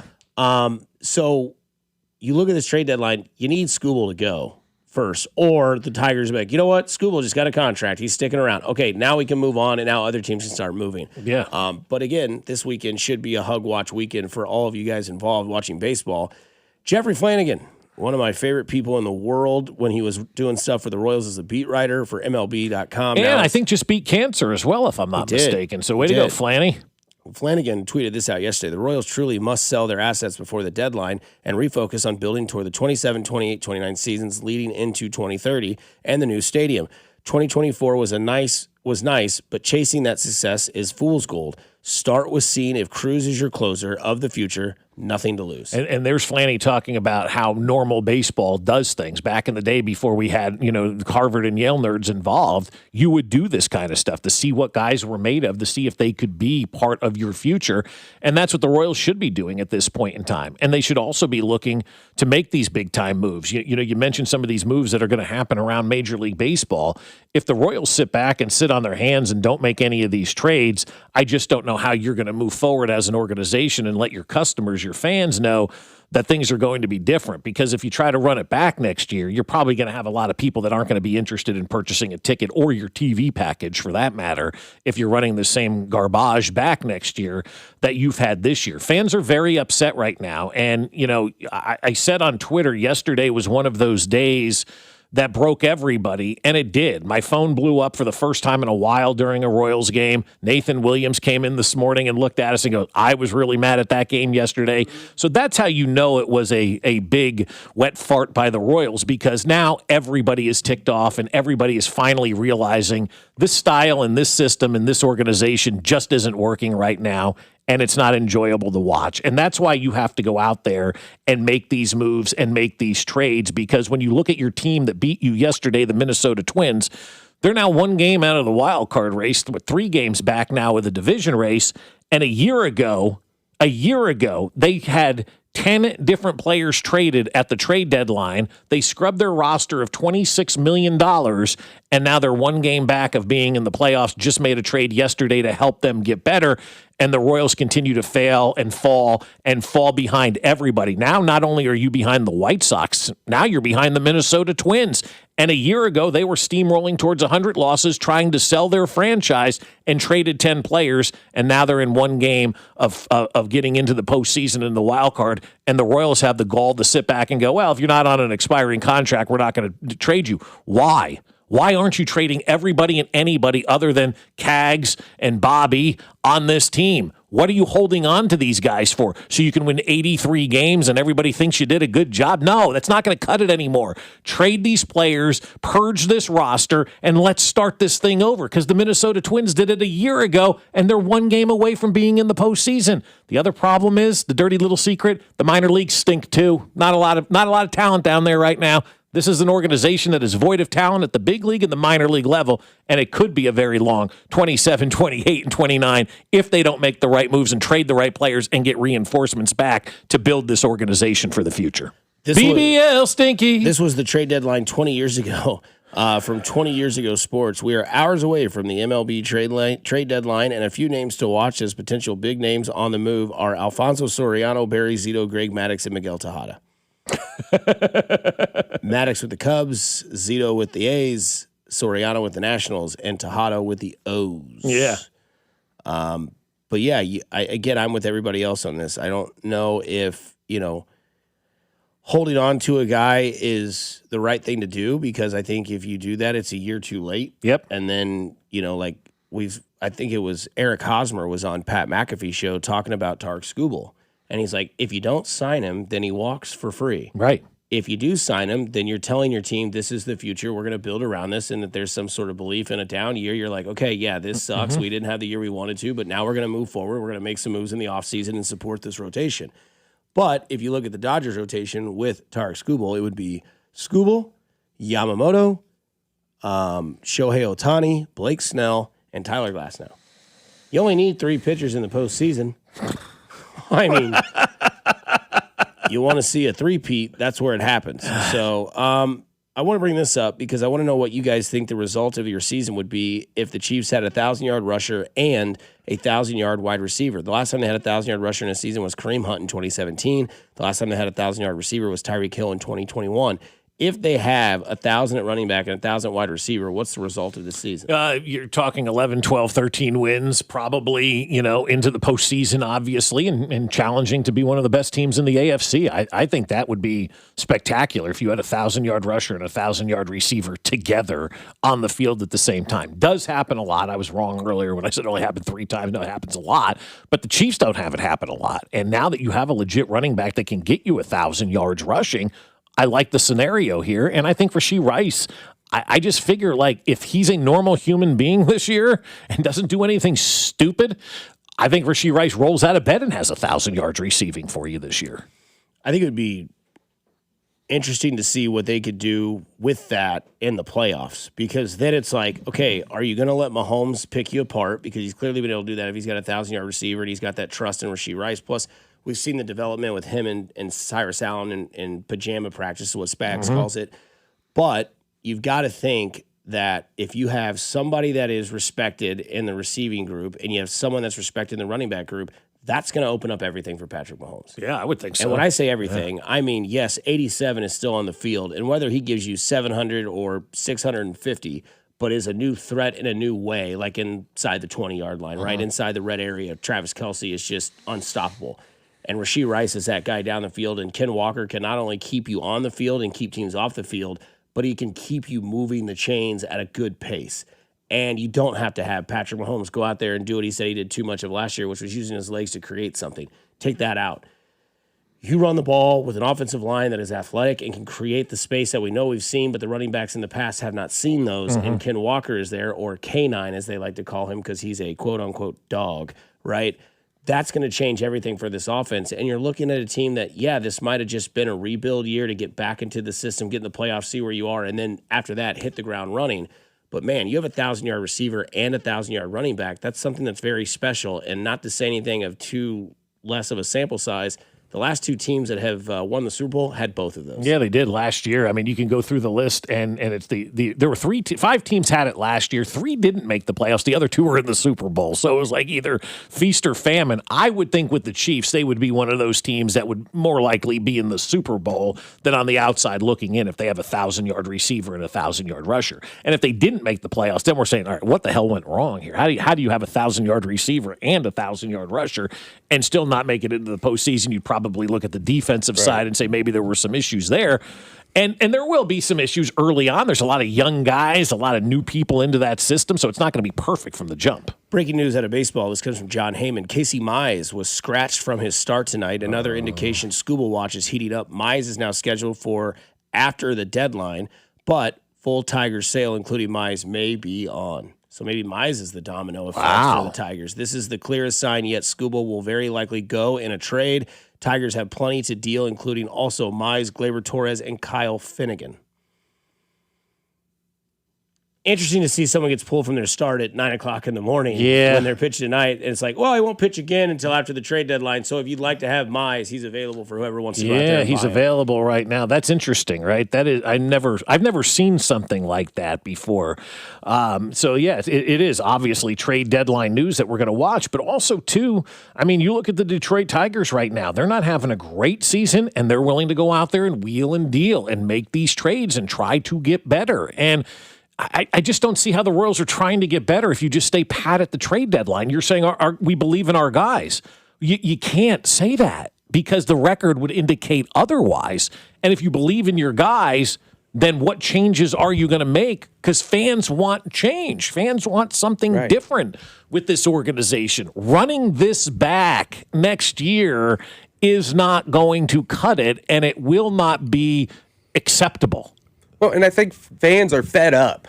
And the fact that they're not doing anything here at the trade deadline is the fastest way to get some of these fans to check out for the rest of the season. That's already happened. Yeah. Well, but how do you get them to check back in, though? Yeah. I mean, let's be honest. Since the All-Star break, the Royals have been playing pretty good ball. Dusty said that they won 3 series, and the only series they didn't win, they split it until this Minnesota series. So, that gave us something to at least be excited about. Oh, man, since the All-Star breaks, the Royals have been good. I was getting invested back in, and then this absolute collapse happens, and we're checking back out. And now that we're not seeing any action at the trade deadline, it's like, what's the point? Yeah. I mean, trading Lane Thomas is not action at the trade deadline, right? Like, you expect a guy like that to be trader. Sterling Marte, you expect guys like that. Starling Marte, whatever his name is. You expect him to be traded, guy like that.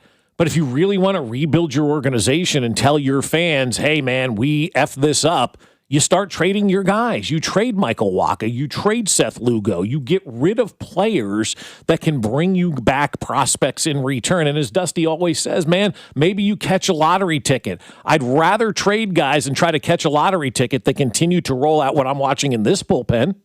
Because this bullpen stinks. And I think that's the other thing, too, is the desperation that kicks in once these guys like Casey Mize and Tarek Skubal are moved on. Then it's unfortunately, the next guys down are going to be like the Michael Wachas, the Seth Lugo. Okay, well, we lost the bidding war to this. We didn't get these guys. Okay, what's our next option? So I'm still holding on to the belief that maybe there is something out there that the Royals haven't heard what they like coming from other teams, because you also can't get walked over in this. You're right. Or walk out over in this whole situation. So maybe once these other big names go, then these teams of desperation go, all right, we're the Brewers. We lost out on Tarek Skubal. We lost out on Casey Mize. You know what we would like? We'll take Michael Wacha and we'll give you our 15th ranked prospect. Sounds like a great deal. Enjoy the rest of the season, Michael Wacha. You were great for us. You always had a home here. But I think that's the other thing, too, that there's 3 big factors. 1, guys have to start moving. 2, you do have to get a fair deal. And 3, you do have a lockout looming. So what does that mean? And that's where other teams are at. It's like, Michael Wacha might have another year of control. Seth Lugo might have another 2 years of control. But what does that year of control mean if we're not going to have a season next year? Exactly. But again, how much do you want to win now? And how much do you want to give up? And how much of it is a respectful give up to gain when you talk to the Kansas City Royals? Because that's the other thing, too. Yes, we would all love to see this team make moves and make deals, but you've also got to have a fair point. You can't just be like, we'll do it for, cash considerations for Seth Lugo. We don't want that. We do need something because, yes, Seth Lugo and Michael Wacha are not the future of this team moving forward. They're not part of that core of Cags and Carter and Bobby and Garcia and maybe Vinny as well is in there still. But you can't get run amok in this thing. But you have to be able to listen to everybody, and you have to say, you know what? Look at the Dodgers or look at the Tigers, man. They have the back-to-back Cy Young winner in Tarek Skubal, and they're willing to move on from that because 1 year didn't go well, and they know that. And I think the other point that Hosmer made on the McAfee show that he thought the whole separation was when they were $10 to $15 million apart to start the season. He's like, at that moment, I don't think how anybody can come back from that because you're telling me that I'm less than what I think I'm worth when I've got 2 of these awards sitting on my table that prove to you that I can do this and that maybe I am one of these guys you could put a franchise on your back with and you're $10 to $15 million short. It was never going to work out. So at that point, and then once he got hurt this year and your record just was on a landslide downhill, at that point, you've got to start talking to teams and getting what you can get. Now, Tarek Skubal is going to get tons back for his deal. But again, once these guys move, then you can start seeing what the conversations do. That's at least in my opinion. And having a glass half full mentality. Let me ask you guys this, though. knowing that there may not be a season next year, shouldn't that make you want to trade these guys even more? Because you're probably not going to do much with them next year. So you've got to read the room, too, and understand that there's a good chance that there's not a full season of Major League Baseball next year. I don't think anybody's betting that there's a full season of Major League Baseball next year. So if that's also the case, why are you keeping these guys on your roster? Are you feeling like you can make an 80-game run? Based on what? It just makes no sense. It makes zero sense when you have these out loud conversations. You don't want to give up a guy that's got another year of control, but the year of control is a year that may not happen because of a work stoppage. And even if that year does happen and the contract moves down a year, you're still in your late 30s now. Like the say it out loud test, as Carrington always says, just doesn't make sense when you say it out loud for the Royals. Which is also something crazy to think about. This comes from Polymarket Sports. LeBron James set the all-time record for the best-selling jersey within 48 hours of switching teams. Yep, in sports history. Breaking his old record. I'm kidding. This surpassed Shohei Ohtani in 2023 when he signed with the Los Angeles Dodgers. That's that's the crazy part of that whole thing. Ohtani's a worldwide star. So is LeBron, don't get me wrong. But to outsell Ohtani like that in 48 hours? That's insane. Man, LeBron still got that star power, guys. I mean, to your point, like baseball is more popular across the world than what basketball is, I would say. So, Ohtani naturally being a world star sold tons. LeBron, it's kind of a shock to me because I feel like, the longer he stays, the more unpopular he gets, the less popular he gets. And for him to switch over and then sell that, to break that record, it's like, wow. Yeah, it's crazy, man. It really is. I'm stunned by that. And then Anthony Davis said he's going to play all 82 games. So we'll see if that happens as well. Yeah, we'll see. Yeah, exactly. Right. Coming up on the other side, we wrap this show up. We get to the Richard of the Week here on 96.5 The Fan, your home for Kansas City Sports. Good morning, Kansas City. It's Jack Caglione, and you're listening to Fescoe and Dusty. Weekday mornings starting at 6 right here on 96.5 The Fan. Brought to you by Golden Oak Lending. Do you need extra cash? Golden Oak Lending can convert your home's equity into cash in as little as 14 days. Let Golden Oak Lending cure your blues. 96.5 The Fan. Man, that was the insurance company again. What'd they say? They want another statement, more paperwork. They're telling me what my car's worth. Now they want all my medical records. Dude, why are you dealing with all that? Call the Car Crash Kings. One call and they deal with the insurance company for you. The calls, the paperwork, the negotiations. You just focus on getting better. Hurt in a car wreck? Don't do it yourself. Call the Car Crash Kings. It's what we do. The choice of a lawyer is an important decision and should not be based solely from advertisements. Hey, Kansas City, it's Johnny there. Everyone shopping New Century Chrysler, Dodge, Jeep, and Ram and Paola have been saving an unbelievable amount of money on brand new trucks, Jeeps, and SUVs that have slight cosmetic damage from the spring hailstorm. New Century has a wide variety of these vehicles left that are priced to sell. Save thousands and still receive all the factory incentives. Go see my friends at New Century Chrysler, Dodge, Jeep, and Ram while these deals last. Remember, you'll always pay less in Paola. See dealer for details. When it comes to my policy, Farmers gives it to me straight, so there's no surprises. It's your coverage. You should never be confused. You hear that? An insurance provider with a conscience. We're a choir, but yes, we have that too. Straightforward coverage you can literally understand. That's what you get when you have Farmers. Bum, bum, bum, bum, bum, bum. Learn more at farmers.com. Underwritten by Farmers Truck or Fire Insurance Exchanges or Affiliate. Products not available in every state. What do parents think of back to school at Staples, where 24-pack Crayola crayons are just 50 cents? Staples has folders, notebooks, and pens at great prices. I'm smiling from ear to ear. It's the most wonderful time. Mom, I missed the bus of the year. It's a wonderful time at Staples, where school supplies start at just 25 cents. Staples.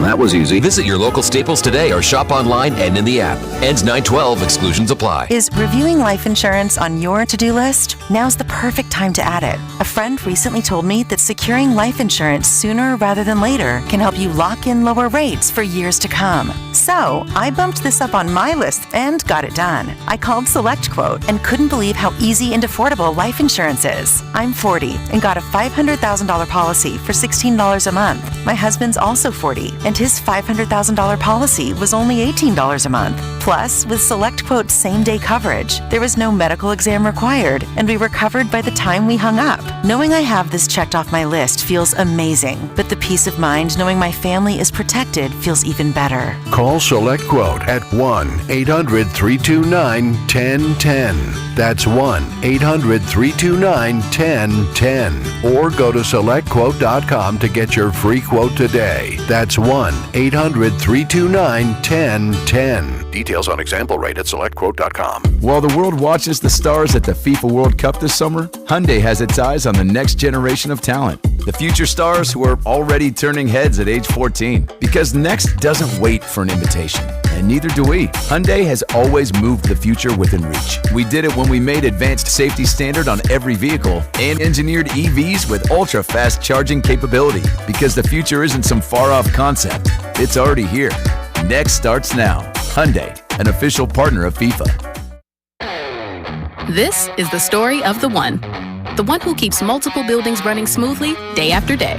Plumbing that flows, HVAC that hums, cleaning supplies that keep surfaces sparkling. That's why she counts on Grainger. With easy reordering online and 24/7 support, Grainger helps her keep the products she needs on hand. So shelves stay stocked and buildings stay ready. Call 1-800-GRAINGER, click Grainger.com, or just stop by. Grainger, for the ones who get it done. Score big with the DQ $7 meal deal. Crispy chicken strips, hot fries, a refreshing drink, and a tasty sundae. All for just $7. It's so much delicious food, you'll bring home the win every time. And keep on winning when you upgrade to a small Blizzard treat for just $2 more. Like the limited time Biscoff Cookie Blizzard treat. The $7 meal deal with a $2 small Blizzard upgrade for the win. DQ. Happy tastes good. Participation may vary. Man, if your stream isn't as strong as it used to be, or you're taking more breaks to the bathroom than the 7th inning stretch of a televised baseball game, we'll be back after this. It's time to get checked. An enlarged prostate or BPH could be the cause, and Kansas City Urology Care is here to help. Fast answers, trusted care. Don't wait. Come see Kansas City's largest, most experienced, and most advanced urology team. Visit kcuc.com today. At KCUC, you see the best in KC. Go to 965thefan.com for your chance to win Kansas City Chiefs scratch tickets, plus a chance for the grand prize Chiefs bundle, which includes a framed jersey and a signed photo. All thanks to our friends at the Kansas Lottery.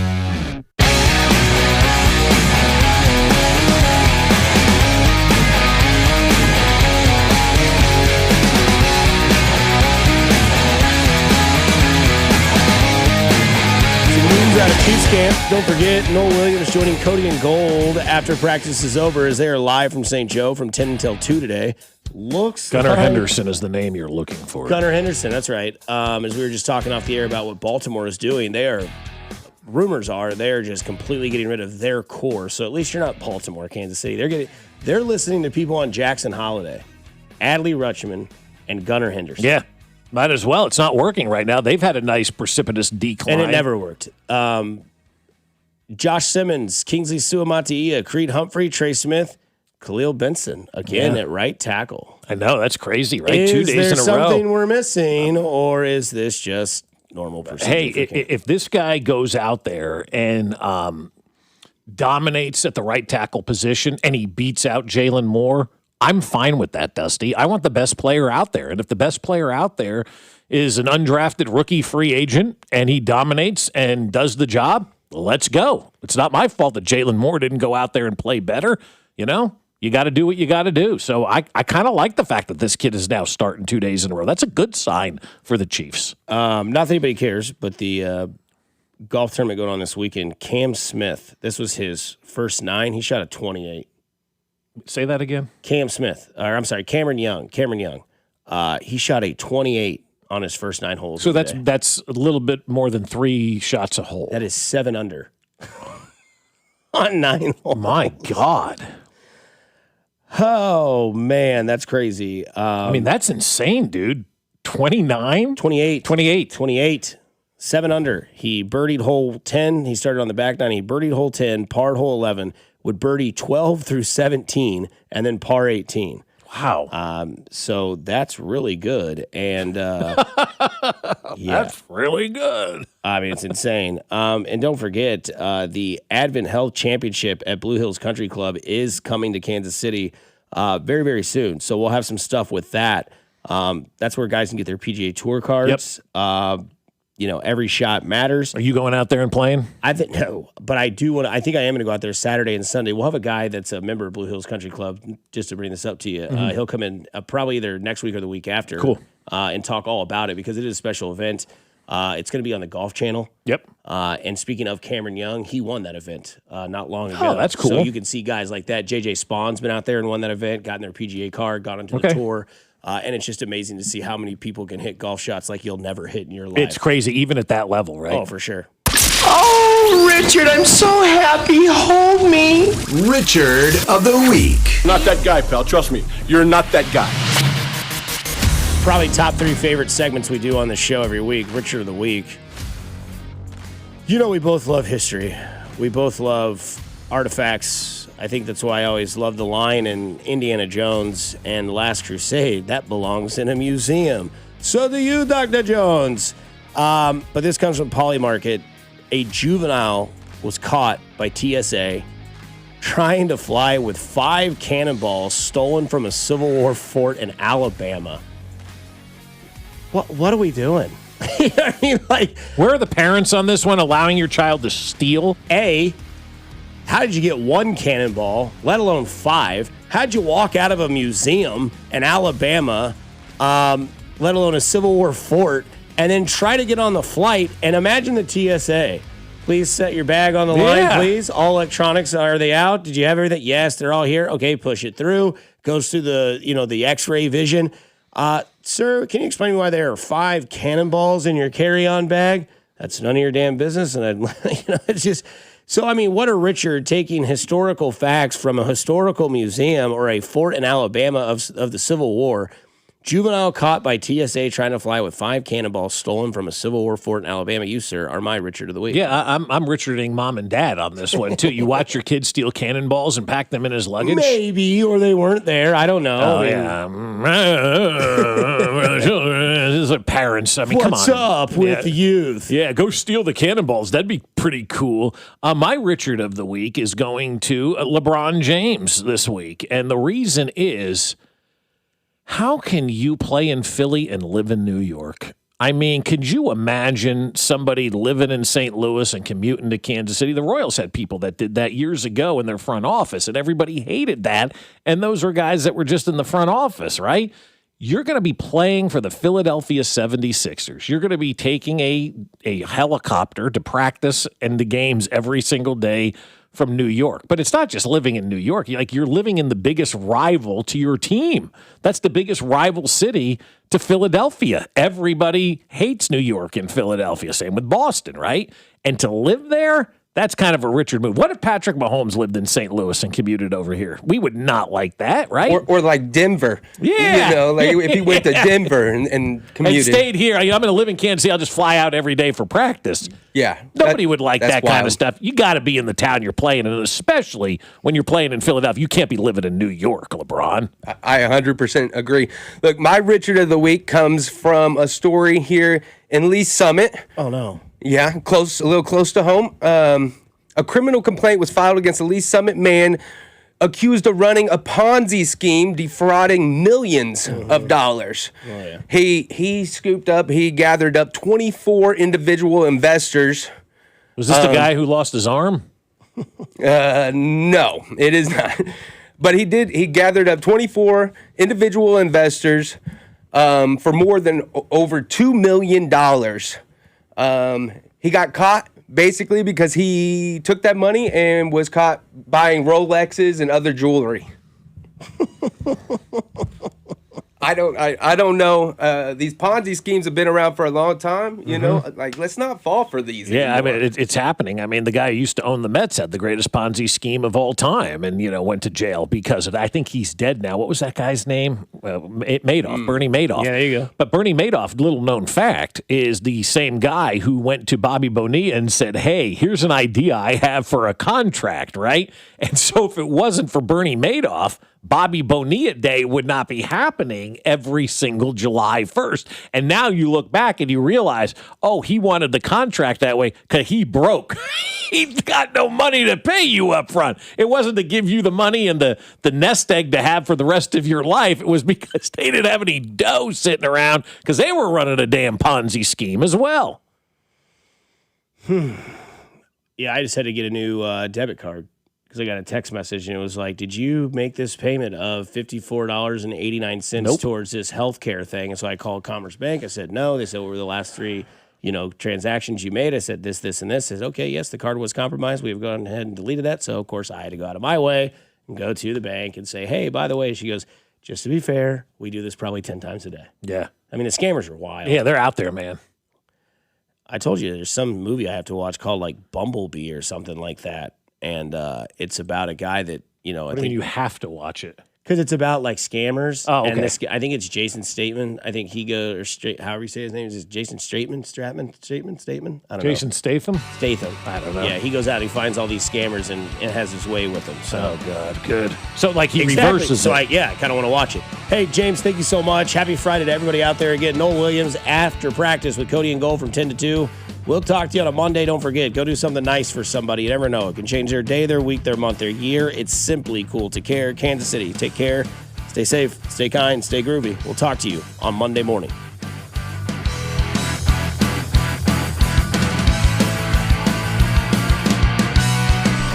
You're listening to Fescoe and Dusty, analytically the best morning radio show in Kansas City, as voted by people. There's a lot of people talking out of their butt. Fescoe and Dusty is brought to you by Golden Oak Lending.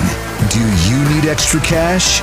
Golden Oak Lending can convert your home's equity into cash in as little as 14 days. Let Golden Oak Lending cure your blues. 96.5, The Fan. Conservative, family man, author of The Bald Plan to Reduce Property Taxes. Listen to Scott Schwab. Property taxes are killing Kansans. But one day, it hit me. Bald. Bald